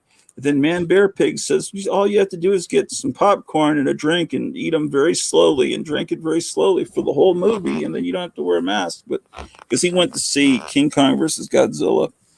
But I think the last time we went to a movie was to see that shooty, horrible Birds of Prey because she wanted to see it. She didn't know. She liked it, but she hasn't read comics, so. It's like people that haven't read comics think the Fantastic Four movie is good because you don't know anything. Just let's see. Oh, Dr. Silverate said something. Howdy, gang. Hey, come on in if you feel like it. Hello, Doctor. Glad you're better. How you doing, Doc? Hope you're feeling better. Yep. Look at this freaking cover. This Darwin Cook is brilliant. This is the type art I wish the whole industry would just draw like this. That would probably make me buy new stuff. Yeah, it's not super realistic, but it's realistic enough. It's like Will Eisner or it's like C.C. Beck. It's realistic, but it's still it's a comic book. Yeah, it's not a storyboard for a movie. You don't have to make everyone look photorealistic and it's like it looks like Batman. This would resonate with someone that loved the 60s show. It looks like a little bit between Sheldon Moldoff artwork from the 50s and 60s and the Batman animated series. It's like a little bridge between those two. Yeah, it's amazing. Pretty good description. Greta, my wife, Cleo, says, I only have one comic. Someone bought it for me, LOL. Yeah, she wanted me to show that. She has two now because I bought that Sabrina graphic novel for her. I'm 32, so I guess I picked up some bad texting habits. We're all screwed. Everybody, but I know a few people that are smart enough. Tom Smith doesn't have a cell phone. Brilliant. I know a few people that still have flip phones. Brilliant. Yep. They used to make a flip phone that looked like the Star Trek communicator. That was my dream since 1973, and I don't know why I never got one, but it would actually work and flip open. I mean, have you ever thought about how Star Trek predicted all this stuff? Or it's like either it predicted it or the nerds that watched Star Trek became scientists and developed everything to look like Star Trek. And before that was Dick Tracy.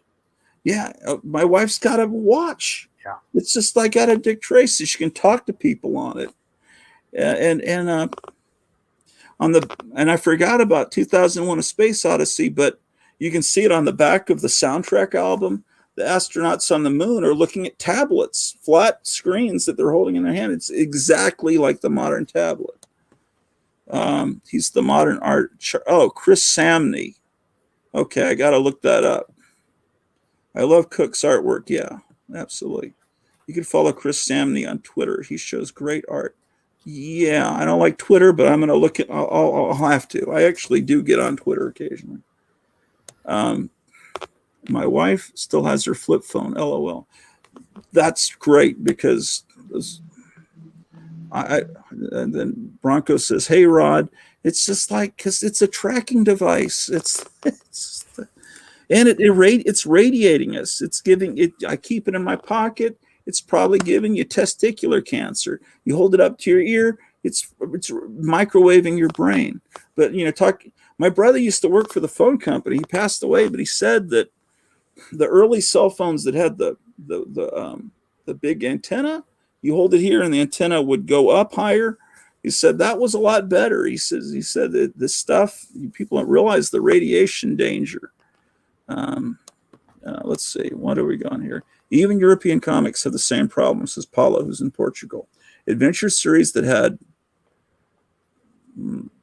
help me with the pronunciation, Ligny Claire or Spiro style, now have bland photorealistic style, like Alex or Michael Valiant. It's like Paulo, it's like you're from another planet. You mentioned all these names, these European names. I don't know any of them. I don't even know the American names anymore. So it's like, do you guys know these names? Because now I have to look all these people up. No, I didn't understand it.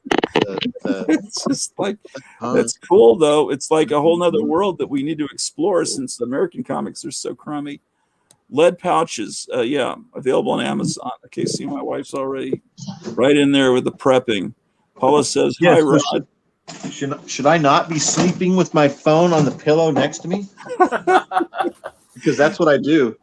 It's on all night long. On that, I listen to old time radio all night long, constantly. Like you know what I would do? What I would do is does your TV set connect to YouTube? Do you have a smart TV? Yeah, I could do that instead. I'd play YouTube from the TV. Yeah, I don't know. I've been doing that too. I've been keeping the phone near me just for emergencies, but I don't keep it right next to my head. I keep it about this far away from me. That's probably okay, but what do I know? It's usually this far away from me. Yeah, let's see. The main thing is what's going to happen is they can track where you're at, and if you go into the store and there's someone that gets diagnosed with the cold next to you, then they map all the people that are around you, and then you get a notice you may have been exposed to the cold. Yeah, I know what you're saying because we've gotten into the sunlight. And it's like, and then it's like you need to report to this FEMA camp until you are cleared. It's like we're laughing now. Yeah, I know. It's getting scarier by the day. Yeah, it's close. So it's better to probably maybe not take your phone with you when you leave the house. Then they can't.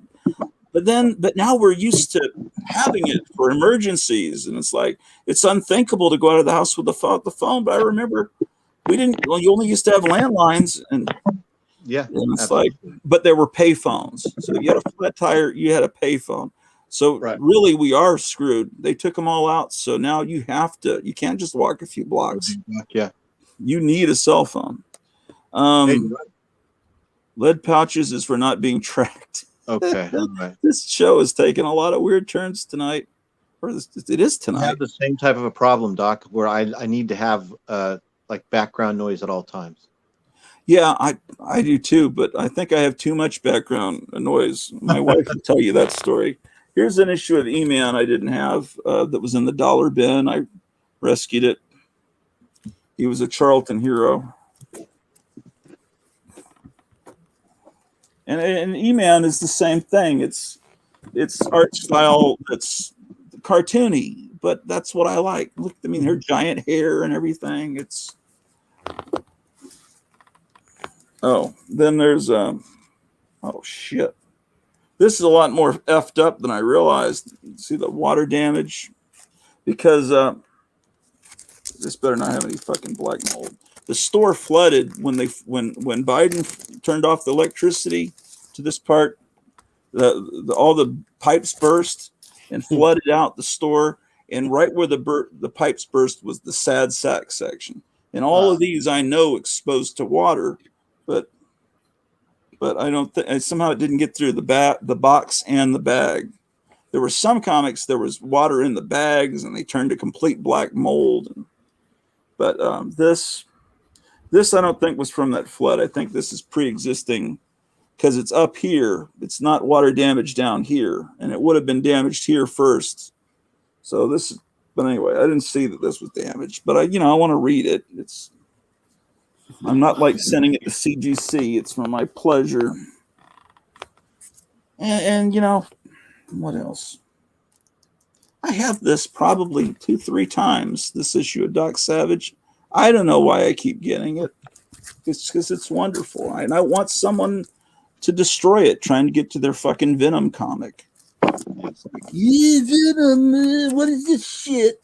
20 cents? That's I want Venom and Carnage. And in fact, I get 2 of them. Too much comics made by crusty old white dudes.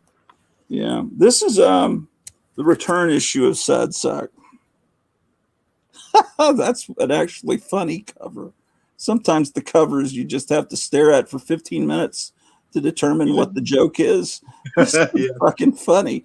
Just like that one where the little miniature wind-up guys were shooting the shit out of Sad Sack's legs, and it looked like blood was spurting out. Yeah, I think Sad Sack with actual gunfire is better. I agree. The more violent, because it's about war. That's gonna beat up old Doctor Strange that I don't think I had. I keep telling my wife that at some point, probably in the next Doctor Strange movie, they'll introduce his girlfriend, whose name is almost like hers. Because her name is not Greta. Her name is actually Cleopatra. She goes by Cleo. It's like Cleo's gone mad. See, I could easily, even I could do this, or Graphic Man with his vast computer knowledge, he could easily put Cleo's gone mad, and then you put Cleo's head there, Graphic Man style. I'd like to see a cover of Sad Sack getting a blanket party, right?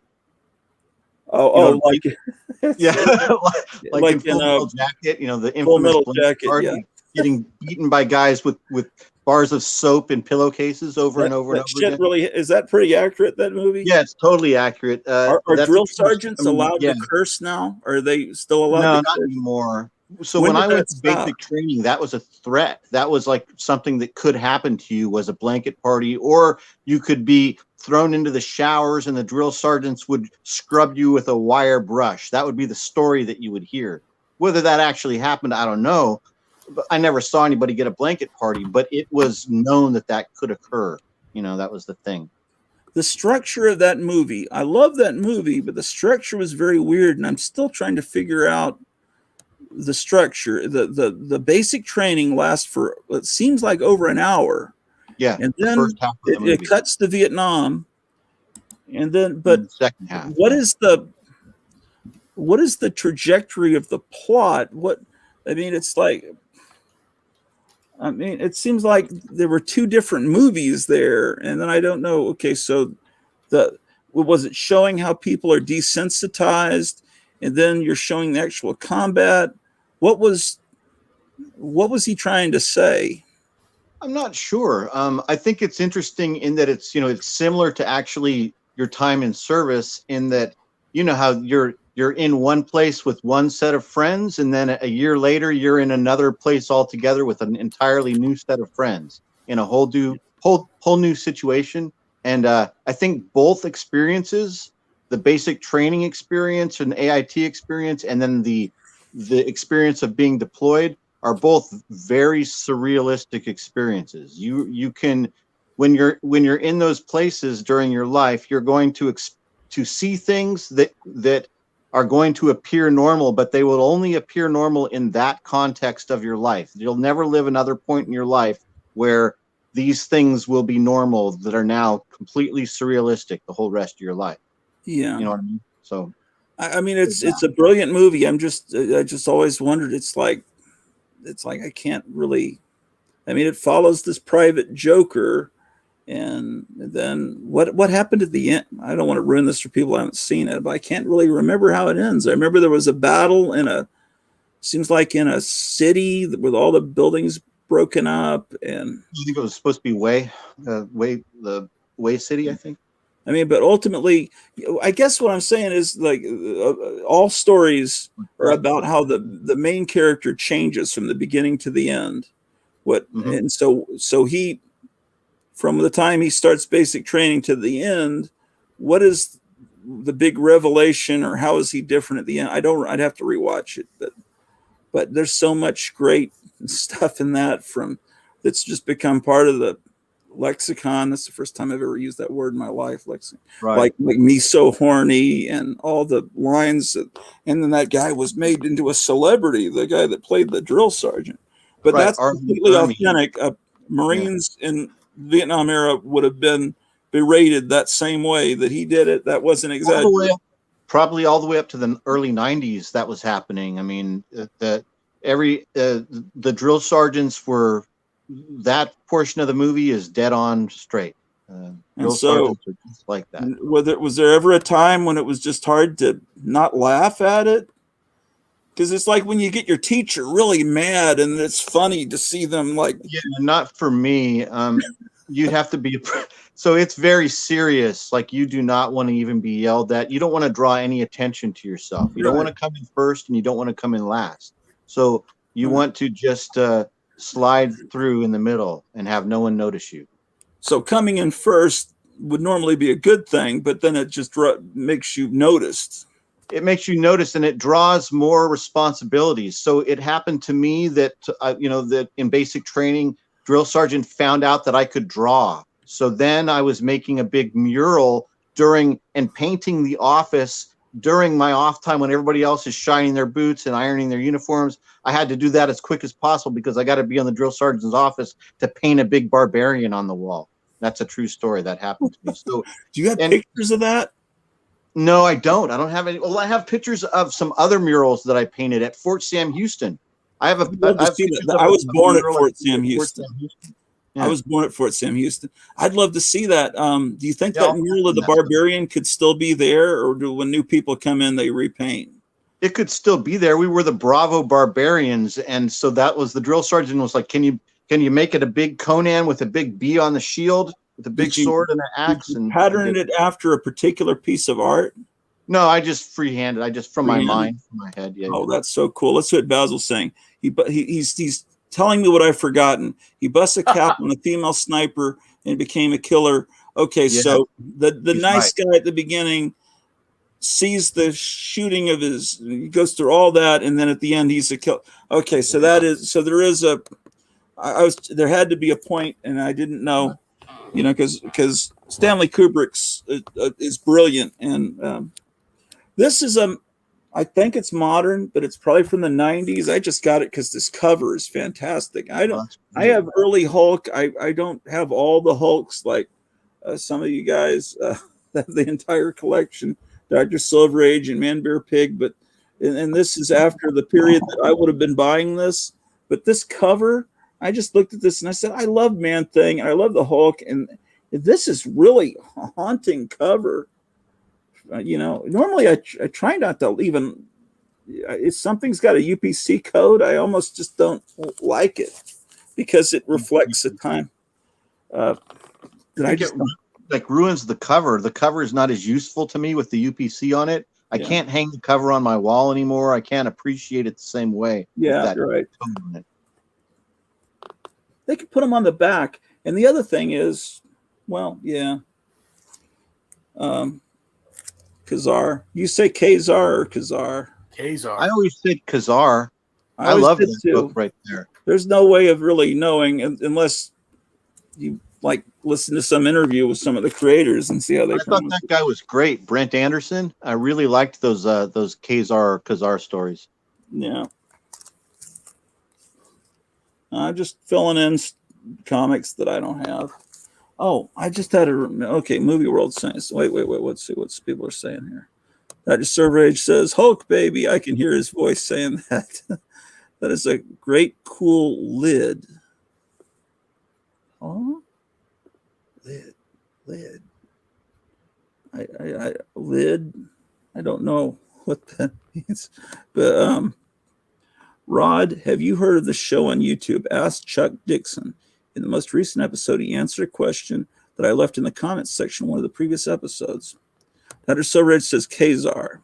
Okay, that makes sense. Okay, Khazar. Okay, I'm going to do something real quick before I forget, because we were talking about it earlier. And then I got to find that comic book that Cleo or Greta was talking about.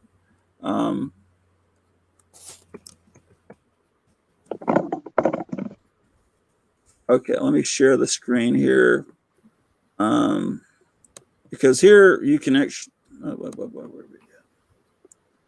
Share screen. Okay, so this is John Buscema's granddaughter, who is an artist that she's done Marvel comic covers. She's kind of one of these goth rockabilly type girls, but her art is cool. Hold on a second. I like her art. Yeah, let's look at her art real quick. I'll just go back to this page. The art of Stephanie Buscema. That's one. Okay, let's click here. Oh, then I got to show you guys something else. Okay, so that's Sabrina. You know, it's this cutesy stuff. I love this stuff. Yeah, I like it as well. It reminds me of Valentine's from the 70s. Yeah. Remember those little Valentines that you would give out to your classmates? Yeah, and it has almost like a Disney Haunted Mansion feel too. I mean, it's all going to be kind of goth, kind of Halloween looking. She's done CD covers. See, I love that art. It's like half Archie, half spooky. See, she's one of these types that's into the Cramps, the band that I've always loved, and there they are, huh? Strippers, burlesque, you know, Eddie Munster, Nosferatu, you know, it's just the type. And she's done Disney stuff. Mm-hmm. That's that 50s design of the mice. Now look at this. That was probably for a comic cover, possibly. So she's like one of these people like Milton Knight that carries on the old ways. And they had her do Vampirella covers. They should. I'd buy Vampirella if the entire interior was drawn that way, or if they got actual Spanish artists to draw her, like used to happen in the 70s. Yeah, and that's like almost that's such a great drawing. I love that. It looks like the opening credits to Bewitched. Yeah, and which is where Sabrina came from. I'm pretty sure. Did Sabrina start in '64? I think so. It's like Comic Crypt of Castle Hills. He got the first Sabrina not long ago. That's Tiny Tim drawn like a monster. Well, like the Joker. Yeah, look at that. Anne Francis. I love the big pupils, man. Yeah, see, she's great. I could look at this all day. Creature from the Black Lagoon. There's Lily. Yeah, she's she's wearing lingerie. So yeah, she's cool. Okay, so anyway, let's go back to some guy talking to her at a convention.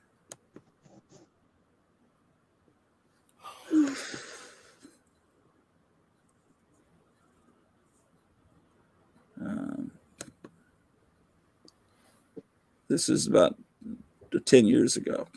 I started off doing that for a Hold while. on, it started into it. Oh, look at that. A little bit skinny for the thing, but okay. That is a strange looking thing. Yeah, I know. Wearing thongs. ServiceTV.com, and we're here with Stephanie Buscema. How you doing today? I'm doing well. And can you tell us a little about yourself and what you do? I'm a freelance illustrator and cartoonist. I make comic books, illustrations, children's books, picture books. It's working. I'm happy. And how did you get started in the industry? I started off as an anchor for my grandfather John, who was an artist for a long time. I'm just saying to be even. I started off doing that for a while and discovered that I really wanted to learn more color and paint. So after working on it for a while, I went back to school, tried to develop my drawing style, I guess, learning how to color my own stuff. So I guess that's how I got it. What was the inspiration for your style of artwork? Animation, mostly old advertisements, mid-century design, aesthetics, things like that. And when did you feel you had a good enough hold to, do it professional? I never feel like I've got a good enough hold on it to do it professionally. That's the true sign of an artist right there. Always unsatisfied with the work. Now, when did Marvel pick you up? 2.5 years ago. And how was that for you? It was awesome. Yeah. And you've been working on them since? Yeah, I've been doing not my own series or anything like that, but whenever they've got a page or something, Okay, fantastic. Yeah. What other future projects do you have coming up? Right now, I'm working on a webcomic called Teenage Satan with Marcia Cook and Candace Cook. I'm going to have a book out with Steve Niles, I believe, the end of this month called Something Monstrous on IDW. I'm working on my last two children's books. My fourth children's book. One is for Disney Hyperion. One is for, I'm drawing blank now, a very long weekend. And I'm just painting. I'm doing a lot of painting for myself this year. I'm going to put together a big body of work for myself. I'd like to exhibit it. That's kind of my plan. How's the Heroes Con been for you this weekend? It's been awesome. It's been awesome. It's been a really good time. Anything to say to younger kids out there that are trying to break into the industry? Just draw. Don't listen to negativity from people. Do your own thing. Don't be scared to try out new styles. Go with your gut. Make yourself happy. Draw what you love and draw. All right. Thank you very much. You're welcome. Anyway, this is let's see. We got lid equals a cover. Oh, okay. That's cool. Did you guys know that? Movie World Comics. No, I haven't, but I'll check it out. I forgot what the question. What he was said. Oh, that show. I always want her stuff. Yeah, my wife likes her style. Yeah, I do too. It was a nice interview too. I like her professionalism. Yeah, and this is kind of weird to see this comic, and it looks like, it looks like vintage Steve Ditko, but it's this comic Speedball. Oh yeah, I remember that. It is Steve Ditko. I know, but it looks like it's early, like the Spider-Man days. But it's a character that no one cared about, and it has an unfortunate name because Speedball is what killed John Belushi and everything. So that's terrible. It's like, it's kind of like Pryor's favorite comic right there, I think. Yeah, it's like when Dr. Silverage said lid, my first thought was, isn't that like a pot expression, like Cheech and Chong? Cheech and Chong, like I got to get a lid or something. That's just like, I don't know. I think I've seen that in movies. I tried to avoid hanging out with people that did that too much. And I'm almost done. And I got this other thing because I was trying to get these Brubaker Captain Americas. Yeah. Okay. And some things I just got because I just wanted to read them. Just cheap stuff. Yeah, that's nice.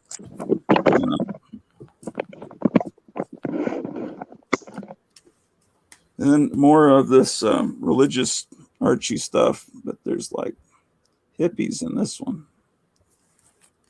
So that's always good. This one's not in good shape. I wonder why they decided on 79 cents. It's an odd. Yes, the Riverdale Bible Club. Yeah, this is in terrible condition. Yeah, look at this guy. It looks like he stepped out of Little Abner.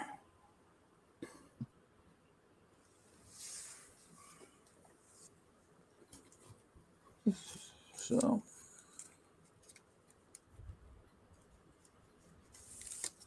what else? There's a Charlton Ghostly Tales. More Ditko. I think I'm boring everybody. I have the Spider-Man classics.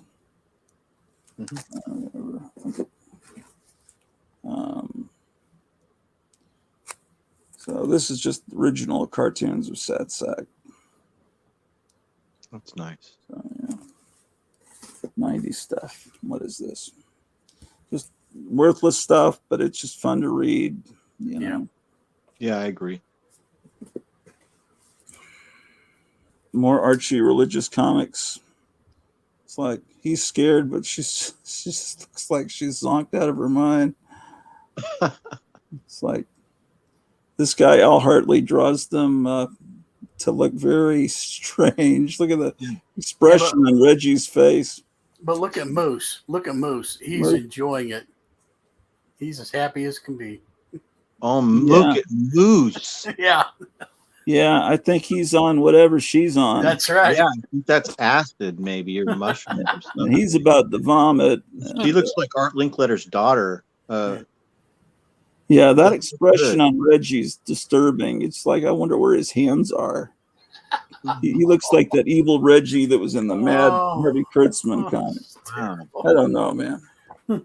Okay, so it's officially Kazar. Yeah. This is a comic that went through something horrible, like a toilet overflow, something. But I just want to read it. You know, I didn't have this issue. I remember buying Kazar #1, but this has got cool art that looks. Yeah. Who is this artist? Val Merrick did some of that art. It's really good. This is Alfredo Alcala. No wonder. I love his art. Yeah, I love those old. I always said Kazar though. I think I've been pronunciating it. I'm always gonna say Kazar. It's. There's no way I'm gonna change at age 56. Because it's like Tarzan. It's like potato. You know. You always hear it both ways. Let's see what people are saying in that chat.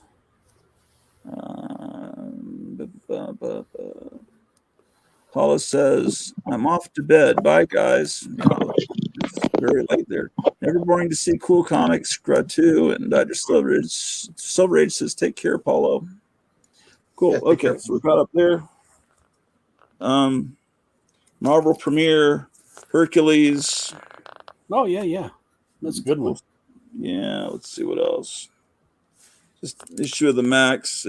These things are worth about $2, if even that. And I think it's cool. I never bought it back in whatever decade that was, 90s. Mm-hmm. I like that title. It's Last Stand in Disco Land. It's stuff that would never sell. No one's gonna buy this, but I like this stuff. At the time, I hated disco, and now it seems kind of cool. I hated junior high school.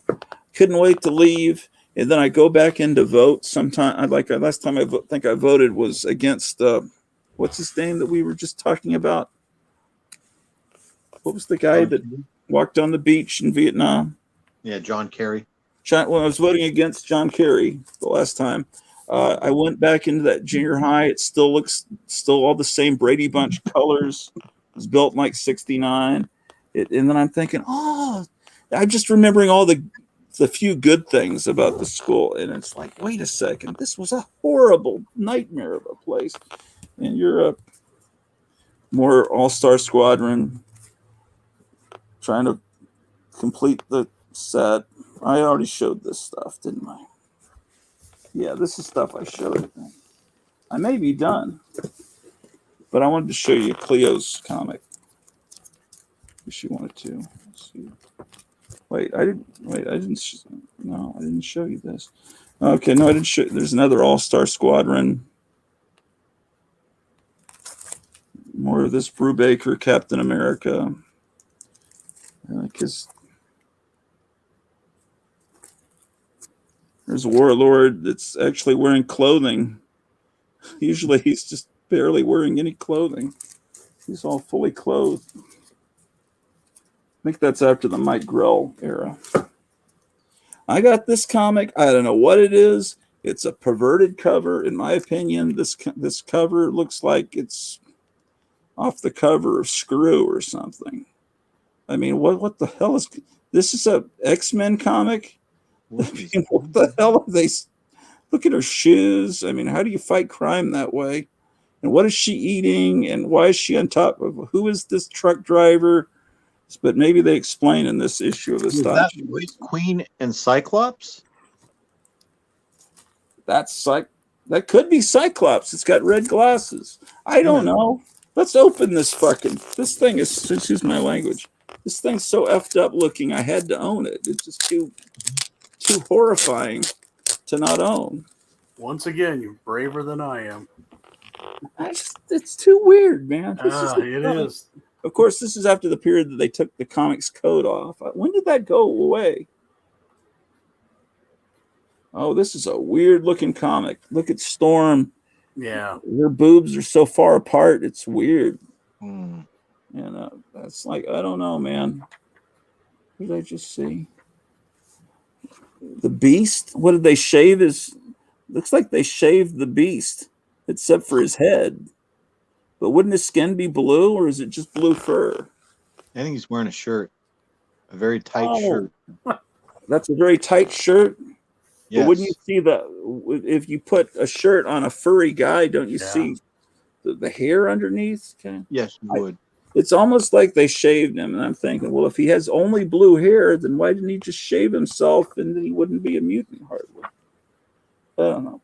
This is a good question. Well, I think you're right. There are tight fitting shirts. And there he seems to be. It's just weird art. And what is the purpose of all this space here? And all this space? It's like they're trying to make it like a spaghetti western, I guess, with the close-up of the eyes. But again,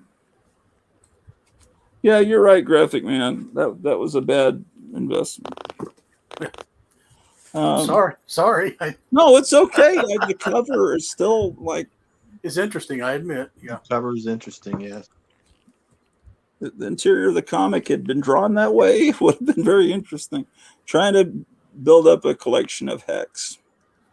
And that's not going to be a hard run to complete because it's very easy to find. I got this just because the cover looked interesting to me. It's just, I don't know. I don't know about it. It's probably terrible.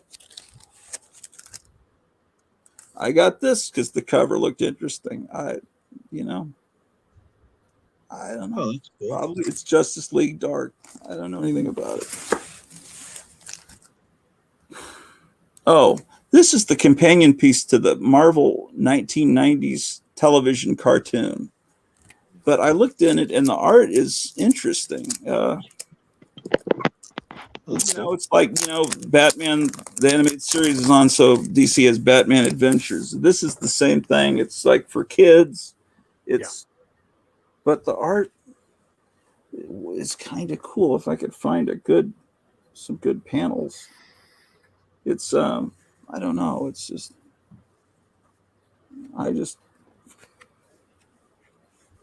it's got kind of, I like the shading. It's like shading, like not. My mind's drawing a blank. Who I'm trying to compare this to? Yeah, I like the shading, like you see there on the Statue of Liberty. It's just better art than you usually see.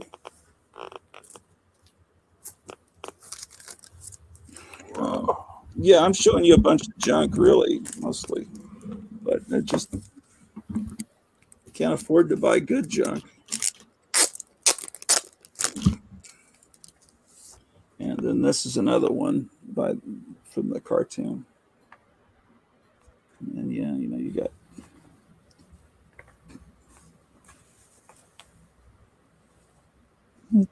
it's interesting art. I like art that has a little bit of personality to it. And this doesn't look as generic as most art. No, this looks pretty good. Some of it looks downright horrifying. This artist, wait, who is the artist? Is the next question. That looked pretty good.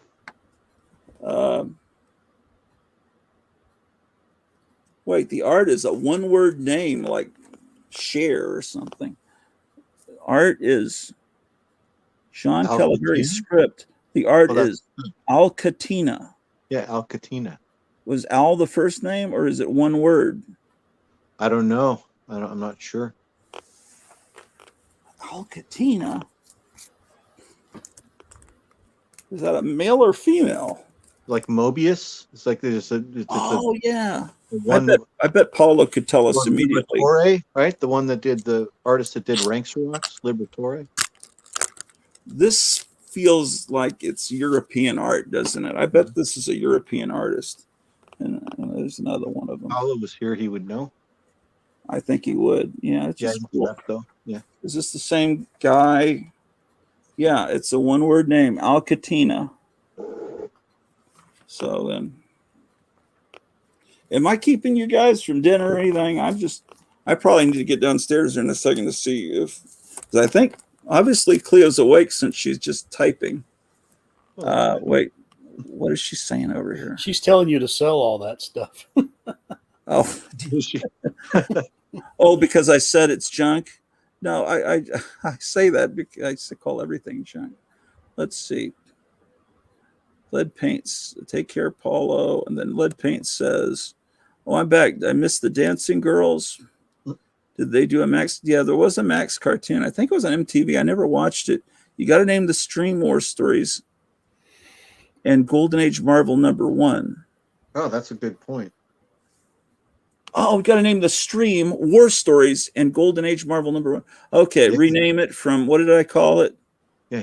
Best show ever. Well, yeah, I can add that to it. It probably is the best show. Love All-Star Squadron. Yeah. Yeah, that was quite a moment. Huh? That was a big moment when we saw that Marvel Comics #1. Holy shit. Maybe a big moment for Basil when he sells it, because I really think he could put out several albums and tour easily, and maybe turn the air conditioner down from 90. Greta says, "I'm going to predict Meyer, Basil, and Eric Breen will be familiar with a comic I was gifted long ago." Okay, I'm going to have to show that here in a second. MTV did the Max cartoon in the 90s, Dr. Silver Age. I thought so. Thanks, Chris. Sell it. And then Branko says computer art. What is computer art? The Marvel Action Hour or whatever? He said that while you were showing some of the earlier things. Oh, we might be talking about the Max cartoon. I think it was early Max, early computer animation. This is probably why I didn't respond to it. Liquid Television is good. Remember Liquid? And then I got this, which someone was showing this the other day. I think it was Night Tiger. And I know there's a poster for it in the background of Jambo Comics. And I hated the movie when it came out, but the comic, and I hated the movie because it wasn't the Sheena that I was used to. First of all, I thought, you could get I just didn't like the outfit. I wanted the leopard skin, the Irish McCall in the 1950s TV show was Sheena. But the art in this is, I think it's Gray Morrow. I love Gray Morrow. Yeah. It's Gray Morrow. I'm pretty sure. I don't even see the damn. It's like a two-part adaptation of the movie. You don't understand. I worked in a movie theater the summer of '84, and I was in the theater waiting for everyone to leave to go in and pick up all the popcorn. Or here in Texas, a lot of people dip snuff and they spit it into their Coke cup. They drank the Coke. Then they spit their snuff, their skull into. You got to pick all that shit up. And then they have the Will Rogers plea for giving money, and you've got to take the thing down the aisles, and everyone hates you, and they're shooting daggers at you because you're the guy collecting money. And hey, I paid to see this movie. Yeah. I don't need to be people asking me for money, making me look bad in front of my date for not giving money. It's like. And then there were these crooks, couple of crooks working for the theater that were reselling tickets. And have you heard this story before? Probably, right? No. You don't know. Okay, so you're in a hurry going into the movie. Oh, my leg. God damn it. I'm getting old. Oh, shit. Oh, God.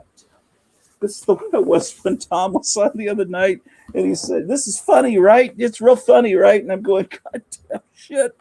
You're in pain. And he's thinking, "Oh, he hates me." I was just in pain. Okay, so here's the deal: you're tearing tickets.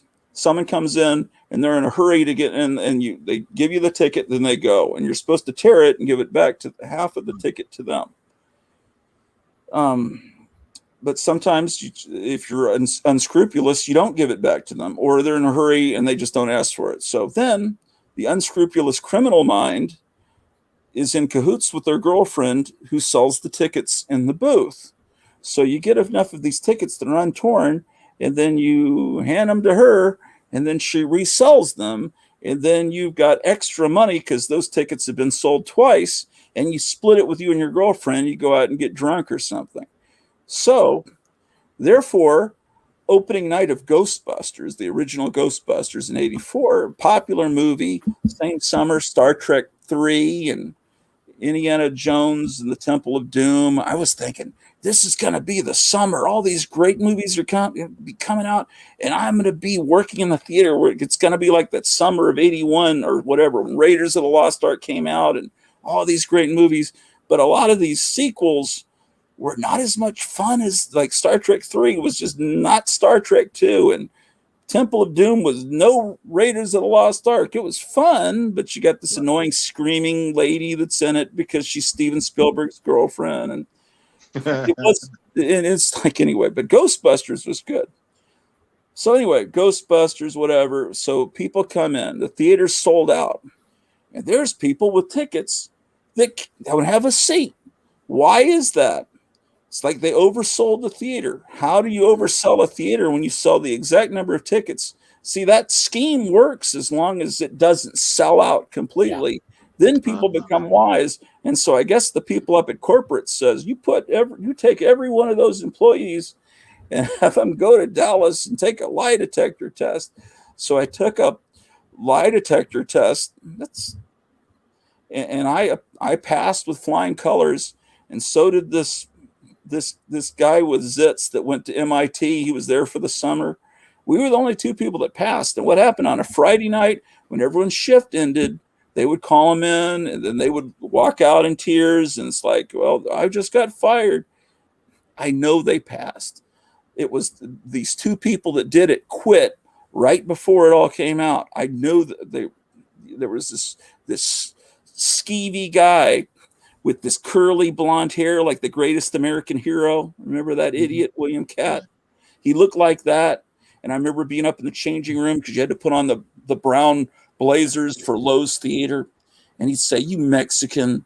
It's like my father's a dentist, and and it's like Mexican. He thought I was a Mexican. So it's like, well, I could get mad at him, and then that would make me racist. Like, so I just said what I said. I'm not Mexican, but I'm sorry you hate them. This is like what he was trying to start something with me. He was very, I drive a sports car, and it's like out of a fucking movie. It's like, what is this idiot? And then later I see him like running for city council, because this is what all these assholes are. Yeah. This is what Biden was. He was a fucking bully in high school. He was. He, remember, he told that story. He worked at a pool, a public pool in an inner city area, and he's like, it's the head of this local gang is like playing around. And he says, "Don't do that, Esther Williams." And this guy says, "What did you fucking call me?"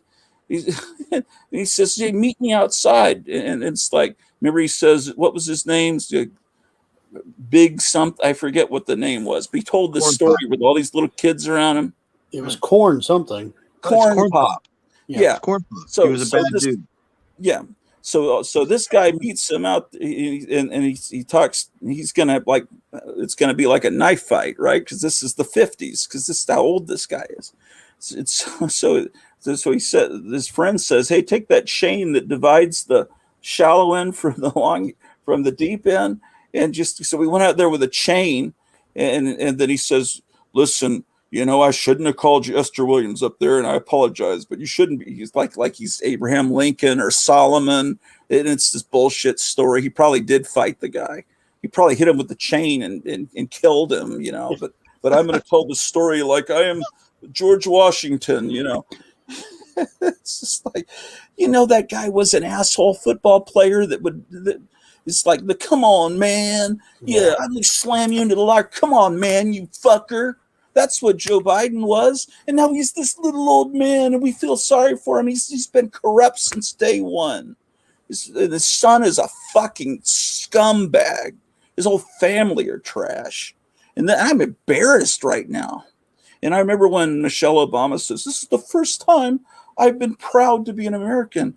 I'm not proud right now of this country. But hopefully we people are waking up, and then I will be proud. But I still have the flag out. The people that voted for Biden, they had their flag out there for one day after Biden was elected, and they haven't put it up since, even on July 4th.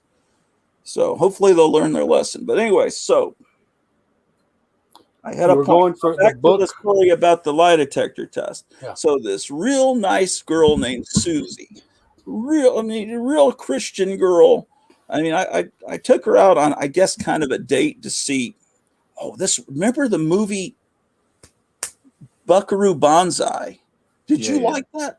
Yeah, I liked it. It was like they tried to make a Doc Savage movie, but update it to the new wave 80s. So they were a rock band, Doc Savage's men, but they also were explorers and had all these skills.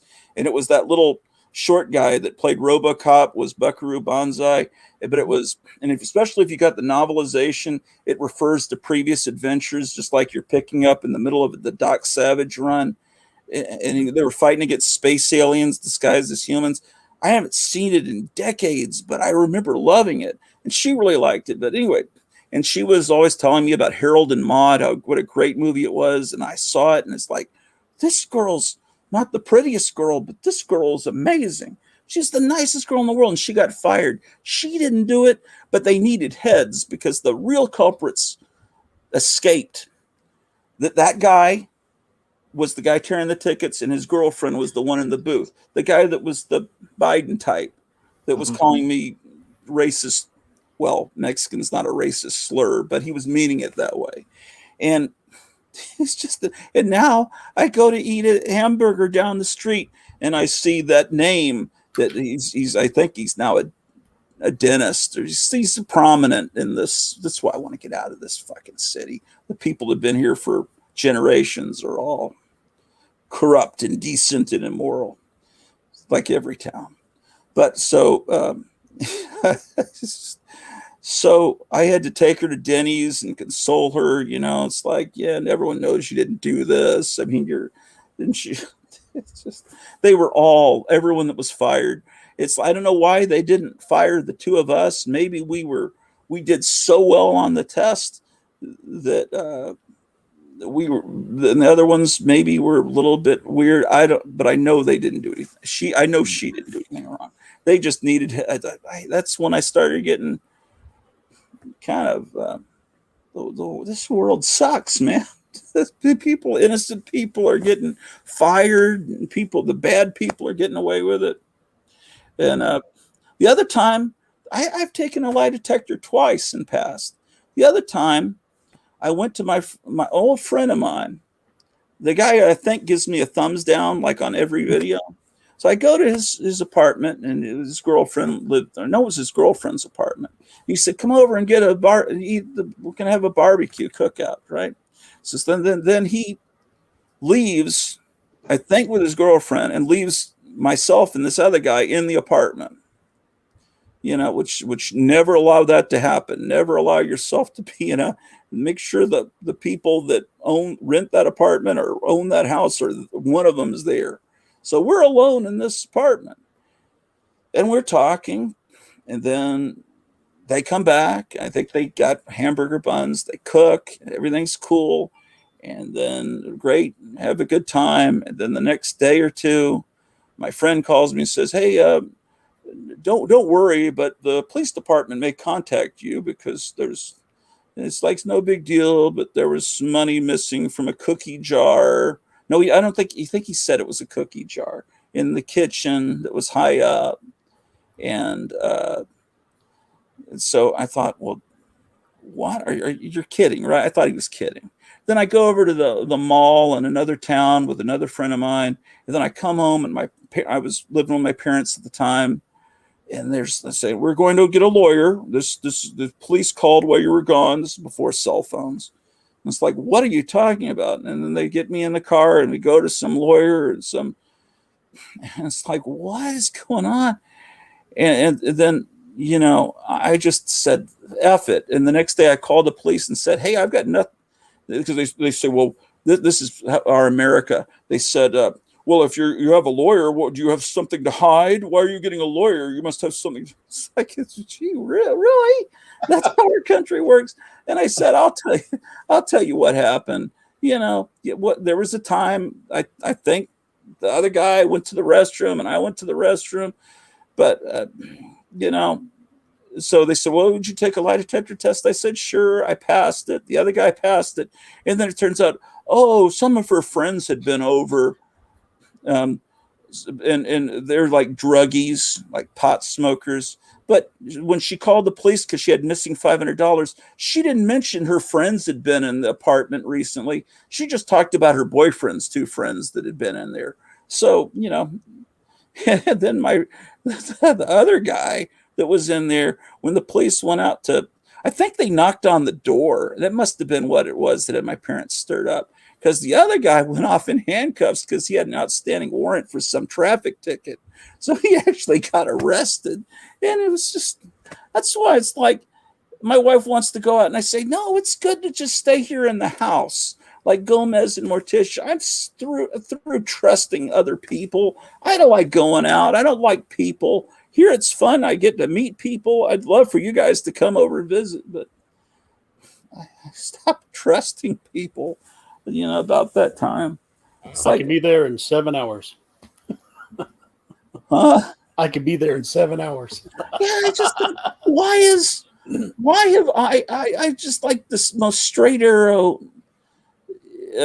Opie Taylor, Ron Howard type guy, and why have I had to do 2 lie detector tests in my life? Fuck it.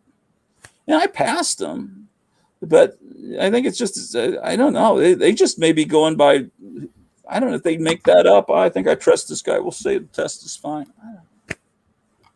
But anyway, it's a bunch of bullshit. I'll show you my wife's comic. I think it's over here. What is going on in the chat?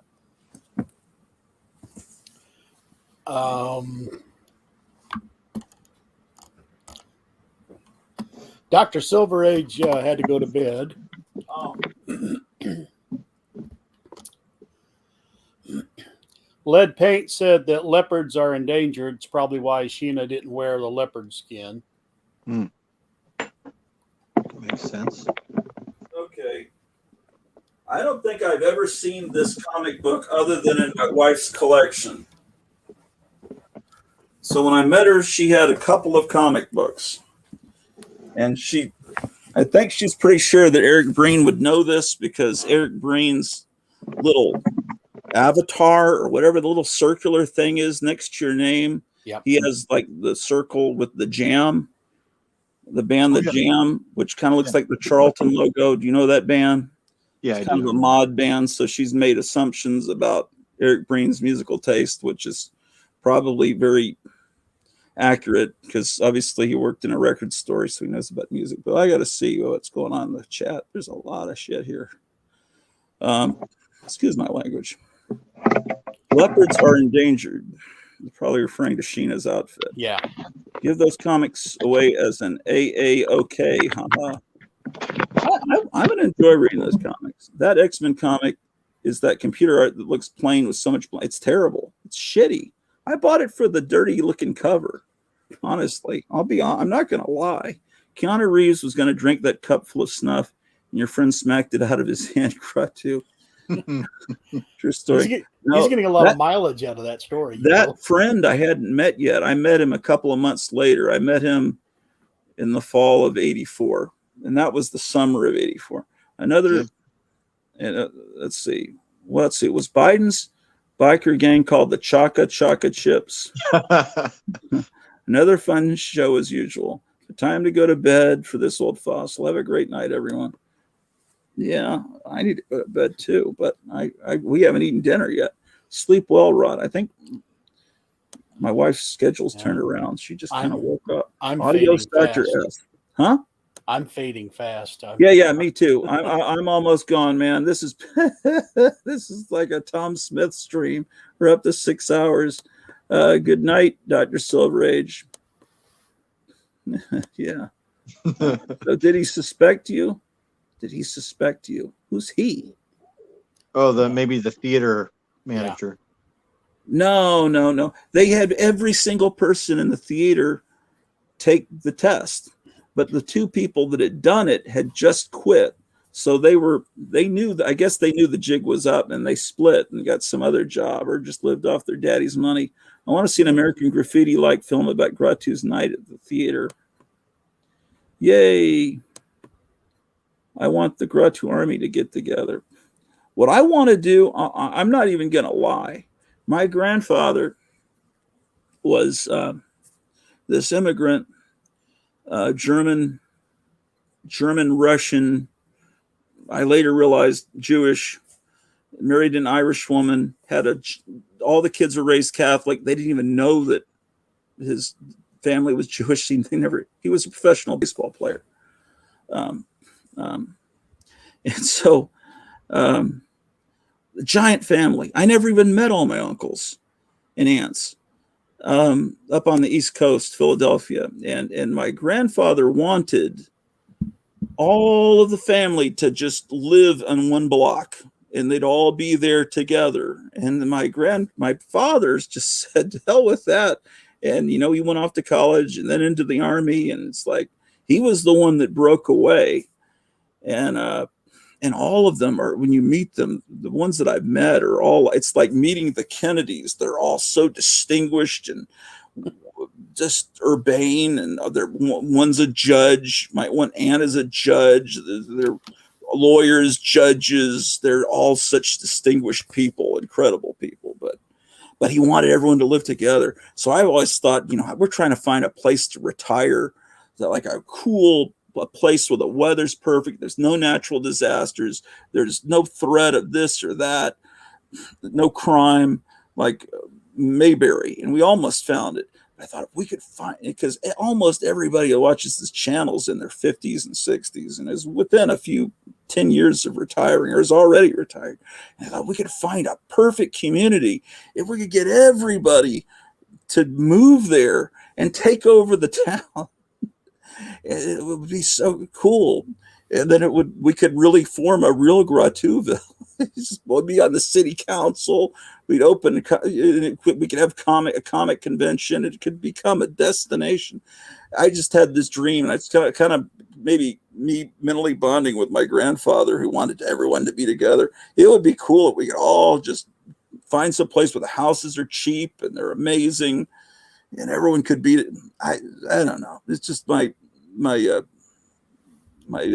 dreams of remaking the world, with drive-in theaters and everything. It's like my part of my insanity. It's only 5 p.m. for Ismaiah. Time for dinner. Yeah, it is. Was that my? Oh, that's Basil talking. I thought that was my wife because I saw Orloff. I named everybody Orloff. I can't tell. It's just down 5. Okay, I was going to show you these books, and then I'm going to get out of here. It was a good dirty cover, Grot. Patronizing. See, that's all right. I like that. So you guys need to not get offended when I'm an asshole. Okay, she didn't treat her comics very well, but in all honesty, she did move a lot. Okay, so it's a comic called Scooter Girl. What is the company? I have Oni Press. I think Oni is aren't those Japanese monsters or giants? Yeah, it's so a Japanese Scooter Girl. So it's real mod looking. Have you ever heard of this comic? I'll look. No, I've heard of Oni Press, but I've never heard of Scooter Girl. I like the cover. Yeah, it's cool. The art inside is a little Japanese like, but it's very 60s mod style stuff. The mod movement. Like the Who and the Jam. It's the girls have their hair this way. My wife used to have her hair this way a lot, and she was part of the mods were, I think, mixed in with the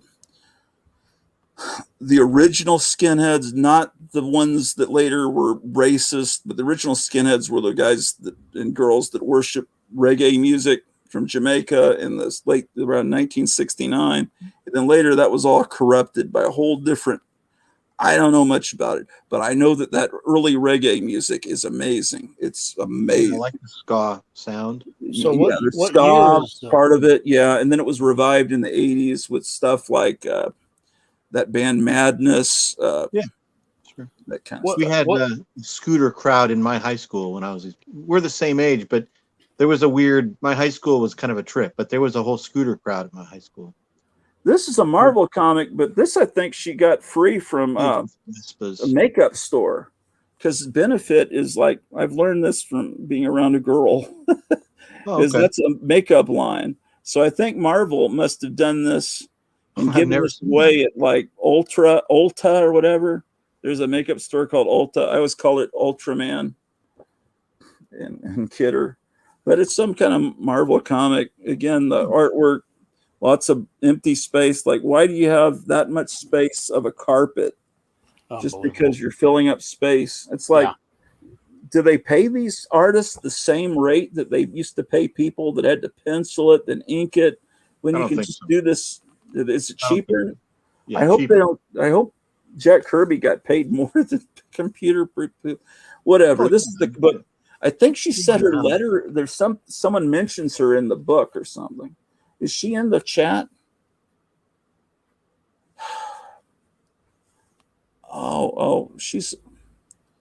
There's all kinds of stuff, but I feel like I'm wasting everyone's time. I feel like I gotta go, and I can't read this. My magnifying glass. Guys, go if you need to. I don't like holding people. I feel like an asshole, man.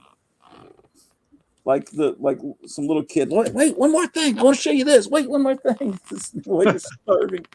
I not that I've ever experienced that ever before. Greta just replied, yeah, in a letter. So maybe it's a letter. You're mentioned in a letter, and I can't fucking read. I've got this lantern. Yeah, that'll help. This was bought because we thought something bad was about to happen, and then the electricity got turned off. So there was some correct intelligence on the internet. It just wasn't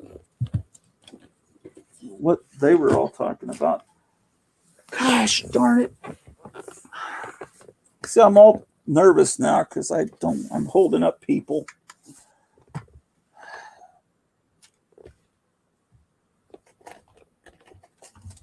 I don't know where it is. I'll tell you what, I'll read that. Will you guys remind me to read that letter on the next stream? So, because I'll do it on the next stream. Do you guys want to do a show tomorrow?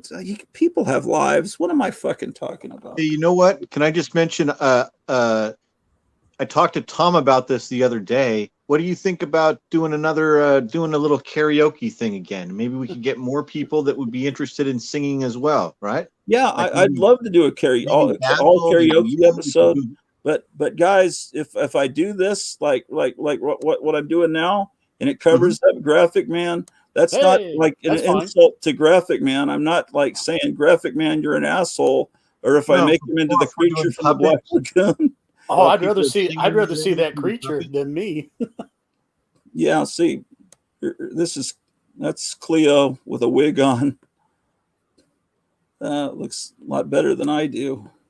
But you know, if you're singing and all of a sudden this appears, it's just me playing around. I'm not insulting you. You know, I like to hit buttons because and I guess I am an asshole, but I really wasn't meaning to hurt his feelings.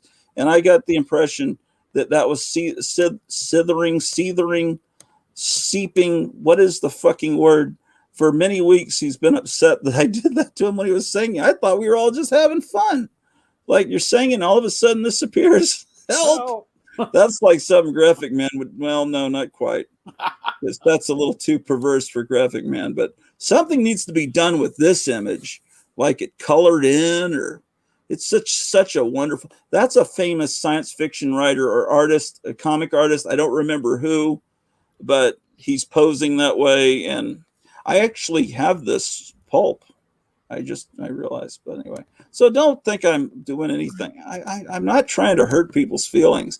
But if you show me a book and I don't like it, I'm probably going to say, it's like I just showed a couple of shitty books. And everyone said, those are shitty books. You should give them away. And I said, yeah, you're probably right. But if you show me something terrible, if you say, this is funny, right? And I say, no, that's why I'm not laughing and you're not laughing. Don't take it, because it's like, well, you didn't write it, you didn't draw it, and you paid 50 cents for it. And so it shouldn't be like, I'm not tearing apart your soul. And I'm an asshole. I just am blunt, especially when I'm in agony. and I wasn't the one that even wanted to do the stream. You asked me to do it. I don't know. I guess I was mean about that girl, but he gave me the link to it. And I said, don't do that. Don't give books to people. But I guess I probably should apologize to him, because I've been a real butthole. I guess I didn't mean to be, but that's the impression that I'm gathering that I've been. That I don't mean to be that. Well, I'm hoping that we can move forward through this turbulence. This is fucking junior high school, and you're the principal. Okay, so 1 day suspension. Anyway, Guadanaland's coming Saturday, and it's going to be in a motel room. So I need, and my wife is saying, you shouldn't talk about all that stuff about public domain and everything. She's thinking that's going to get him in trouble. I says, well, there's nothing else to talk about. That's his gig. Yeah. Yeah. What am I? God damn, I look like Tom Snyder. I'm really getting disturbed. And only you guys are old enough to even know who I'm talking about. Cleo won't even know who that is. I'm going to have to show her a clip. I feel like I'm a cheap mafia guy, with the jacket.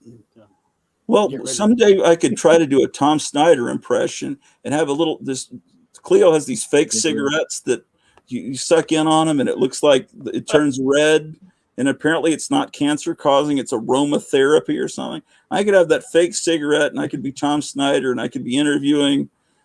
You guys could play whatever role. We could just have fun doing skits. So yeah, karaoke sounds good, but if everybody needs to start doing this streaming, and then we could appear on each other's streams. Like Graphic Man was the first guy. You're the Captain Strangelove of streaming. You're the first guy, the Atom, the first man. The posters you're doing, I feel like I should be subscribing and sending you a few bucks each month to get, like when you print them, like print an extra copy for me, and I should be sending a few bucks a month, like Reader's Digest records or something, because I gotta have these things, man. They're too good. Well, thank you. I think I showed Milton Knight. Did I show Milton Knight the Richie Rich? Did I? I did not watch the Milton episode. Oh, you got to watch that. That was a really good episode. It was a good episode. You had so much for me to watch. I was just trying to keep my head above water. It's the first time I've had not that you guys aren't celebrities, but it's the first time I've had someone on that's known beyond our little community. Basil's known to some. I mean, he's put out albums, but he's not going by his name, so his actual name that he used on those records. So your wife is sending you a very moving and touching. What does it say? They are real good. Shut up and get off. Oh, I'm sorry. What is? Oh, Basil is. Oh, I was mixed up. Basil and Greta. I was looking at the last name. Grotto, shut up and get off. Okay, I'm sorry, guys. You guys are trying to humor me. No, it's fine. Really, no, I'm being. I just, yeah, because we're starving. All right, so guys, I don't know. No, tomorrow I'm going to be watching the fucking the flipping Suicide Squad. But maybe I'll do some. No, I won't do a review show because then it ruins it for everybody. I don't know. I may need to take a break tomorrow and then come back Saturday for Guadanaland. So I guess I'll see you guys later. Have a good supper. Thank you, Bronco. I'll see you guys later. All right. See you. Everybody for watching. Thank you, Cleo, for helping me not be an asshole here. All right. Sorry, guys. In broadcast. Take care, everybody. Be seeing you.